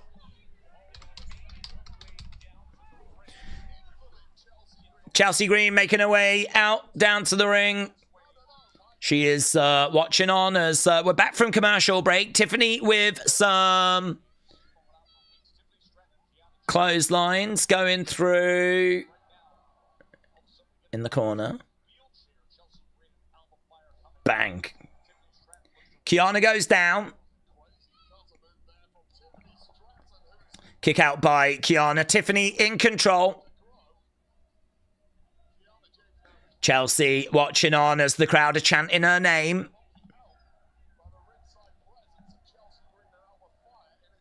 Kiana pushes Tiffany into the corner. Big boot there by Tiffany. Tiffany coming in. Goes on her feet. This match has been okay. I mean, it's not been too much to it at the moment, but the work's been fine. Tiffany's up looking for a suplex. Yeah, it was a bit of a Falcon Arrow, but it was a little bit sort of delayed. I don't think she could quite get the snap on it that she wanted. Kiana has got Tiffany. Looking to pick her up. Tiffany, this thing's getting a bit sloppy.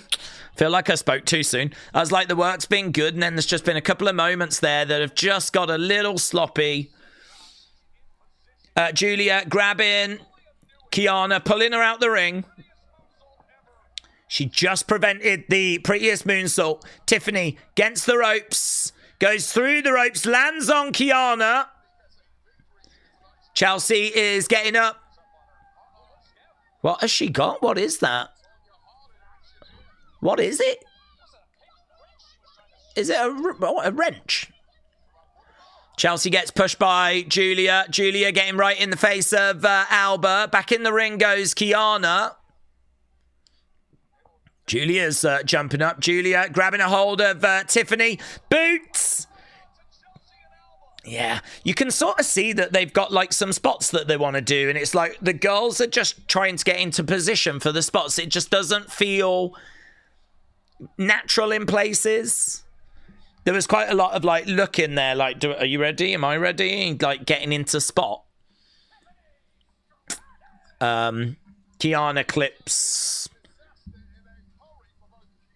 Julia. Julia spills to the outside. Tiffany capitalizes and okay. Okay, let's get another score. Kind of felt like that was going okay, and then there was just a few moments in there that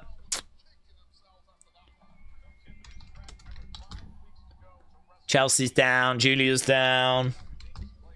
Fans are a bit muted. How long we got? 45 minutes.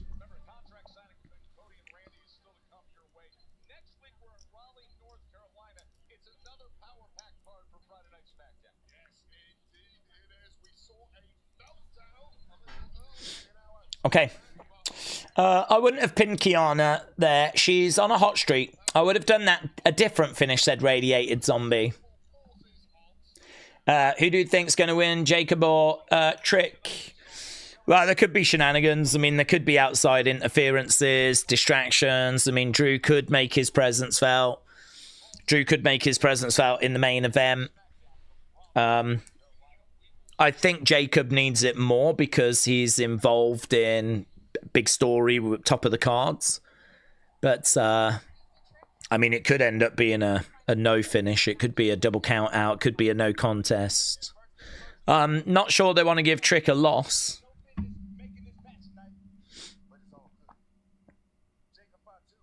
Jacob?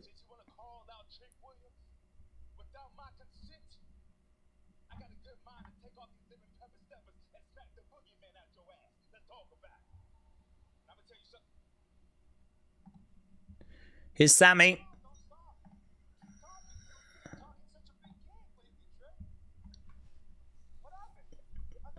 I'll be down for Trick Sammy at WrestleMania. That excites me more. Trick's got more momentum, gets more reactions than Aleister Black does.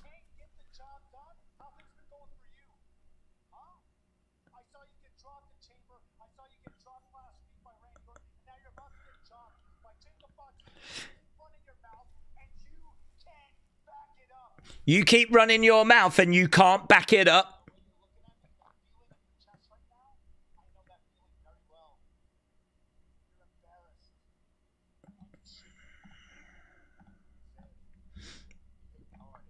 You're hating hard.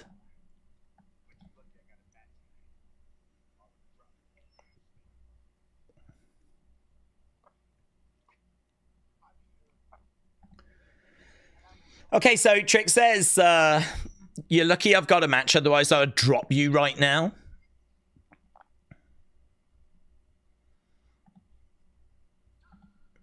Okay, so next week we've got Irresistible Forces against the Bellas. We've also got Kit Wilson calling out Jelly Roll. So Jelly Roll is going to be on the show again next week.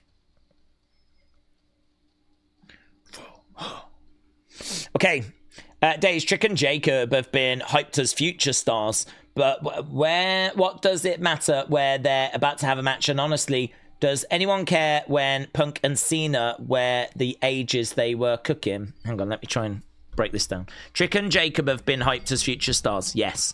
What does it matter where they're about to have a match? I don't know what that means. What does it matter where they're about to have a match? Does anyone care when Punk and Cena were their ages they were cooking? Don't think I'm quite following, to be honest, buds.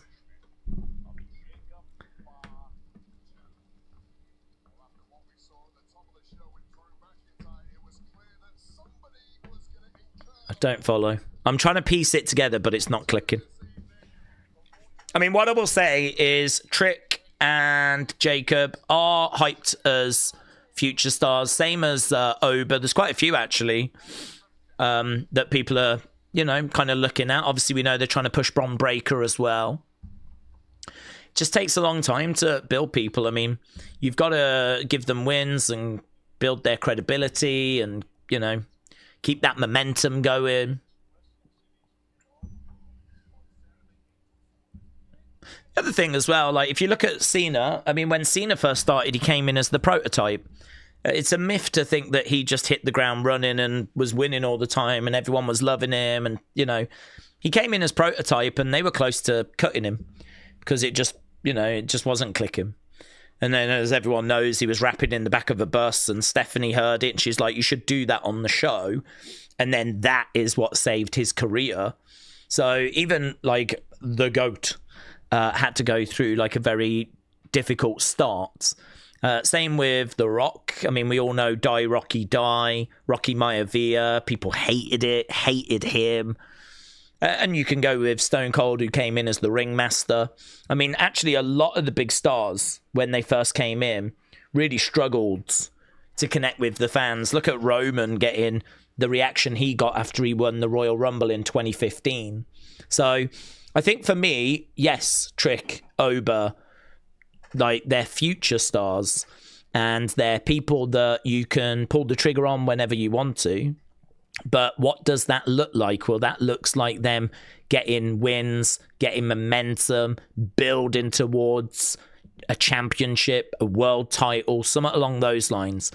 If you don't have the spot for them to do that right now, well, then you need to protect them, but it doesn't need to be that we're kind of all in on them right now. So, for example, Trick Williams, I think we can get him to a mid-card title, give him a good run, you know, him against Carmelo, Trick beats Carmelo. I think that'd be great with their history and everything in NXT. Give him a run with the United States Championship.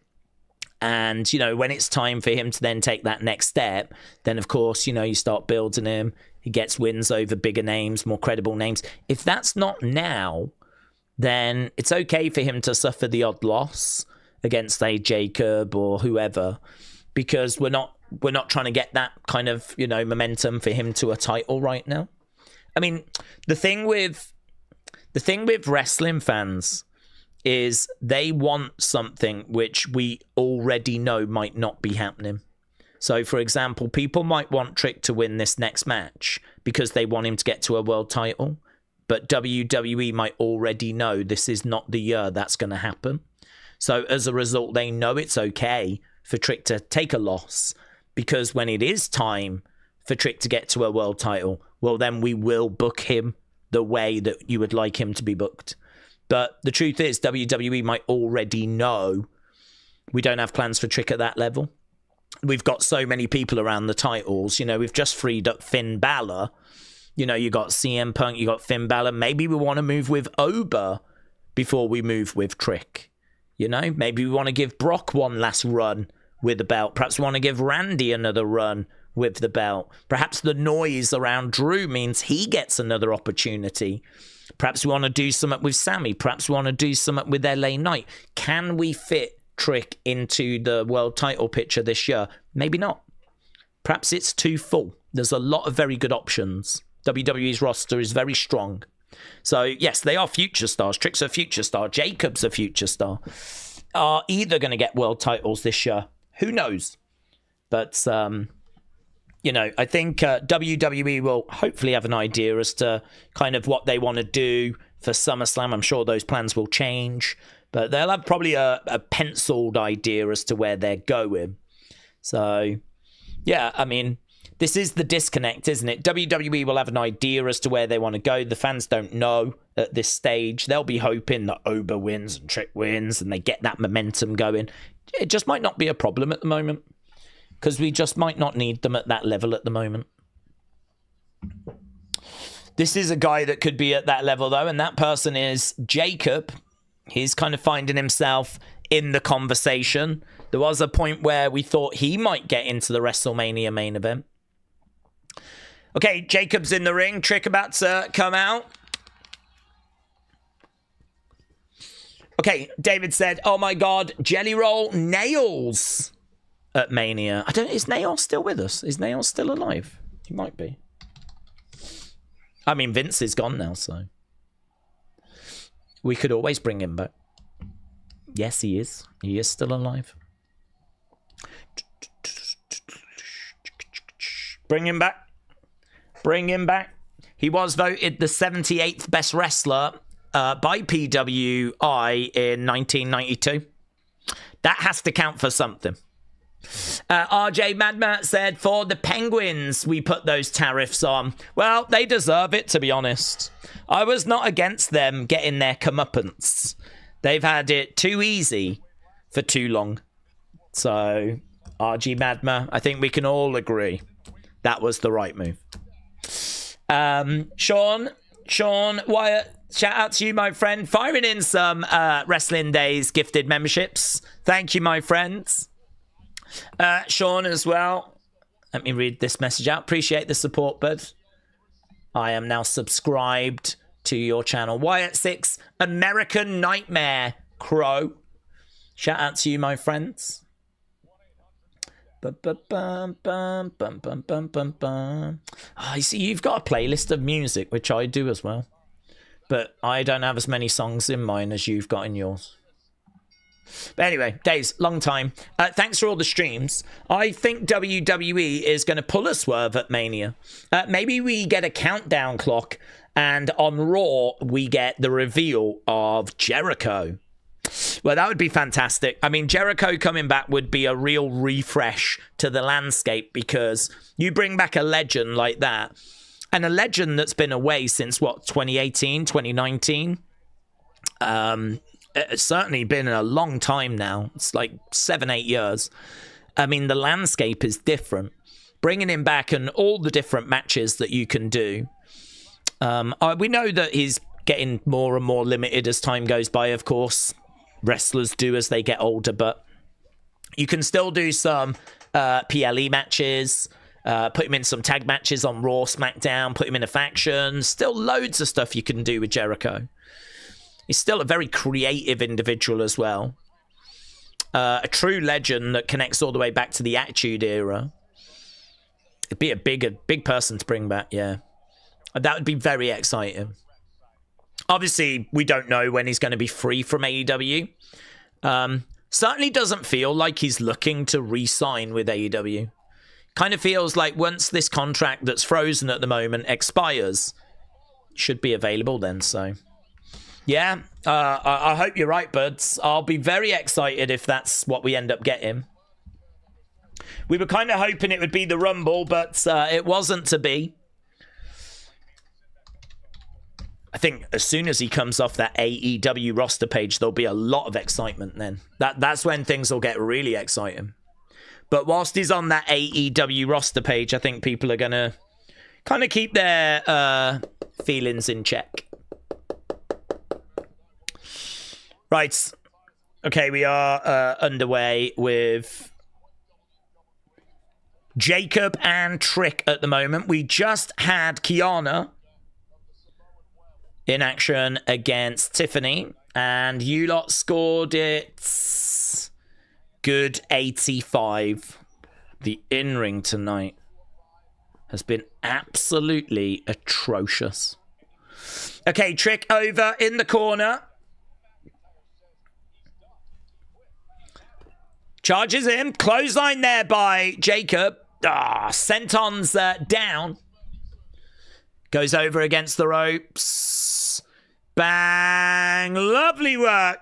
Standing moonsault. Connects. Lands on Trick. Jacob looking good right now. So yeah, Sean, thank you, my friends. Really appreciate the support. I'm with you. I'd love to see Jericho back. I think a lot of people would. That'd be a great moment at WrestleMania. But it's just, when is that contract unfrozen? Don't know.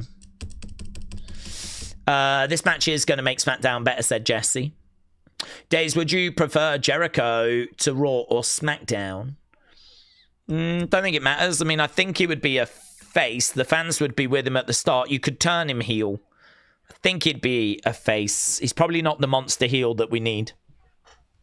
We're all right for faces. We're all right for faces on both shows. I mean, we've got like Roman, Punk on Raw. We've got Randy and Cody on SmackDown. We've got plenty of other options around, like Sammy, like LA Knight. I mean, we're kind of all right for faces, really. I can't say there's a brand that particularly needs him. The only thing I'd say is Raw, I think, is the better show right now. So I think Jericho to SmackDown would help SmackDown. But Jericho feels like a big star. Feels like Raw is the A show. Feels like Jericho probably should be on Raw. Raw is Jericho. I mean, it feels like it should be Raw, but if we look at like what show would benefit more, I think SmackDown would benefit more. SmackDown definitely feels like the weaker of the two shows at the moment. I do agree with Jesse, though. I do think this is really helping tonight. Jacob and Trick, the crowd really like both. I mean, this could absolutely have been a WrestleMania match.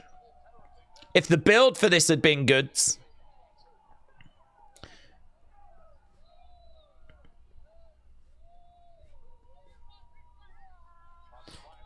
Yeah, Jacob driving Trick over into the barricades, over the other sides. Everything is a target to Jacob. Sean, thank you, my friend. Firing in another load of Wrestling Days gifted memberships. Appreciate that, my friends. Just seeing the people that benefited. Welcome, welcome. Over into the corner. No. Yeah, a little bit of lag, just momentarily. Should be better now. If you refresh. Okay, Trick coming over, looking for a clothesline. Jacob going up, comes down off the top. That's a big moment. Jacob, very much in control, going for the cover, and shoulder up there by Trick. Look at that. Jacob going all the way up. That's such a big man to come off the top. Jacob in control.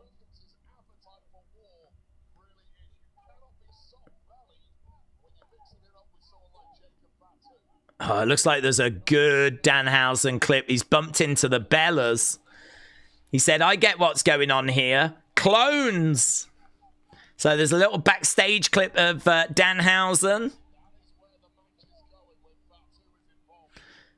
Over the other side. Big boot there by Trick. We'll have to have a look at that when we do our breakdown. Lovely net breaker there by Trick. Going for the cover. 1, 2. Shoulder up. Shoulder up. Right. If you're contracted to work for 12 months and you take 3 months off, you still have to work those 3 months at some point, says Shining Wizard. That's correct. Trini said, I'm amazed at all the people who swore not even a year ago that Chris was done and should retire, and they're now clamoring for him to return.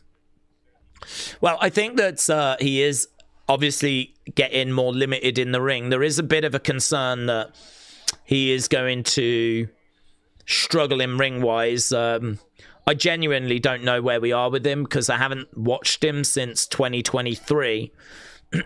You lot would know better than me. But I think that he is someone that you can look at as having... I think everyone wants him to have that last run, don't they? They want him to have that final run, go in the Hall of Fame. I think a lot of people would like to see that final run be in WWE. Maybe his last match at Mania. Lots of great matches for him. Whether he can actually do it or not, well, I'm willing to watch and find out. It could be a disaster. I mean, it could be that it's too late. Hopefully not. I mean, that would be such a shame if that is the case. The thing I keep thinking is we get celebrities through matches when they know very little. Someone like Jericho, you'd like to think, put him in there with the right people. Really, you know, get spots in and book it like a celebrity match. It should be okay. But, yeah, I mean, I think he's going to be an attraction. Oh! Okay, Jacob. 2. Shoulder up by Trick. This match is carrying on. Yeah, it was a lovely Samoan drop that came in there by Jacob. Okay, the fans chanting, this is awesome. This match, I think, definitely the strongest in-ring match we've had so far tonight. We've only got 25 minutes left to go. Jacob is on his feet. He's going over to the corner again. He's going up. No, jumps back down because Trick's rolling out the ring. Jacob is looking to go through to the outside. Thought he was going to do a suicide dive. He didn't. Yeah, in the ring. Oh, is that going to bring out Drew? There's Drew. Drew attacks. Drew attacks Jacob. Jacob goes into the ring posts. Drew is on the outside. He's grabbing a hold of Jacob. Jacob gets thrown back in the ring. Trick Williams surely going to pick up a very big victory. All thanks to Drew McIntyre.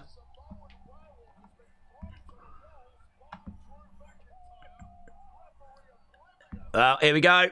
Charging in. Trick shot. 2, 3. Trick gets the win. It's a big win for Trick. It's an explainable loss for Jacob. They need to save this for something special, says John. The match was BS. More interference, said Colton. Well, we knew it was an option. I mean, both of these guys are seen as future talents. I think whatever this finish was going to be was more than likely going to have protection to it. If there was to be a clean winner, I thought it would be Jacob, but we didn't get a clean winner. We had Drew get involved. Drew backs over into the corner. He's going to look to deliver a Claymore. Jacob over the other side. Bang, Claymore connects. Big Claymore. Jacob goes down. Drew is looking at the WrestleMania sign momentarily. He's giving a thumbs down to Jacob. Boos for Drew.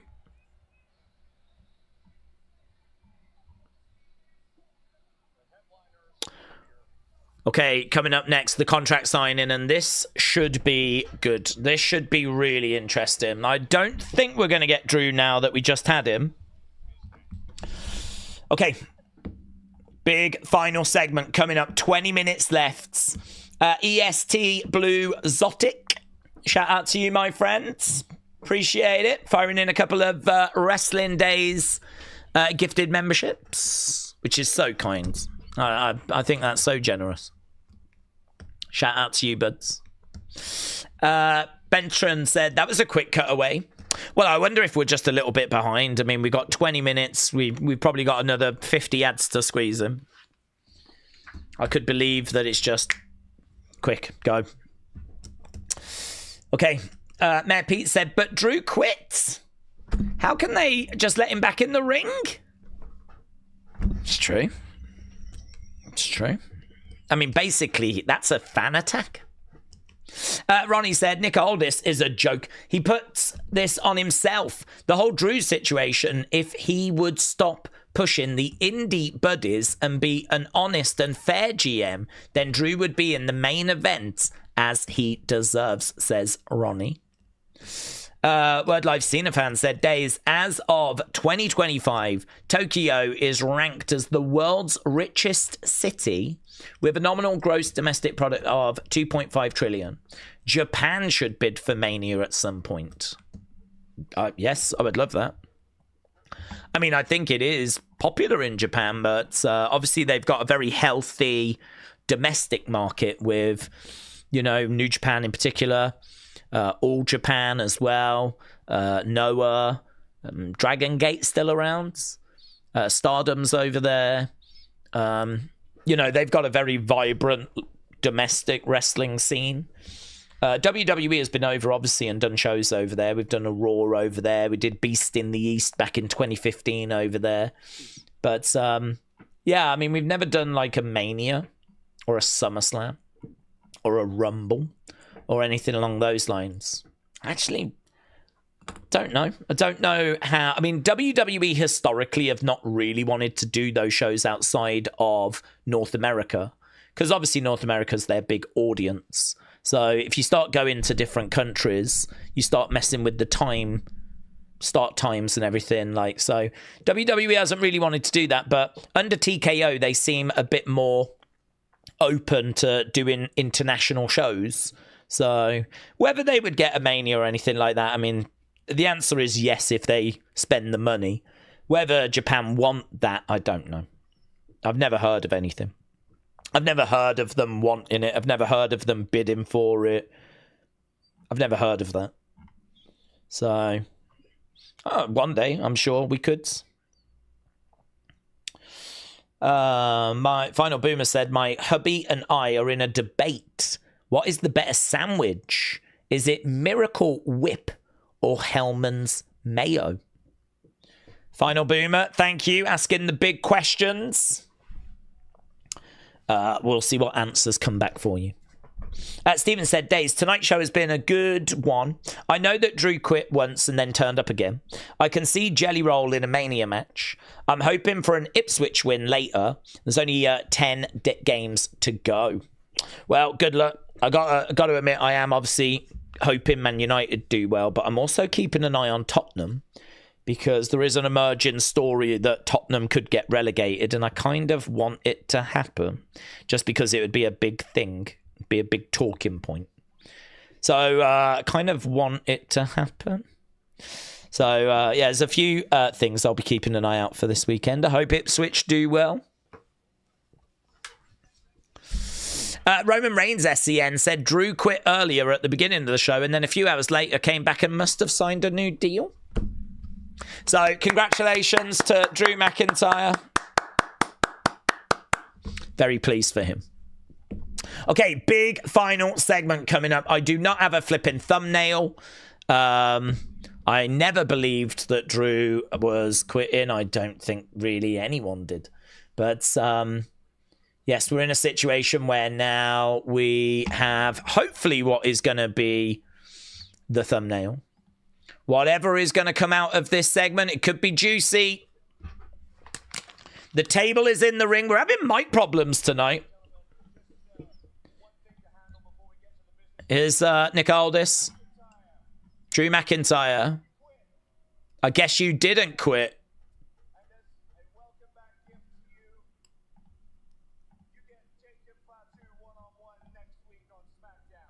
Okay. Drew Jacob next week. Drew Jacob next week.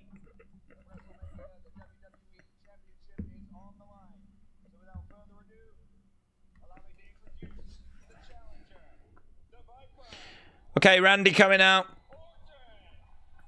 What have they got planned for this segment?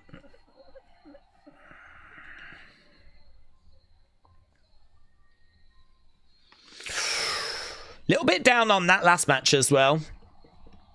Good 89. These are some of the lowest scores for a whole show I think I might have ever seen. Honestly. I don't know that I've ever seen not a single match or segment so far even get into the good 90 odd range. That is not good.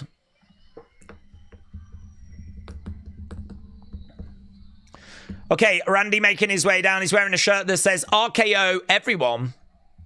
Someone in the crowd had a list of Demandhausens. One of them seemed to say lower ticket prices, but I didn't get a chance to read the rest. Entrances need to get cut down. It's ridiculous, says Bentron.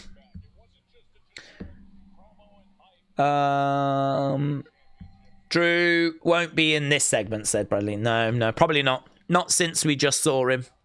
I did wonder before the show started if he would.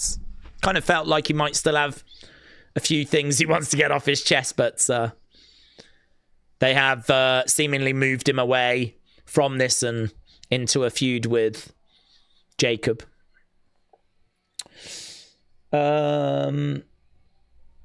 Kyle said we're really going to end the show with a contract signing. Yeah.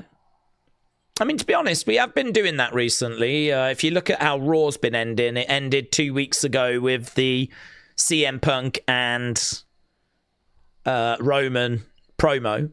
And then this past Monday ended with CM Punk and the Usos. So this is just the same as ending with a promo. It's going to be Cody and Randy. Okay, Randy in the corner. So glad that Randy's in the main event of Mania. Let's go, said Jay.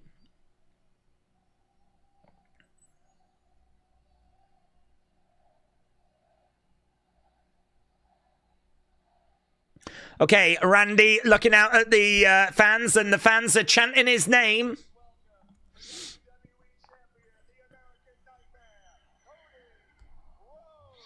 Okay, Cody Rhodes.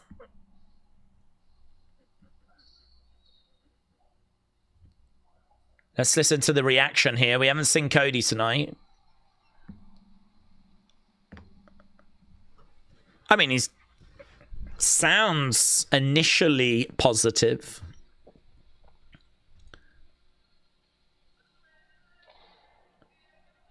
There he is.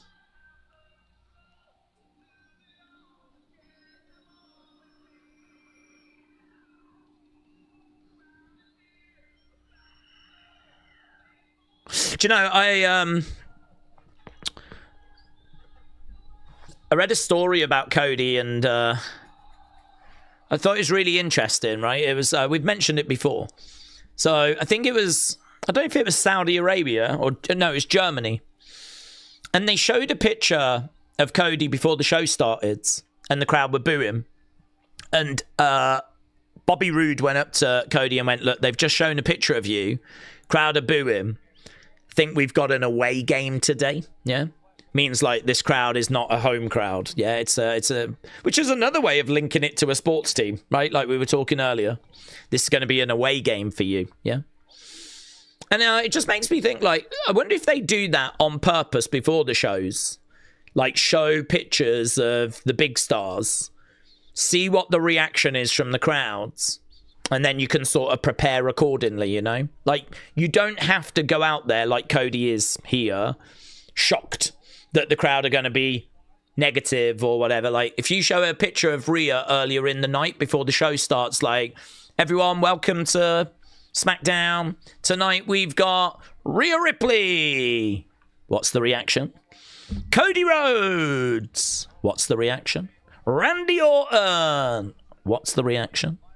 And that actually could be really interesting feedback before a show starts, just to gauge where the crowd is, because we know that different crowds can feel a bit different about people.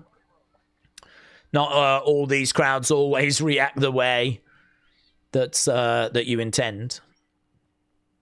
And that just stuck in my head, that Bobby Roode saying they showed a picture of you, you got booze, it's going to be an away crowd, it's going to be an away game. Just means that you don't have to walk out there wondering what the reaction's going to be, and you can maybe prepare for it a little bit better throughout the show if your segment is later in the show. Okay, well, both are getting cheers. We've got some Randy chants. I'd say it's a more pro-Randy crowds. I can hear the Randy chants. Speaks, and there's cheers for him as well. So this is not an anti-Cody crowd.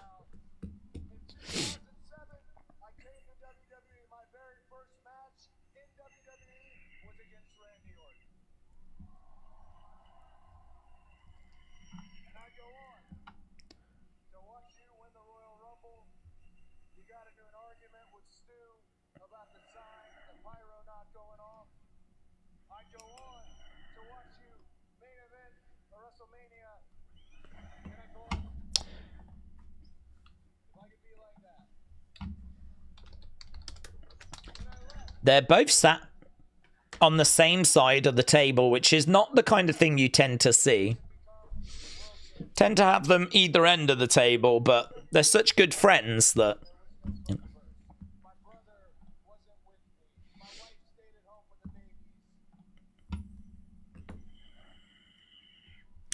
We've got 9 minutes to go.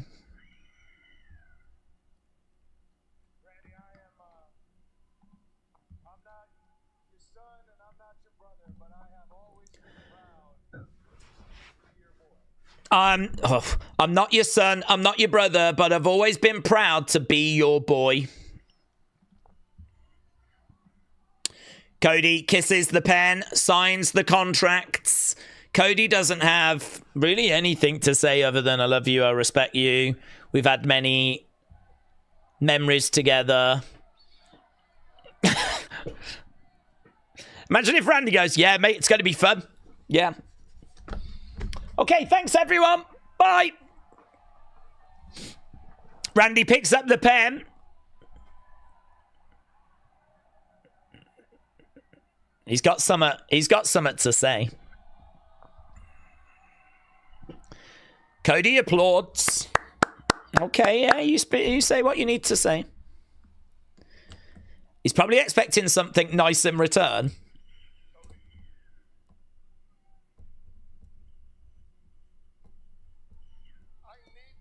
I need this. I need that.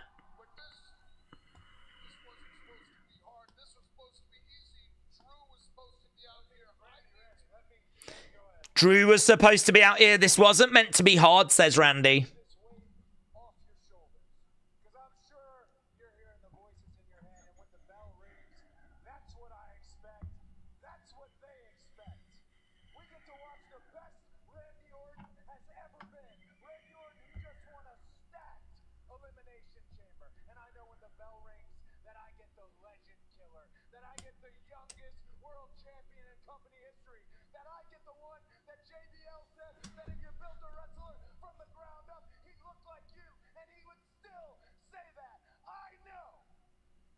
It's goodbye, Cody.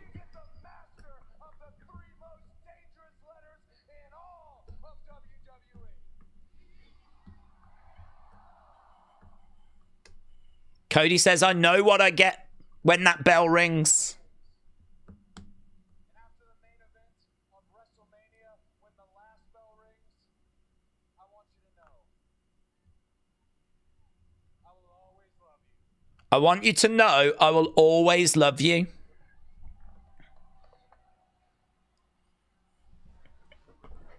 Be careful, Cody. You're in a feud with him now. Contract signed. Handshake and a hug. Oh, bang! Cody gets smashed into the table. Low blow as well. Blumming hell. I don't know if this is a heel turn. I mean, it feels like it. It looks like it. But we also know that when it comes to Randy, he'll do what needs to be done. I think Cody knows that as well. This is next level vicious, though. Cody getting thrown into that commentary table. Yeah, I mean, this is going further than just sending a little message, isn't it? Ring steps! Yeah, this has got heel turn written all over it. I mean, Randy delivering like a cheeky RKO, you know? Oh, Nick Aldis gets pushed over. This is not that. This is not that. This is the turn. This is the heel turn. Cody's busted. Cody's busted. Blood pouring down the face of Cody. Shots coming down there by Randy. Bang into the steel steps. Yeah, man. Sign me up. Sign me up. I am all over this. Bang! Another shot coming in there by Randy. And again. Look at the blood. Look at the amount of blood. Randy again. I can only imagine earlier in the day, Cody would have said, just make it as vicious as you can. You know, we need this to be absolutely brutal. And it really looks brutal as well. Ring steps, commentary table. Cody has lost a shoe. I mean, look at this. Blood is pouring. Absolutely pouring. I don't think it's real blood. I'm guessing it's fake blood, but it's absolutely pouring.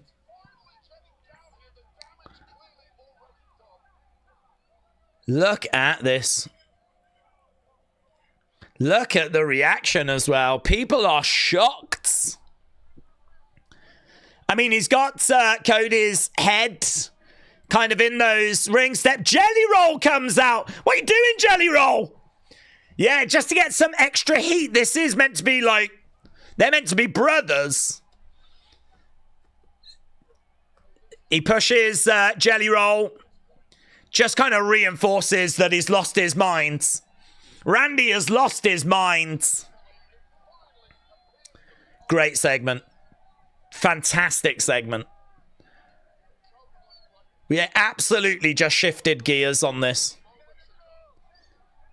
Absolutely what this needed. I didn't have confidence this is what they were going to do, but love it. Is he coming back? There's another cheer.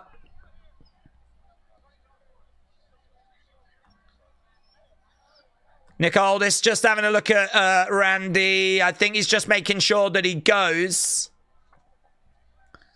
There's a lot of people around Cody. Jelly Roll's out there doing nothing. Here's Randy with a chair. Randy, boom! Chair shot! All them people and they couldn't stop him. Oh my God.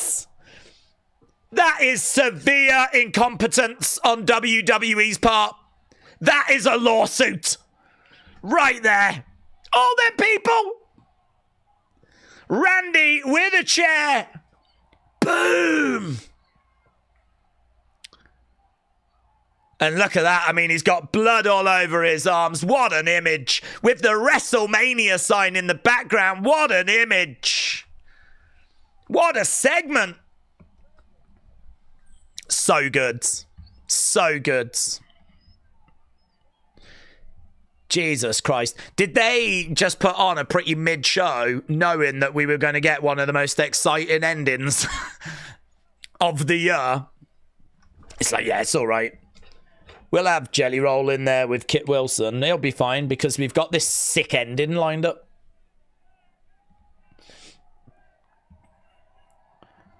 Randy with that championship belt. He grabs it. He sits down with it. Randy. Cody is dead, said Connor. Ronnie said he murked him. Never trust a Viper, says Freds.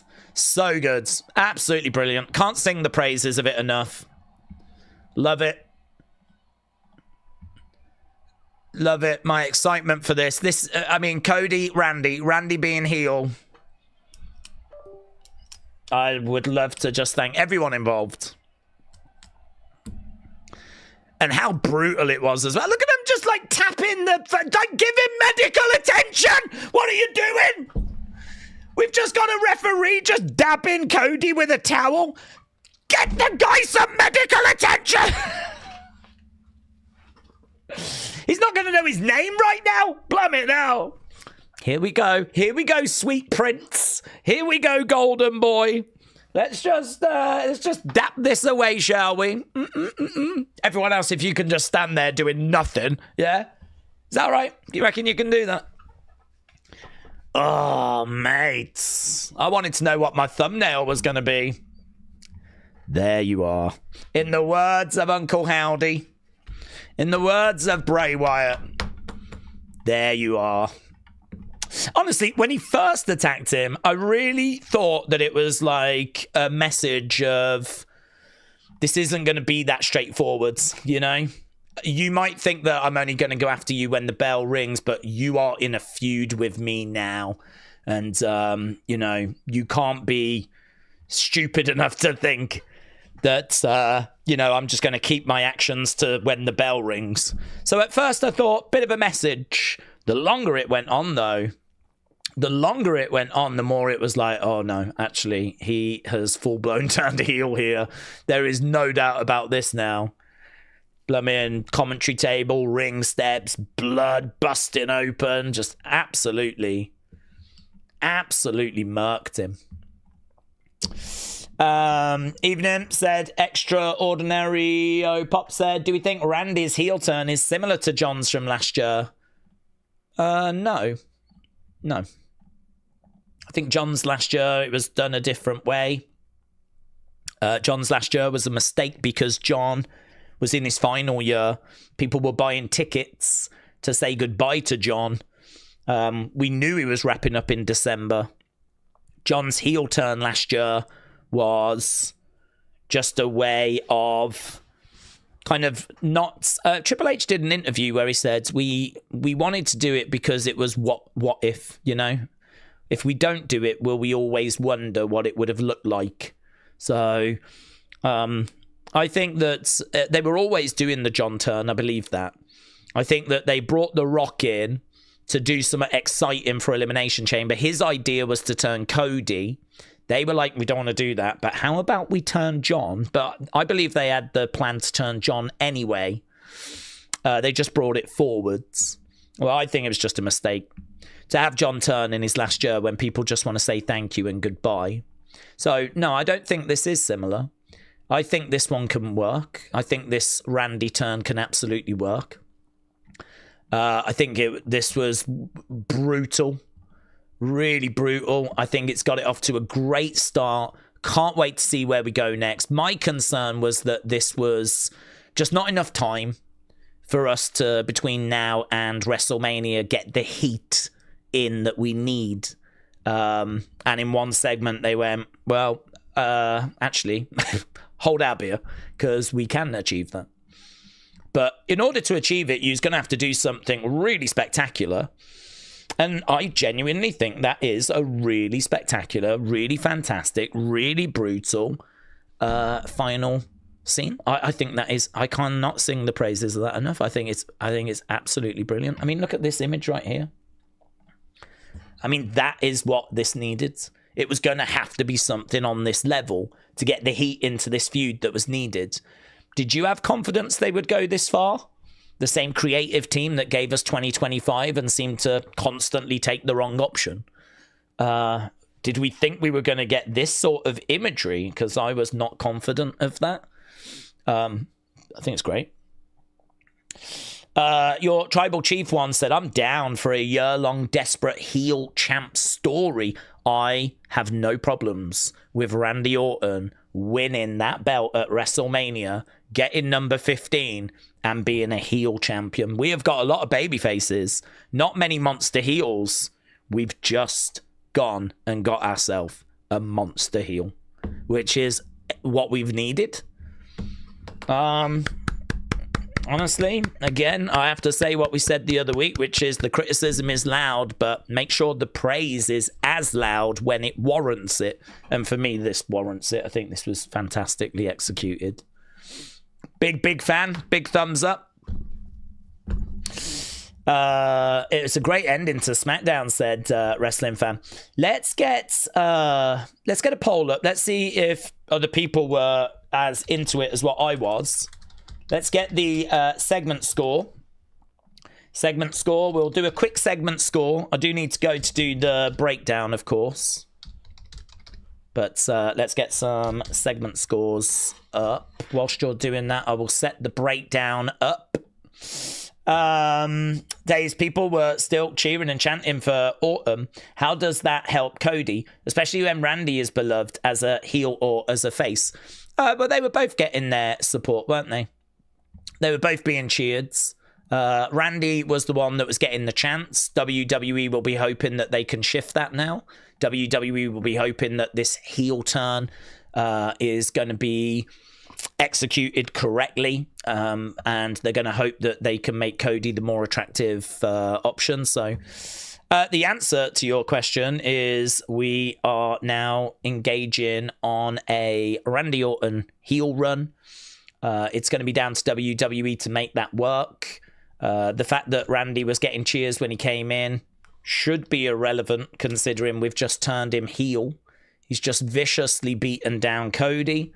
There will be some online, of course, that don't like Cody that will side with Randy on this. That's inescapable. You're always going to have some people that are going to side with the heel because it's cool. I mean, what Randy did was cool. But what WWE will be looking for is for the majority, for the masses to side with Cody. Not interested in the fringes, not interested in the IWC people that are going to still side with Randy. Can they get the majority of people to side with Cody? And I think that beatdown was so brutal that there will be a lot of casuals that sort of feel sorry for Cody. You know, he was very respectful to Randy. Randy just absolutely murked Cody. WWE's goal now is to make Cody the more exciting, interesting option. It should be a case that Cody is going to represent all the good things going forward. Randy should represent the bad things. Randy needs to go off on the fans. He needs to say they've never really been there for him. He's been there for them recently. Where has it got him? It's got him absolutely nowhere. The fans are nothing but an anchor around his neck. He's going to do this by himself now. And he'll take any and every shortcut possible. And as soon as he wins the title, don't be expecting championship matches. Don't be expecting to see him until WWE legally make him show up. because he has got no interest in defending this title. He's got no interest in pleasing the fans. You got to make it very clear he does not represent the more exciting future. The more exciting future is Cody. Randy Orton destroys Cody Rhodes. Those voices are back, says Mad Dog. Mohammed said, is Randy linked with The Rock now? Shades of Elimination Chamber. I don't get Shades of Elimination Chamber. I don't believe there's a link to The Rock. If they want to explore that, that could be quite exciting. But I don't believe there is a link to The Rock. I'm certainly not going to come to that conclusion from a torn shirt. Cody will win at Mania because Randy can't have a main title run anymore. His back just won't let him, said Lou.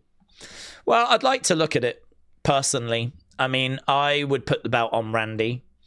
I think the heel Randy title run with baby faces chasing after him, and certainly if he is going to represent taking the shortcuts, not defending regular, not being around, fans moaning about him being champion, like, oh God, we need to get this belt off Randy.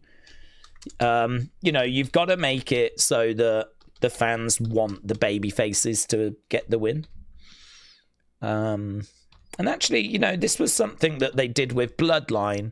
You know, people were getting quite frustrated at the fact that Roman was winning thanks to the help of his family. That meant that there was a growing sort of backlash towards, you know, the way the reign was going. I mean, it was brilliant in its execution. I think they did it about as well as you could hope. But when it comes to Bloodline, there definitely was a lot of times where people were hoping that it was going to be the end, rooting for the babyface, because there was just a lot of outside interference. It was a lot of Roman cheating his way to victories. And, you know, they did that because they wanted the fans to get behind the various babyfaces. Like, the babyfaces chasing and the heels being on top. It's kind of the proven method for success in wrestling. Chasing baby faces is always easier to book than champion baby faces. So I don't mind a Randy that's just cutting a lot of promos, only competing at PLEs, going off on the fans, and, you know, kind of cheating and frustrating the fans and doing whatever really to have like a summer of Randy. That could be really, really fun. So yeah, even if his back is being a bit problematic, I think he still can have a championship run.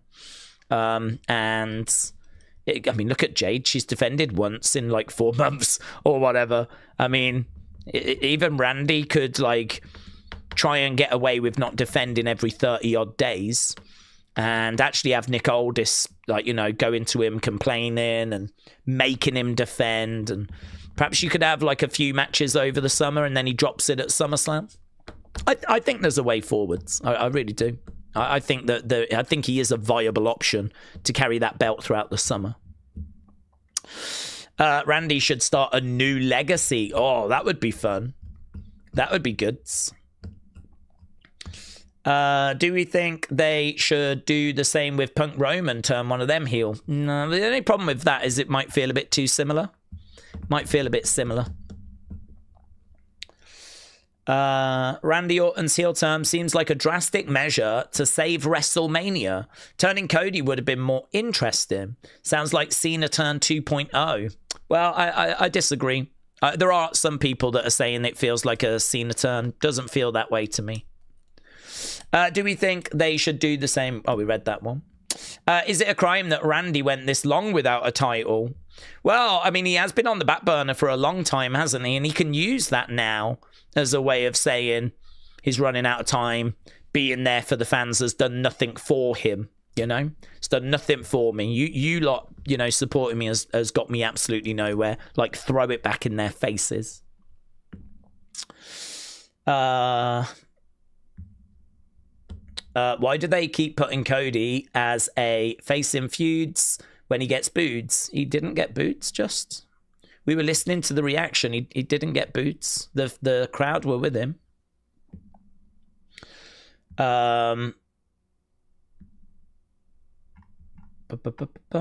Daze put it this way: you'll remember that segment in 20 years. Yeah, I think it was great. I've always felt that Randy is better as a heel, said Scottish Chris. Yeah, I like him as a heel. He works well as a heel. Brony said, Daze, you're not bothered by it now as the weeks go on and Cody doesn't get the support. Are we going to blame creative again because we're happy with it right now? Well, yeah, I could blame creative because for me, I think this is the thing I would do as well. I mean, I can only praise them when they do something that I like and I agree with. And then if they don't follow up on it, then I would say they deserve criticism. I mean, for me, Randy as heel is something I've been saying. I mean, this is not something that I've not said. I've said that I would turn Randy heel and I'd do Randy as a heel over the summer. WWE have just done that. So I'm praising it, right? I mean, yeah. If this doesn't work, I will want to have a look at what their execution was. I mean, for me, I've just laid out what I would do. You know, I think in this, you've got to have Randy go off on the fans. You've got to have Cody taking shots at Randy. You know, you've got to have Cody winning some of those verbal exchanges.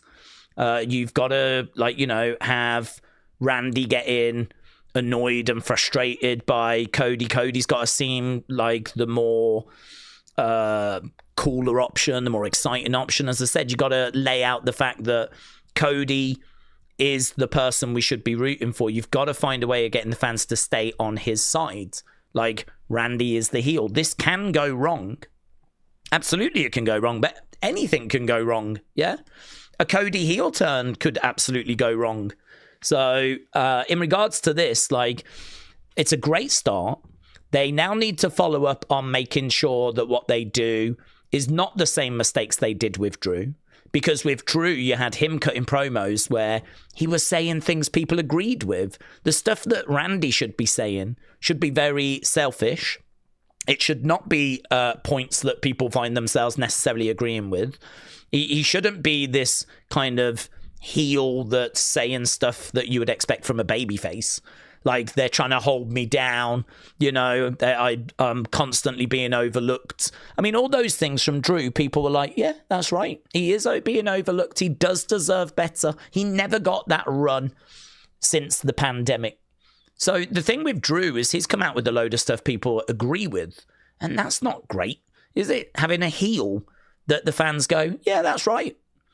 So if you're going to do that exact same thing with Randy now, and you're going to have Randy say things that the fans are going to go, yeah, he's speaking the truth here, and make him relatable, that's not right. That's not what I would book. So if WWE are going to book that, yes, I will be critical of it, because once again, they will have dropped the ball.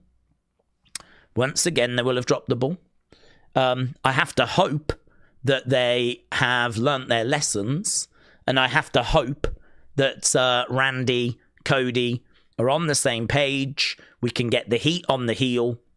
We can build up the sympathy for the babyface. We can get the majority of the fans with Cody. It is true. I mean, Randy's gonna have his supporters. He's a legend, so he's gonna have his supporters. But can we get the majority with Cody? That's the job now. However we achieve that, however we go about achieving that, that's the job, and we will judge if they succeed or fail in that task. And if they end up failing, they end up failing. If they succeed, then absolutely fantastic. This is the direction I would go, and I would have confidence that I could achieve what's needed to be achieved. I have confidence I could get the majority of the fans on Cody's side in this feud, because I think I can see where it's gone wrong in the past, and I think I can avoid those same mistakes. So, to answer your question, I would be critical if this goes wrong, because I think they will have booked the follow-up wrong. Randy pulling a heel turn like John Cena. Randy lost a lot of fans. He's going to make an ass of himself, losing respect. It's part of the business, says Stanley. I'm going to root for Randy, says Pollard, to be the nastiest human alive. Sean said, Daze, has someone already asked, why does Cody's friends always turn on him? Well, that's wrestling. Friends always turn on friends. So that's just wrestling for you, to be honest. Randy is great as a heel or a face, said TJF. He gets cheers like Joker gets cheers over Batman, says TJF. Brony said Randy has hit the stage of being a beloved legend who only has got a few years left ahead of him. I think they can do multiple things to try and get some crowd heat, but it might be tricky. I don't disagree with that. I don't disagree. I think this is fraught with danger. I think there is an opportunity for this to go wrong, but I also believe this is the direction that I'm most interested in. I'm most interested in us trying to save this Cody character. Like, again, this shouldn't come as a surprise to anyone because I am only saying the exact same things I've been saying all along. I've said I don't want to turn Cody heel. I want to try and save the character. It may not work. And if it doesn't, we've always got the heel turn in our back pocket.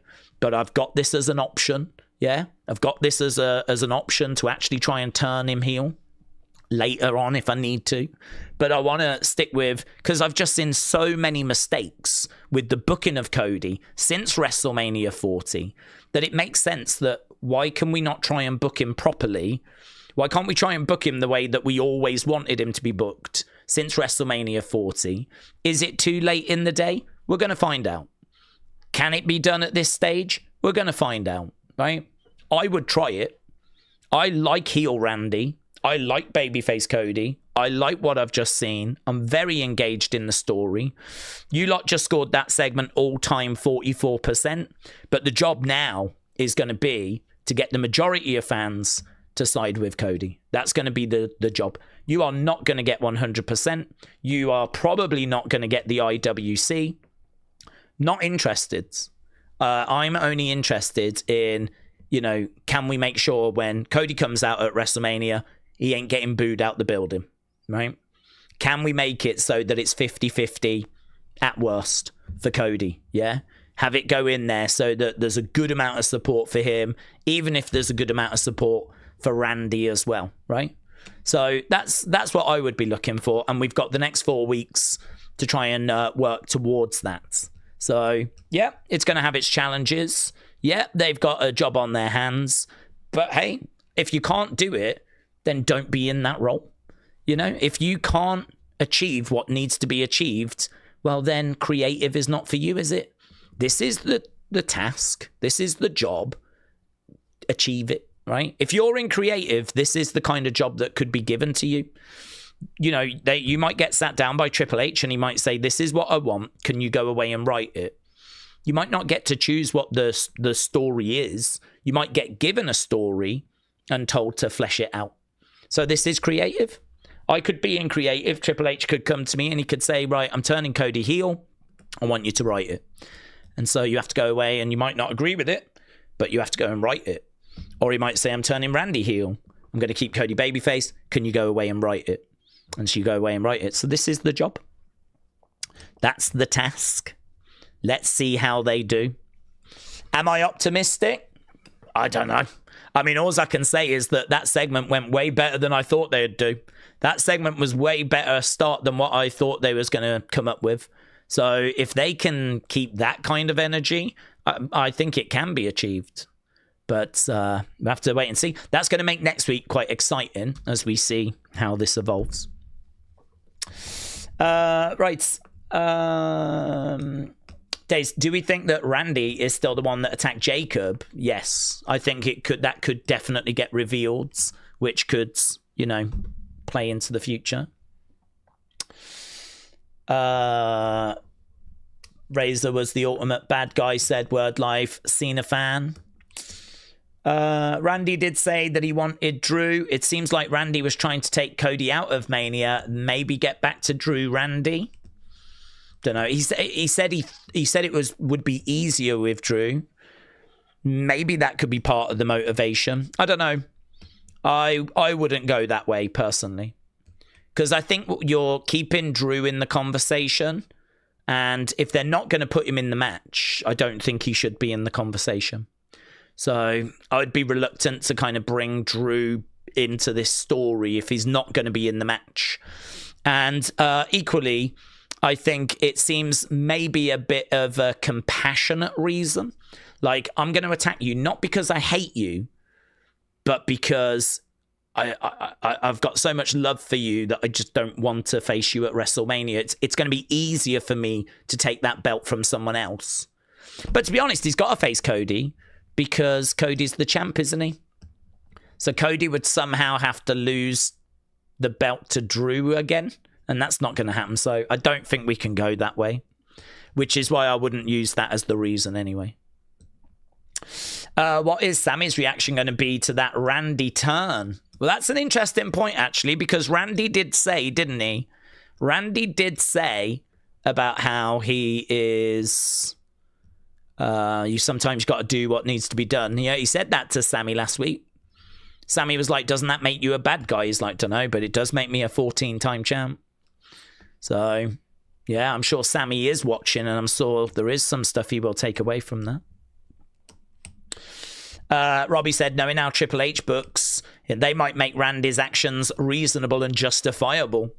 Well, that would be an example of where, yes, I would be critical of creative. That's absolutely something that we need to avoid. So I don't disagree with that. Let's just hope that's not what they do. Okay, right, we need to wrap it up because we do have a breakdown coming up, and I've got a few bits I need to do first. So opinions video is going to be really interesting. Thank God that we got such a juicy ending. I'm so pleased that this show, which to be honest was not great, and the scores really show that. Big ending. Big ending. What do you think about SmackDown? Okay, we're going to go and do the breakdown. You can leave your opinions on X.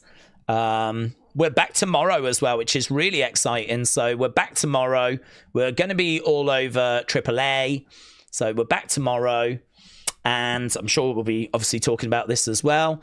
And Raw. I mean, Raw looks really good on Monday. So yeah, very excited. Cody, Orton, Stone Cold could be special guest ref. That sounds great. Extraordinary Pop. That sounds great. Peacemaker said, do you think Cody saying, I'll always love you, will come to use him at WrestleMania? I think what they did was they showed that Cody is a good person, good friends, you know. And I really like the fact that he got that line in about, listen, I know what I'm stepping in with. I'm not naive. I know that when that bell rings, I'm going to get the youngest ever world champion. You know, I'm going to get the Apex Predator. I'm going to get the Viper. You know, I mean, Cody, I think it was really good that they got that bit in because it showed that, well, I'm not stupid. I know what this means. Let me take that weight off your shoulders. You're worried about facing me and taking the belt away. Well, listen, you know, I've been in there last year with John and, you know, I've been there. I've done it. I've got the T-shirt. I'm a bit more experienced at this now. I know what's going to happen when the bell rings. And I think, you know, saying that I'm still going to love you afterwards and all of that just kind of really lays on, I'm a good guy, what you would expect for the babyface, yeah? And then, of course, you know, Randy just loses it, snaps, beats him into a pulp. And, you know, that I think is going to have really sent, you know, a big message. So whether we go back to the whole I love you stuff, I'm not sure. I think it was really just meant to be the counter to the beatdown that we got. So big segment. Big segment. Right, okay. Appreciate it. I will see you in a moment for the breakdown. And of course, we'll get a very interesting opinions video. And we're back tomorrow for AAA. Thanks for watching. Bye for now.